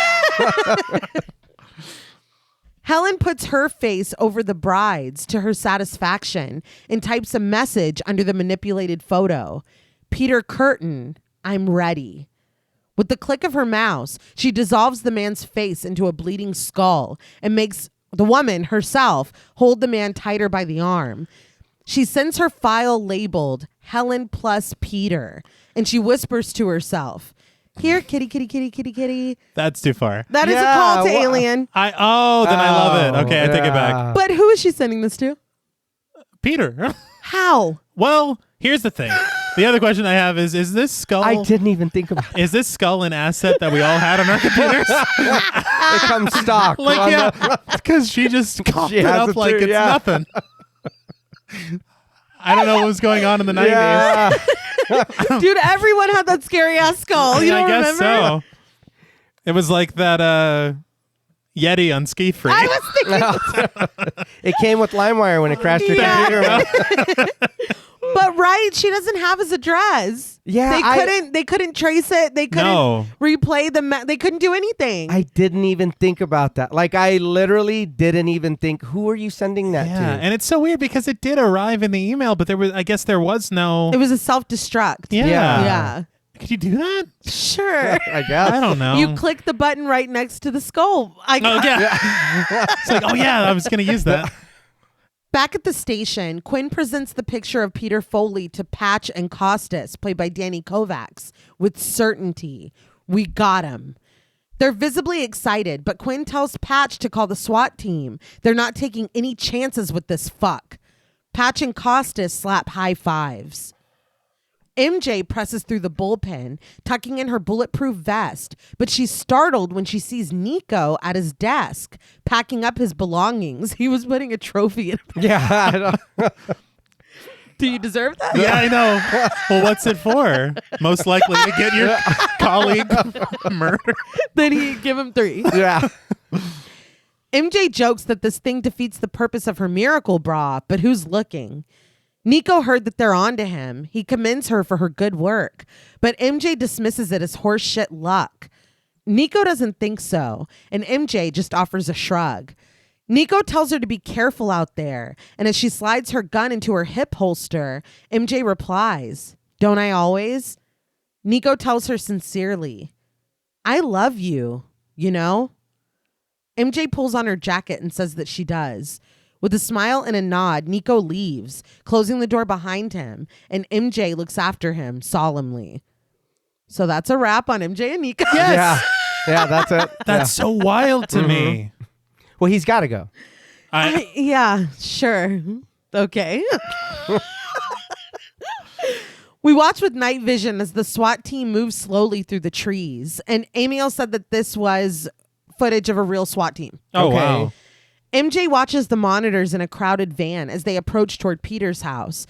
They call through the loudspeaker for Peter to come out, but the only response they receive is the chirping of a smoke detector and a visible fire blooming from the basement window. Yeah. Really? Yeah. Really?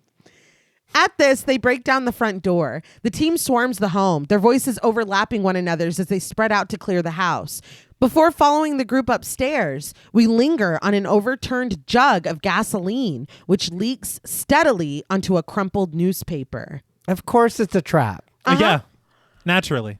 In the bedroom, the team finds Peter's wife slumped dead on her bed with a bullet hole in her cheek, her blood sprayed against the wall behind her. Now that one surprised me. Yeah. Yeah. Amiel said that they had a shot that they took out of the dog because Peter also shot the dog.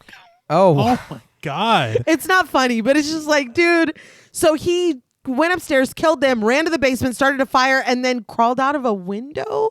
Question mark. I don't know. What serial killer is that? Yeah. Peter Foley. Almost said Peter Curtin. The beads clatter loudly as SWAT members rush down the basement steps, making their way through the thickening smoke. As soon as they open the basement door, a ball of fire explodes out. MJ watches all of this with dismay from the van, and no longer able to wait, she rushes out, ignoring the officers that try to stop her. She stands outside of Peter Foley's house and watches with her own eyes as the flames engulf it, and the SWAT members hurry out as explosions within continue. Framed in front of the burning house, Lieutenant Quinn is interviewed by KXBU. When asked what happened here tonight, he shares that the San Francisco Police Department developed evidence that identified Peter Foley as the copycat killer. He lives at this address. When Mr. Foley was asked to come outside and be interviewed, he set fire to his home. So are we supposed to believe that Peter died in here? I guess. I don't know how they could even think that, though. Yeah. I don't know. Helen is watching this segment in her apartment when her doorbell rings.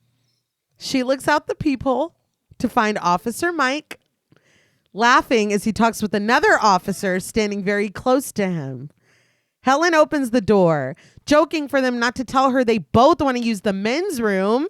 But when she opens the door, things are not as they No. things are not as they appear through the peephole. Officer Mike is now being held captive with a knife to his throat by Peter Foley, who wears a police uniform and a fake mustache. Peter drags the knife across Mike's neck, slitting his throat and spraying Helen with his blood. He drops the dying officer to the floor and sprints after Helen, who gives chase further into her apartment. What did Foley tell him before he rang the doorbell? I know. It's like, Because no. 789. It's like, oh, damn, I'm scared, but that's really good. That was really good.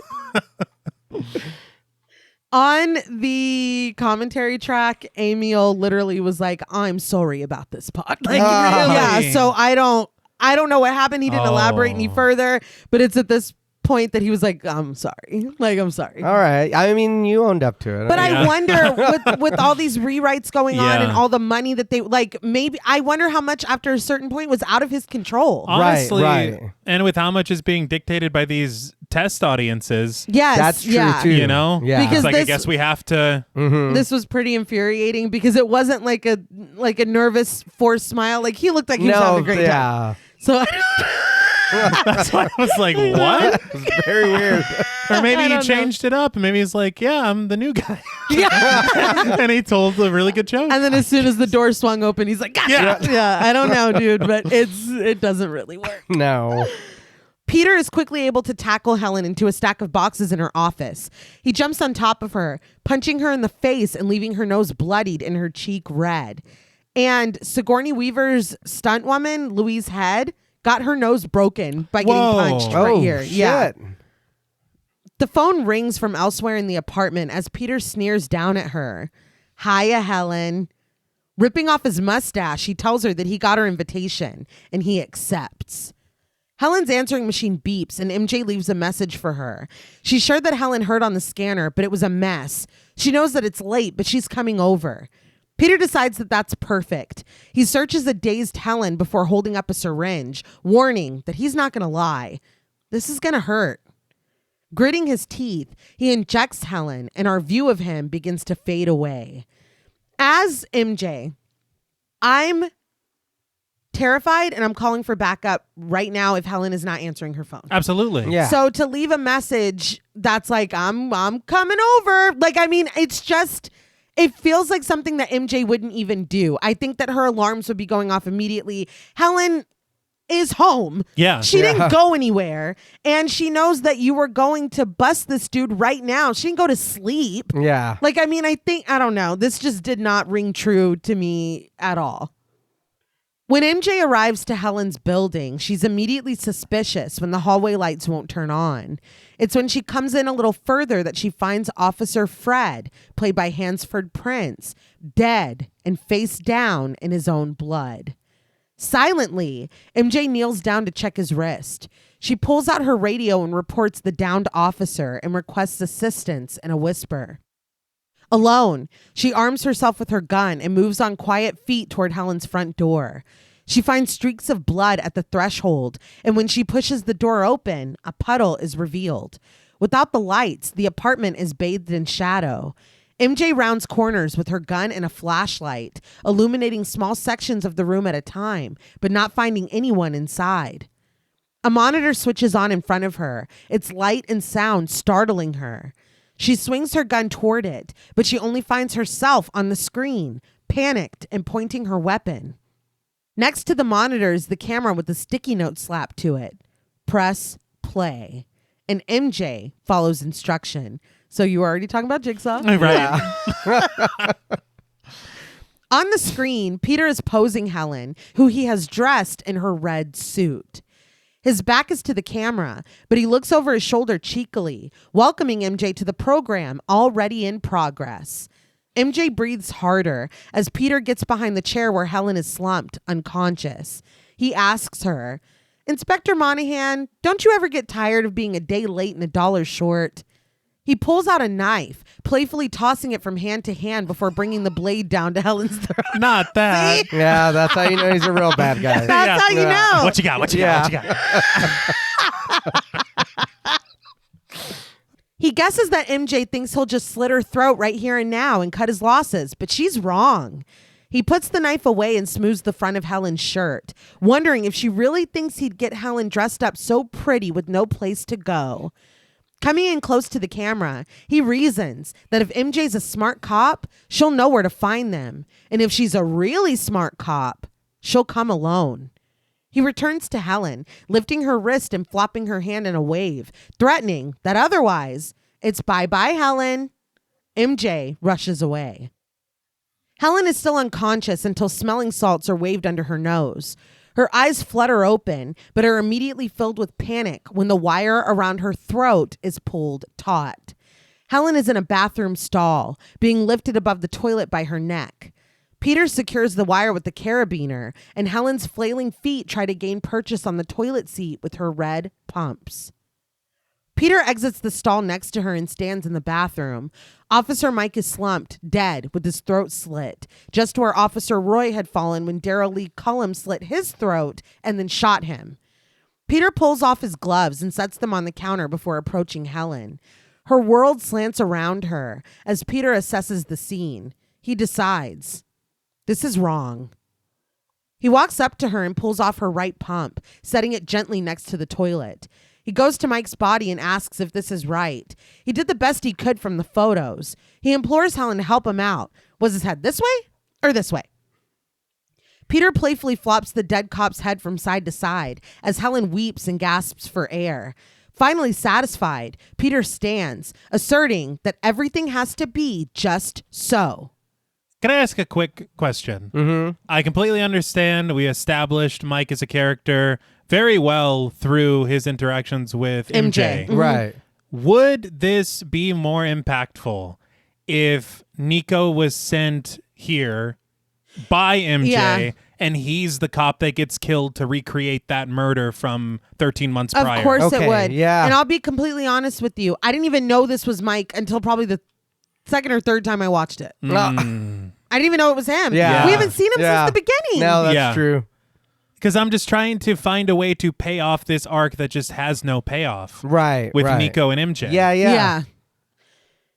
Peter picks up a tripod he's armed with the camera, sighing that he remembers watching her on that screen in her red dress. She looked huge. Looking at her through the camera, he muses, "And look at you now. So sad." So there's confirmation. Yeah. Yeah. Standing back up, he tells her to look on the bright side. He's going to make her the world's most famous victim.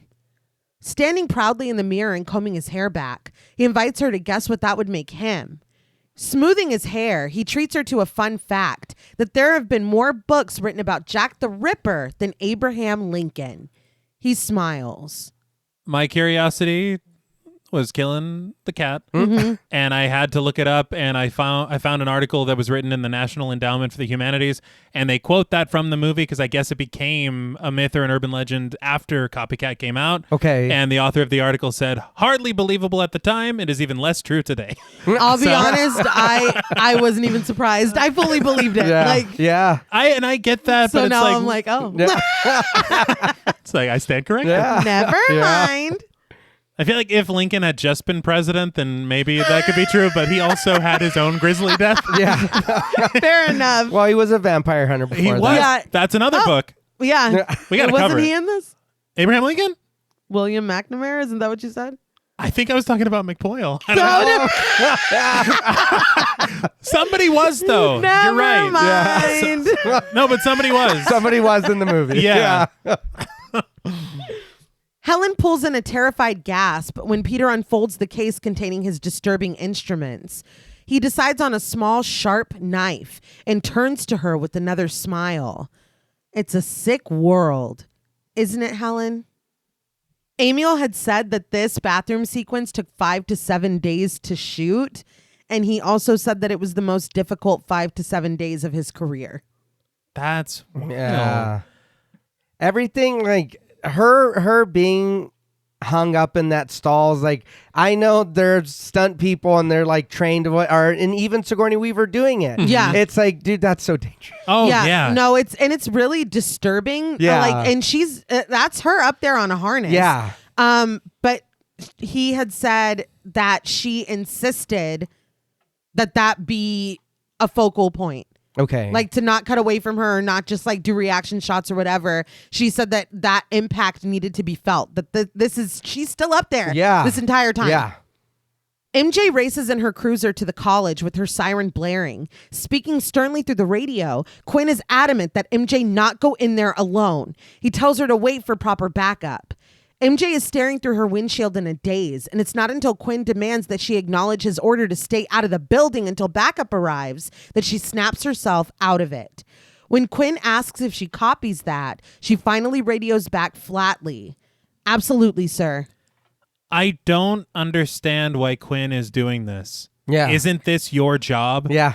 Yeah, but he's telling her to wait for backup. Yeah, but at the same time, while you wait for backup, Helen Hudson's getting chopped up. True, and also Yeah. backup obviously takes fucking an hour to get there. That Yeah. too. So, yeah. And then you just have a whole SWAT team at your disposal? Oh yeah, what happened? They all So everybody have, round them up. They all have smoke inhalation. That's right. true.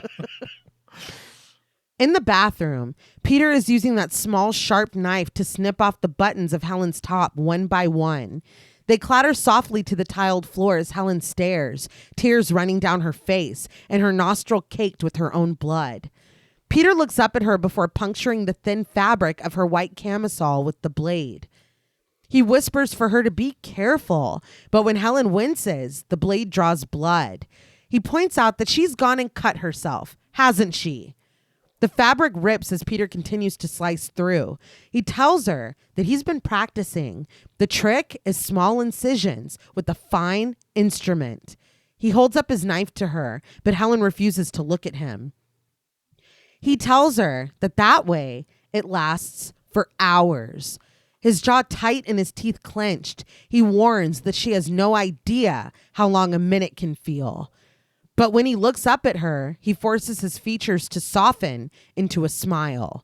And they said that this is a real sharp knife. They used a dummy torso, a Okay. breathing, bleeding dummy torso. Okay. I have to say, as I was watching it, I was like, I don't know how they're doing this without an actual. Yeah, So that makes a lot of sense. and Yeah. it works.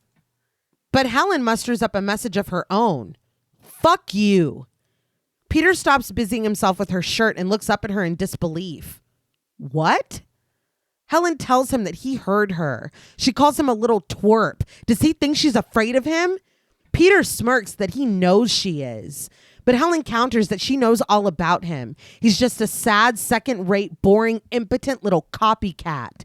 Helen laughs in his face, and this is too much for Peter. He's seething with rage when he brings the point of the knife under her chin. He sneers, "Watch it, bitch, or I will slice that smile off your face." He asks if she hears him, but Helen is still laughing. Daryl Lee couldn't get it up either. Peter is yelling now, "Do you hear me?" But he goes silent when Helen spits in his face. Dumbfounded, Peter wipes it away, but Helen continues to glare at him defiantly. He tells her that was a nice try, but he knows her little trick, and he sees that he won't kill her fast, no matter how much she wants him to. So as I said, William McNamara appeared, I watched his interviews on a couple of podcasts when I was researching this. And on one of those podcasts, he said that Sigourney Weaver really did spit in his face.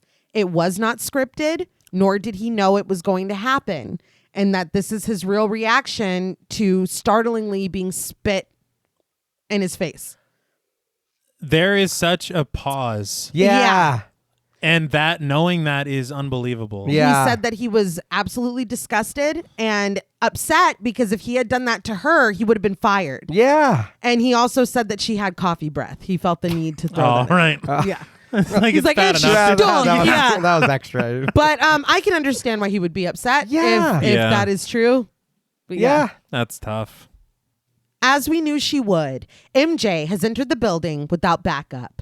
She rounds the corner into the hallway gun first. The hall is empty. The women's restroom is at the very end, and MJ presses forward slowly. But when she broaches an alarm on the wall, it begins to beep loudly as a red light glows. Disappointed that she didn't see that. Yeah. But this sets off Peter's alarm in the bathroom, and he proclaims that this is excellent. He walks away from Helen and goes to turn off the alarm at the sink. He asserts that this is where Daryl Lee got sloppy. He wasn't expecting a second cop, but Peter is. Peter stomps back toward Helen's stall with duct tape, just as she cries out like Principal Skinner, "I'm in here!" He secures it over her mouth. Peter implores her to come on. That other cop's collecting his pension, and so will MJ. He points at Helen, scrunching his face in anger as he threatens that if Helen warns her, he will kill her.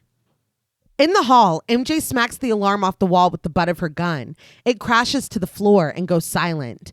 MJ pulls the radio from her hip and tells dispatch that she has a message for Lieutenant Quinn. "Tell him I'm sorry I blew it." She puts the radio back on her hip and walks toward the bathroom with her gun, checking a second gun before sliding it back into her belt.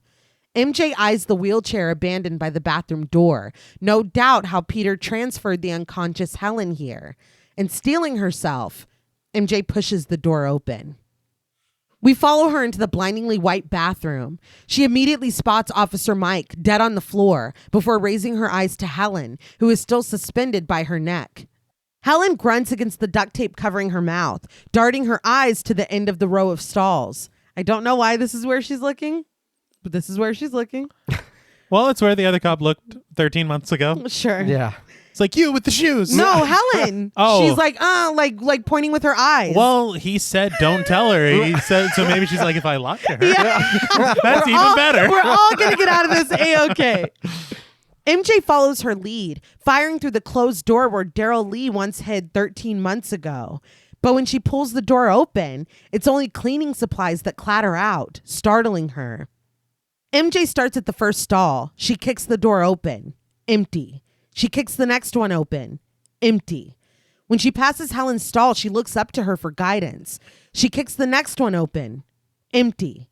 Behind her, just as she passes, the out-of-focus fallen officer turns his head. MJ kicks the door to the last stall open and finds, slumped on the toilet lid, his dead eyes staring, Officer Mike Johnson with his throat slit. Hitting her with the old John Kramer, Peter has risen from the floor, having incorrectly been assumed to be the dead officer. He did not twerk, though. No. Unfortunately, there was no No. twerking. There was no heat thick, though. There was none of that, none of that. unfortunately. Amiel said that he had a difficult decision to make here, but it ultimately came down to him between suspense and surprise. He said that split moment, which I love, it is such an eerie shot of him turning his head out of focus behind her for a fucking second. With that, it builds the suspense because you know something bad is about to happen. When you don't see that and we just see him grabbing MJ, it's surprise because you had no idea what was coming. Yes. Yeah. And so ultimately he said that he went with suspense. And I think that was the right choice, if only for how cool that shot is of him in the background when you're like, what the fuck? Yeah. It was really good. Right. And us having seen how this scene played out 13 months ago, Yeah. it's cool to have a different... It is. For sure. He grabs MJ's gun, just as Darrell Lee Cullum did to Officer Roy, and places his blade against her throat. He muses in a faux Southern accent. Well, that's my gun, isn't it? What in the world would you be doing with my gun? I love that Cullum's book was like, and then I said, Yeah. He did. because it has to be. He did. He takes the gun and presses it against MJ's temple as Helen stares, breathing heavily against the duct tape. Peter looks up at her, asking for help. What should he do? Do I stick her or shoot her? Shoot her or stick her? Huh? But he's too consumed with his role. And when he asks Helen again to help him out, MJ takes this opportunity to fight against him. He makes a noise. He sticks his tongue out. He's really trying to really get into into character. He loves it. She's able to knock the knife to the floor and a struggle ensues for the gun. Oh yes, they both reached for the gun. MJ stomps down on Peter's foot and he takes this really hard, his pained reaction giving her the opportunity to pull away from him. But Peter fires, shooting MJ in the shoulder and shattering the mirror behind her. Her body rocks with the impact, and when Peter shoots her again in the chest, she goes down. Her shocked expression slackens as she goes unconscious, the bulletproof vest visible through her shirt and the blood from her shoulder smearing the wall as she goes down. She lies there beneath the sinks. Peter chuckles in triumph and tells Helen to watch this. Is she watching? He kneels next to MJ and props her up, asking again, "You watching?" He puts the knife to MJ's throat. "Are you watching this?" But Peter looks up when Helen's other red pump clatters against the tile. No longer bracing herself on the toilet seat, Helen slumps, her full weight being supported by the wire around her throat. Peter sprints to her. What is she doing? He screams her name as he lifts her feet back up onto the lid, crying out in frustration that his perfect recreation isn't going as he planned. Frantic, he hurries to the next stall and tries to release the carabiner. And when he can't, he takes out his gun and fires, breaking it. Nobody's plan is working tonight. No. Yeah, no, not at all. The wire snaps and Helen falls in a heap on the floor. With their hands cuffed, she's able to rip the tape from her mouth and pull the wire from around her neck. Peter tells her sourly that was a good job, but she's not getting off that easy.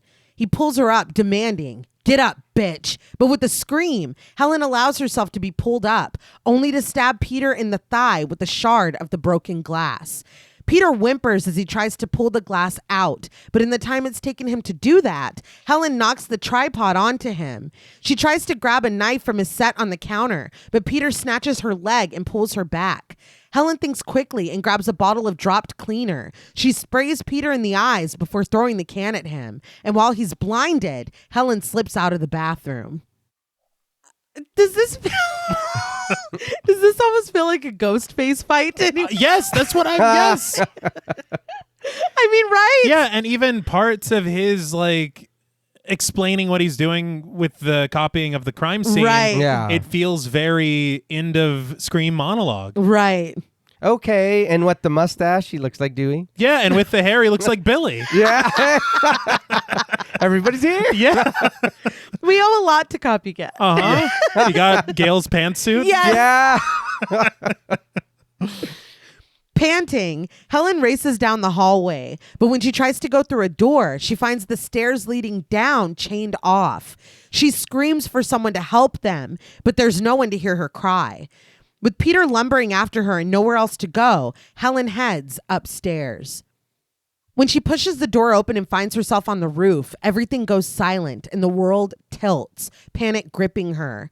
Helen lets the door fall closed and stays in the stairwell, trying to collect herself. When Peter steps onto the stairs, she forces herself out onto the roof. Everything going silent and like That was excellent. Yes, I agree. Because it's so like frantic. The score is she pushes the door open and it's like it's too much. Mm-hmm.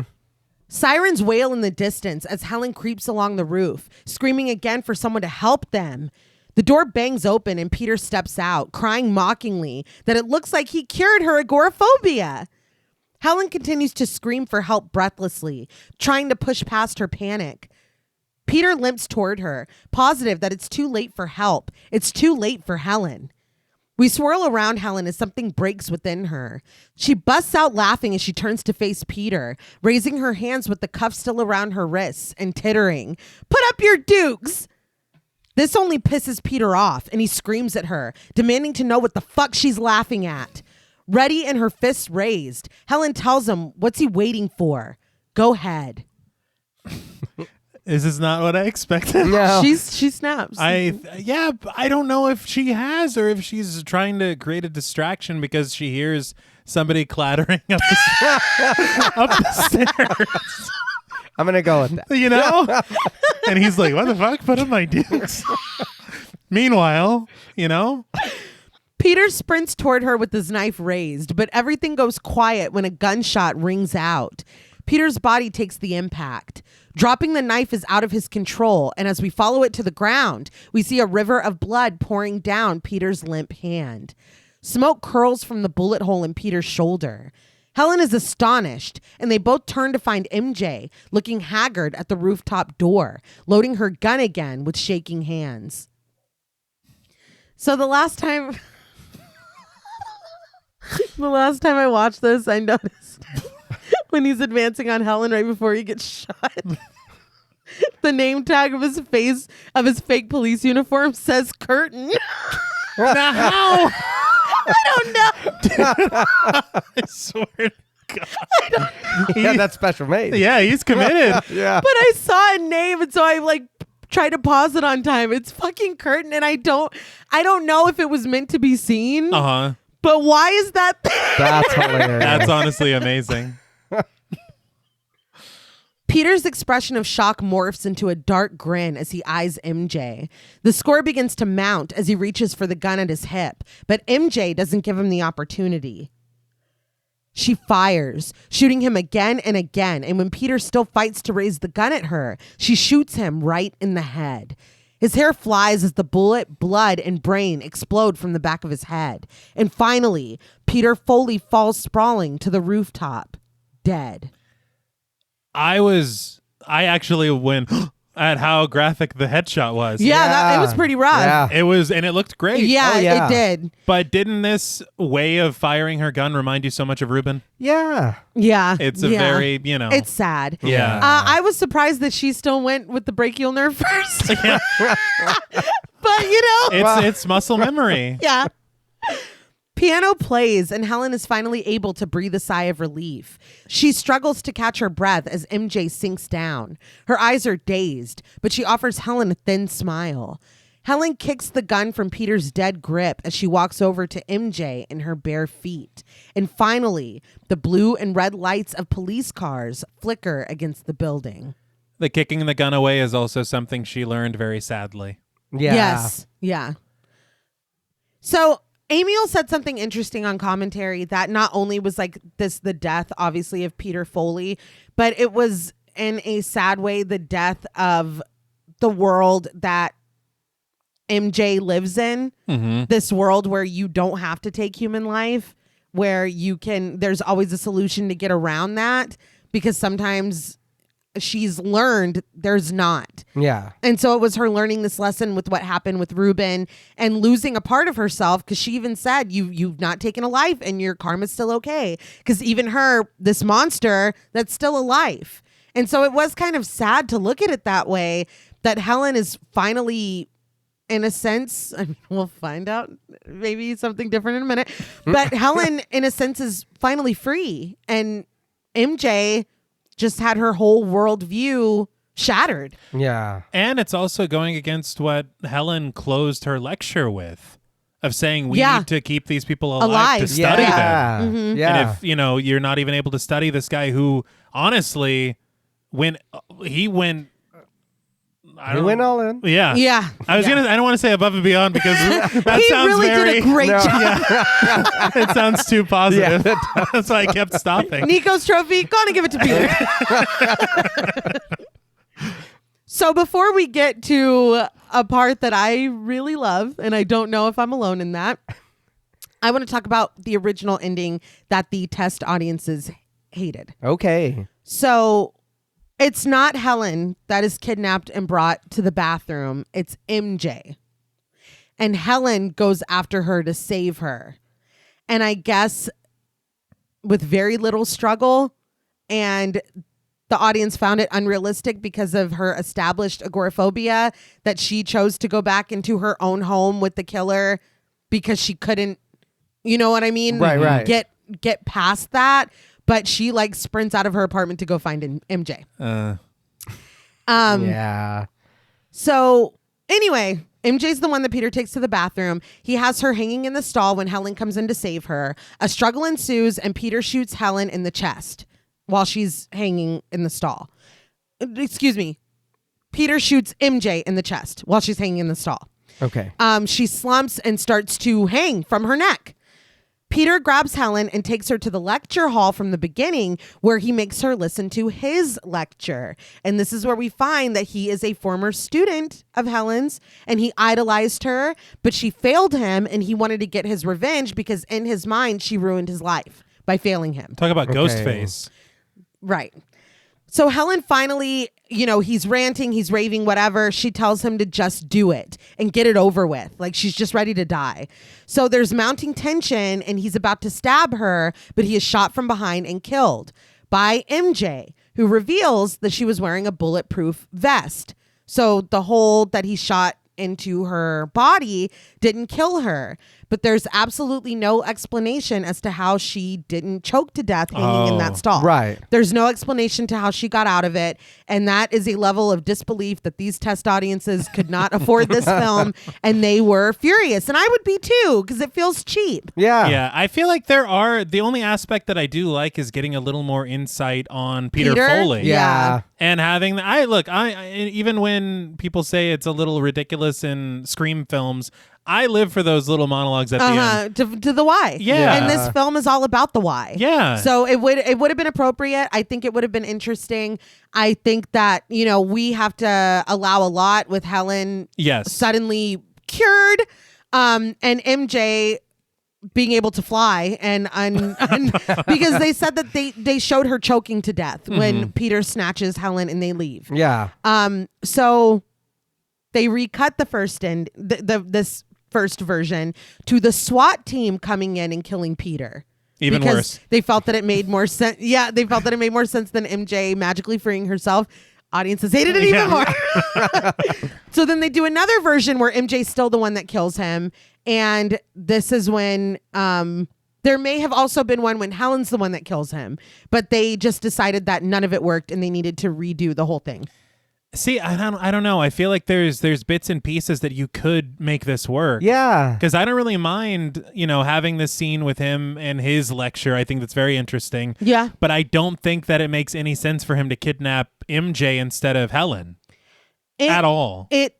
I mean, No. I don't get it either. And I think that we get this full circle moment with her in the same suit. Exactly. In the same stall, in the same lecture hall. Like it is this like sick, this is her nightmare and she's back. You know what I mean? If you don't have that, how is it a copycat? Right. Like it's very necessary, I think. I also, and I don't know, I know that there were other versions of the screenplay and I only really kind of got a peek into one of them. But, and that's what I was talking about. It's at the screenplay that I read at the end. Helen and MJ are leaving and getting into a car together and they're like, oh, here comes the mouth and the haircut. Oh, okay. Yeah. And they're like, can we get a statement? Can we get a statement? And Helen says something like, well, if they're asking, then they don't know or something like that. And then the movie's over. So I think because again, we've done, what was it? Berkowitz, then Jeffrey Dahmer. Now we're doing Bundy, a threesome, Ruben, MJ, Helen.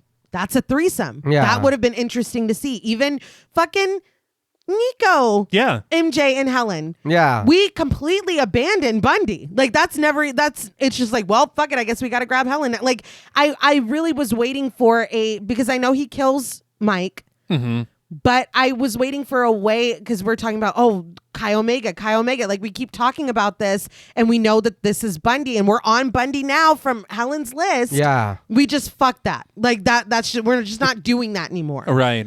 So I thought that was weird. I don't know. Just something about this it does not scratch the itch.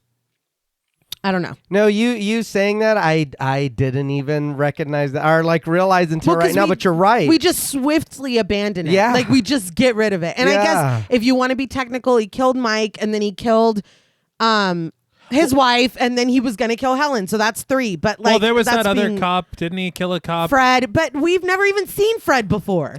Yeah. So he doesn't you know count. what I mean? He doesn't count. Like, I don't know. Oh, the dog. We didn't see him either. Like he lives in this version. Yeah, he let the dog out. Oh, good. Well, then I don't know. But I don't know. It just leaves something to be desired. I think that even in its own narrative, in its own universe, in the own rules that you've established that this person is operating by. Yeah. You know what I mean? So it just doesn't, I don't know. I think a big part of it being unsatisfying is just a matter of Peter Foley, honestly. Because I don't know that there's really anything that he could have done. So listen. Okay. For me, it was deeply unsatisfying that it's just this dude until we get to this scene right now. Yeah. Okay. That's why I like it. That's why it's, to me, a twist. Okay. Okay. Okay? And Amiel said that he added this. He felt that it was a twisting of the knife because this was not in the original. Like everything at the university, that's the ending of the movie. Yeah. In whatever version. Okay. So this, and I wonder if Frankie D was responsible. I don't know. I don't know, but I like it. So let's get to it. We cut to Daryl Lee Cullum in his cell, his voice narrating the letter he's writing in his looping cursive. Dear Conrad, thank you for your letter. Well, praise the Lord. I know you must be so happy he chose to spare Dr. Hudson. The big guy moves in mysterious ways, don't he? Now, it just so happens that I'm awaiting the arrival of a pair of genuine Helen Hudson undies, signed personal to me. A real collector's item, I'm sure you'll know. Funny that he still thinks these are coming. But he continues. They're yours, but don't forget that a disciple must be strong if he is to succeed where others fail. Peter strayed from the path, and the Lord smote him good. So keep it simple. Then glory is yours. Then vengeance is mine, as the good book says. I know you'll get my meaning. Happy hunting, partner. Daryl Lee Cullum. He folds up his letter and licks the envelope, the way he once threateningly licked the blade he intended to kill Dr. Helen Hudson with. With the picture of Peter Foley out of focus behind him, Daryl Lee Cullum raises his disturbed eyes to us, a man unflinchingly obsessed. He blinks sleepily as the credits roll next to him. So, what did you guys think of Copycat? But very quickly, come on, that's a banger ass ending. That's a banger. It's not over. It's never going to be over until he's dead. That I do like him, like, because he said that earlier. Well, and he was like, this dude kept writing to me, whatever. But it's like, no, you have a fucking picture of him. Like you're pulling the strings. Mm-hmm. Yeah. I will say, to what you said earlier about it being a twist, I will allow that it is a twist. All right, okay. I think my thing is that it doesn't make up for completely how unsatisfying Peter Foley is as a character to have this thing at the end to kind of swoop him and be like, oh, you thought? It's like, well, we spent a lot of time on this motherfucker. Yeah. We did. But I mean, I do think that if there is any way to salvage it, it is something like this. Absolutely. Yeah. I think Amiel, he made the right choice in doing that because I feel like we're on the rooftop with Helen and MJ and the credits roll. Okay, well, yeah, good for them. You know, this is like, he's writing to a whole other guy. Mm-hmm. Well, Peter, he didn't listen to what I said. And look what happened to him. So listen to what I say. Yeah. And it's like, you weren't even keeping her squirrel covers, dude. Oh, right. Like, that's crazy. I think it's currency. Yeah. I think the only way that it makes it a little difficult is only because if he is a disciple of Cullum, why is he doing all these other serial killers business too? To get Helen back in the game. Stealing their bit? Yeah, because that's her expertise. All right.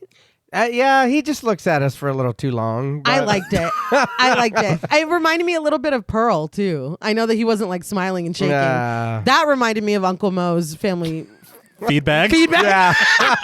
commercial.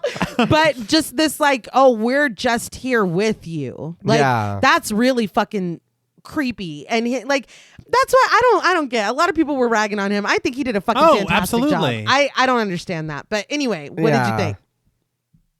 No, I still really like the movie. I think that it is good and it should be watched. It is an experience. I think that it is of its time, though. I think the computer stuff, the effects on the computer, with what we can do with our phones, it makes this look a little silly.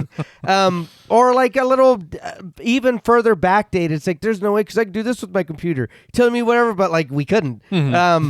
It is funny because there are little things that you do notice that seem out of place or scenes that are confusing. Yeah, I said it up top. There's a couple of things that I was just like, what? Like when they're having that conversation with them on the video feed, and then he's just like, so how's it going, Doc? And then she gets the information about whatever, and she leaves. Yeah. And just even if she's like, it's okay, dude, this fucking. He tried to kill her. Yeah. You're really just like, okay, I'm going to leave you here on your own. There is a guy that comes in and out of here on his own. This guy wants to kill you too. I'll be back.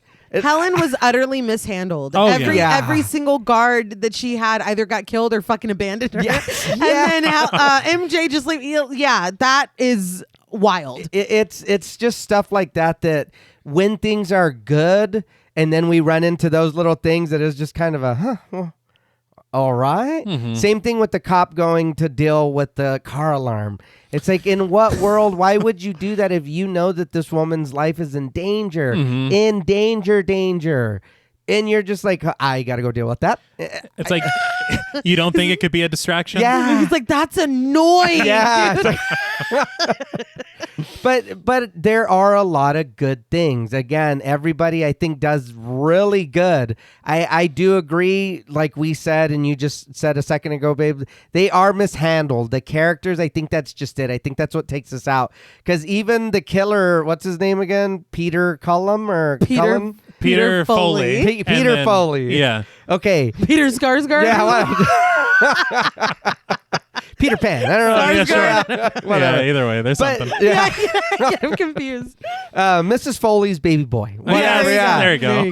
Mick Foley. There you go. But even him, we do see him too early. We get a lot of them, and it's like, I want you to be menacing. That's why I'm saying if we just got the glare and the glasses, maybe even just that. And then that's all we see are, like you mentioned too, babe, about the clicking of the mouse. That's fine. We just see his hand. We just we don't need a lot of them. And I feel like if we had waited on that reveal, we could have played with him so much more and had him at the crime scene at the gas station. When she's like, look at the crowd he liked to watch. He's not there. Yeah. You know what I mean? Like, we could have, to really reward you when you go back and be like, dude, he was at every fucking crime scene. You know what I mean? Like, I don't know, because it was really cool going back and seeing him at the lecture and then seeing him, hi, officer, or whatever. Right. When it's like, you were doing a little too much with that. But no, I still liked it. I thought it was really good, and despite the things that I don't like, but I think this still was a really good movie. Yeah, I agree. I always have a lot of fun watching it. Because it is a thrill ride. Right. Mm-hmm. You're along for the ride.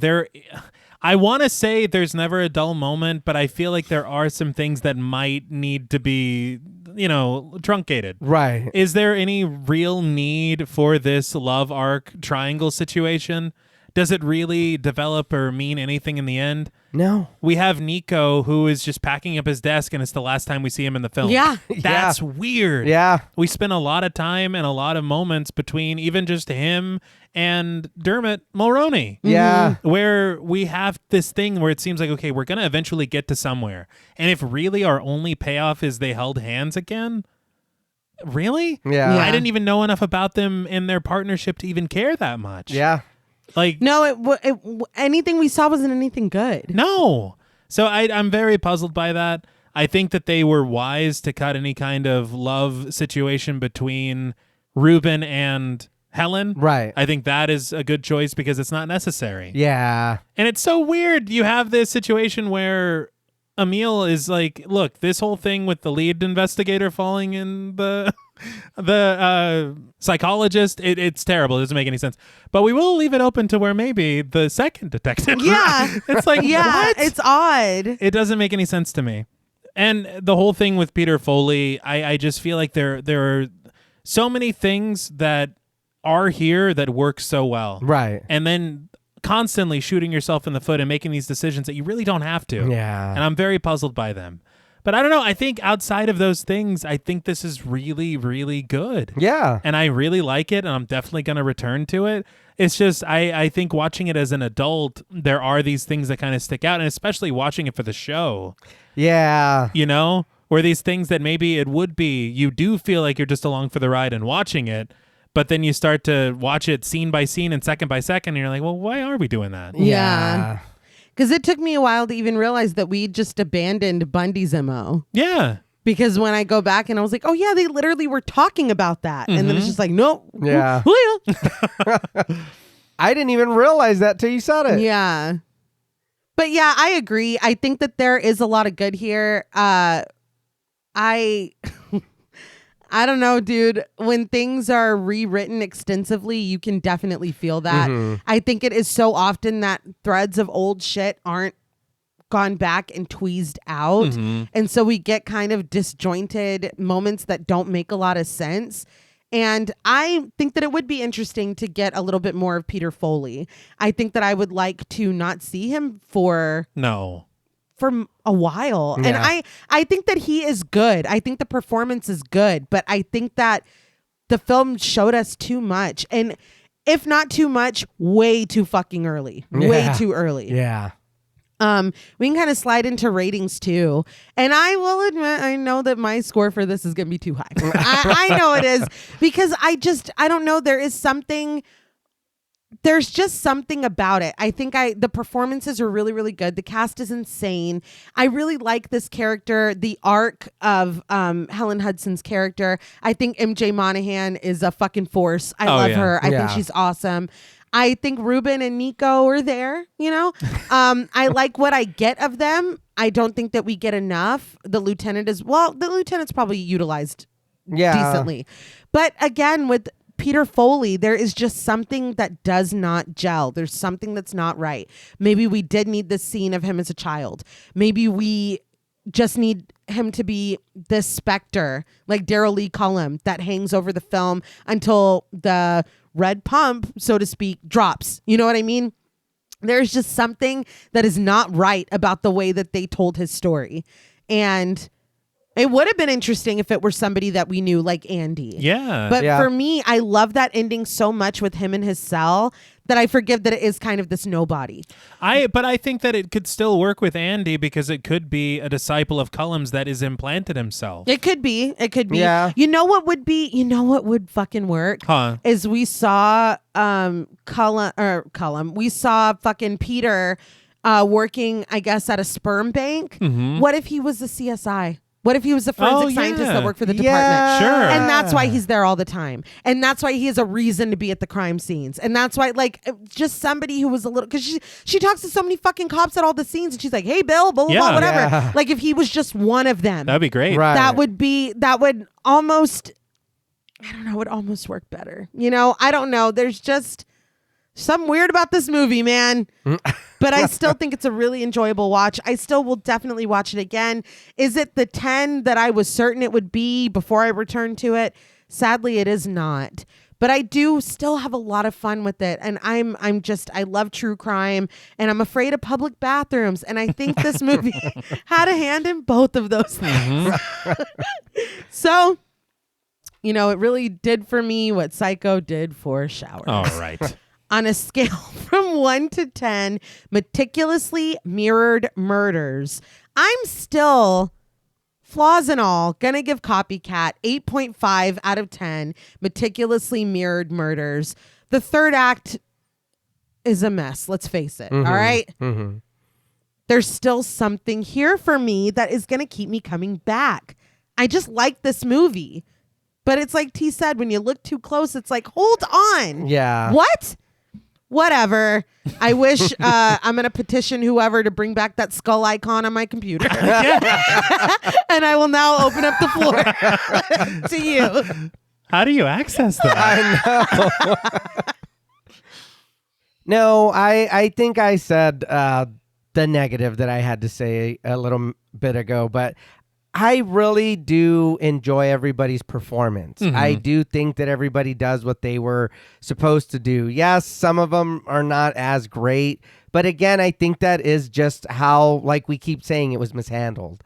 But I did state up top too, it took me a little bit to kind of get into the character of Helen, because Sigourney Weaver to me is always just a badass. For sure. It's like, you're going to intimidate me when I meet you. I know you are. But, When? Yeah. Well, but it is that. She does do what she's supposed to do. Holly Hunter, man, great. I really like the way her apartment is set up. You know what I mean? You do feel that lived in, I'm here. This is all my stuff is here. I don't need to go anywhere. Like you said, Peter Foley, that character, I mean, he did fine. It just, I think it is that. I think we just did see him too early. But I would recommend this movie. And I honestly think that if you were to be like, hey, do you want to watch this again? I tell you, yeah. All right. Like I did enjoy it. And the ending is, he looks at me a little too long. It's like, all right, turn around or I love it. Go back to what you were doing. Because it's uncomfortable. It is, but it's like, I'm waiting for him to say something. It's like, there's more, right? And then he just doesn't. So I was like, He's okay. like squirrel covered. Yeah. All right. So make sure you get your popcorn containers.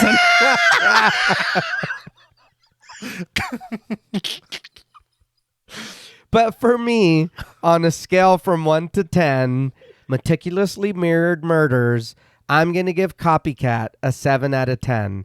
I do like the movie. I was like, okay, I'm watching it. But I think it is that when you stop to like look inside the keyhole and you're like, what's that? And it's don't look in there again. Yeah, You know what I mean? You're just reminding me of him laughing. I know, dude. I know. And then immediately being like,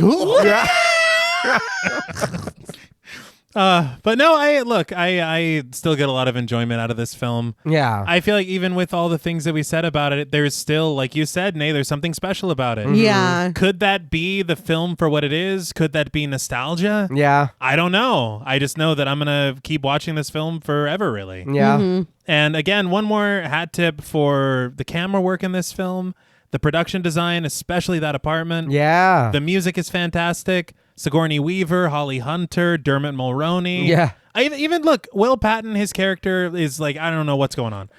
But he's great. Yeah. Same with, what is it, William McNamara? Yeah. Same with him. His character might not be where I want him to be, but the performance is fantastic. Yeah. And you got to give it to the performers for what they're able to pull off, even when the material may not gel. Yeah. And look, the third act is kind of, but those first two, something really, Excellent, really yeah. remarkable. Yeah. And the premise, Yeah. It's so good. that is such a good premise. So, I mean, I don't know. I think that maybe it is a little too high. I can't be too harsh on it because of how much I just flat out love this movie. Yeah. So, for me, I am going to give Copycat out of 10 meticulously mirrored murders. I'm going to give the film 8 meticulously mirrored murders out of 10. A little ironic that none of us was a copycat with our score. He did that enough for all of us. Yeah, it's like, look, I got it. Well, that's all from us at Podmortem. What would you rate Copycat and what should we watch next? Let us know on Instagram at the Podmortem. Be sure to follow us on Twitter and like our Stirhole Productions page on Facebook. Be sure to follow each of us on Instagram and Blue Sky at Blood and Smoke, at Juggalo Daddy 84, and at Travis MWH. Thanks again to Original Cinematic for sponsoring this week's episode. Please consider pledging to our Patreon, where you'll get over 300 hours of bonus content, our monthly schedule, access to our Discord server, and the opportunity to help us decide which films to cover. And if you're looking for Podmortem or Stirhole Productions merch, follow the link in our episode notes. Stay tuned until after the music for a special shout out to our Wendigo Getter patrons. And remember, When we don't understand the why behind life's atrocities, the horrors are doomed to repeat again and again and again. Until next time.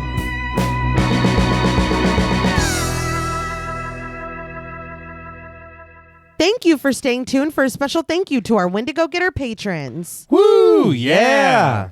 Very good. A special thank you to Chris Ontiveros, Kristen Lofton, Megan Martinez, Kimberly Bass, Sophie Hodson, Anthony Jerome M., Jordan Nash, Kent Morton, Lala Thomas, Travis Anissa Hunter, Miguel Myers ATX, Jennifer Perez, Allison O'Neill, Carissa, TJ and Angie Bronson, Andy Teague, Applin Ontiveros, Karima Rhodes, Kimberly Kleindienst, Bobby Holmes, Donna Eason, JD Rezak, Molly Gerhardt, Armand Spasto, Aaron Nagari, Eggy, William Berry, Charity Oxner, Amanda Six, Mandy Rainwater, Jordan Roberts, Dylan, Spencer Montavo, Pancake the Panda, John Ramos, Michael Newting, Alexis Roberts, Itzy M, Gary Horton, Kate Lamp, Carlos and Sydney, Jessica Hunter, Helena Rudder, Alan Johnston, Mariah, Livy Fun, Scott Troutman Wise, Mozzie Bear, Dave Burke, Emma Hagel Kissinger, Valerie G, Emiliana, CB, Taylor Santana,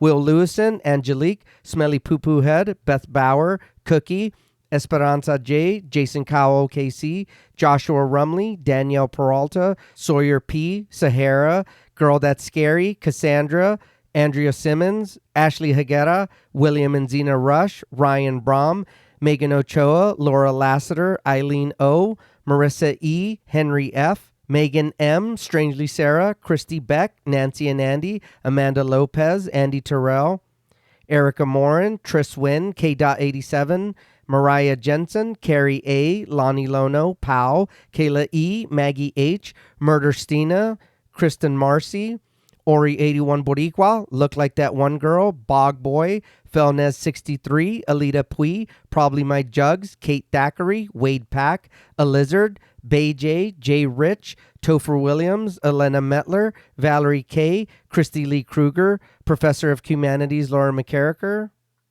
Naomi, Josh Smith, Autumn Green, Abby Kopp, Crystal 831, Skank Sinatra, Morgan Alexander, Tony Osteen, Julie Fredborg, Rihanna S., Daniel Taylor, Anna Kate, Heather Ortiz, Kim H., August, Jenny May, Old School Cool, Malik Caselli Armstrong, Scarly D., Toya Shea, Katie, Martin Shaw, Star, Tyler J., Cam Davies, Patrick Hoagland, Raven, Wesley Tart, Kristen Jackson, Jacob Nordberg, Samantha, Damian Grant, Half Price Horror, Clemmy, Nisi Nay, Jason X Rules, Aaron Norman, Victoria Smith, Patricia A. Graham, Erasmo Pena, Danielle Wright, Chuck D., Tabitha Thomas, Connie Lingus, Richard Murray, Irene, Jordan McCarthy, Rosalind Harnius, Emily Rance, Amy, Lisa and Kathy, Mike H., Christian Sadler, Hannah, Sarah Jack, Casey L., Evelyn Knight, Paula Garcia, Nikki M., Megan and Alexandra Saldivar, Lisa Sykes, Kelsey Niemeyer Cook, Martina LaForce, JG, Morgan Novello, Ashley, Alex M., Brandon C., Gordon Sutherland, Georgia Renland, Ashley Poe, Diana Joe, Connor Gormley, Carrie Parker, Katie Face, Jane Pillsbury, Caitlin Asher, Mia Franz, Pooh Bear, Spicy Caldera, This is the Zodiac Speaking, Jason the Ghost, Moldy Tic Tac, Brian Ward, Tanner Rutgers, Gremlin Keeper 22, Sam Spade 666, Veronica, Kristen Rhodes, Daniel Laurent, Carmito, TVR, A Very Sweepy Baby, Nicholas Rage, A Lazy Boy, Nicola Williams, Sadison Miles, Stu Corbett, Brick O, Jaden Nicole, Lost Fan 08, George L. Robertson, Mercedes X Bleeple, Joel Miller Apologist,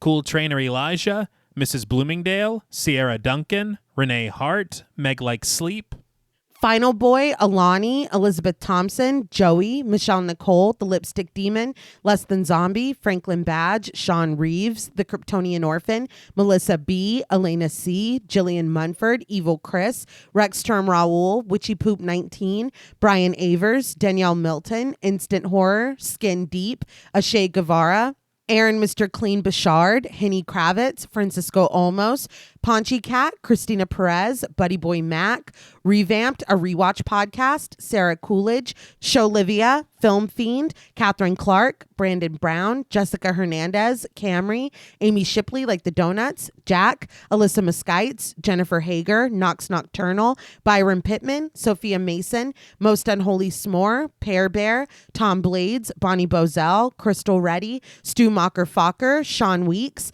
Chardonnay Carlina, Samira Samuels, The Chief King, Nicholas Doba, Philip Thomas, Ashley Gravely, It's Austin Buttercrush, Kimberly Martinez, James Floyd, Stephanie, Hope Mowry, Abe the Camel, DGS, J. Taylor Art UK, Robert Murdoch, GQ, Danielle Carter, Jason Moore, please, Nosley, Emily Jeffries, Joey Monda, Madison B. Saw, Jasmine, Midnight Martini, Victor Rushing, Gavin Annette, Jennifer Monahan, Beetle Babley, Lucille Brooker, Tono and Tone, Mick K. Dingus, Brian Highsmith, Abigail Spitzer, Christina Juarez, Billy Williams, Robert Quadriguez, Wispy Rainbow, Bionic Shoulder Blade, Zachary Luke, Squid Fart, Amy Goodman, Spooky Gal 89, Alyssa Defoe, Trev Heron, Vicky Worgan, Brooke Ball, Jason, Ryan Skelton, Travis, Coolest Name on Earth, Adams, Sage Pearsell,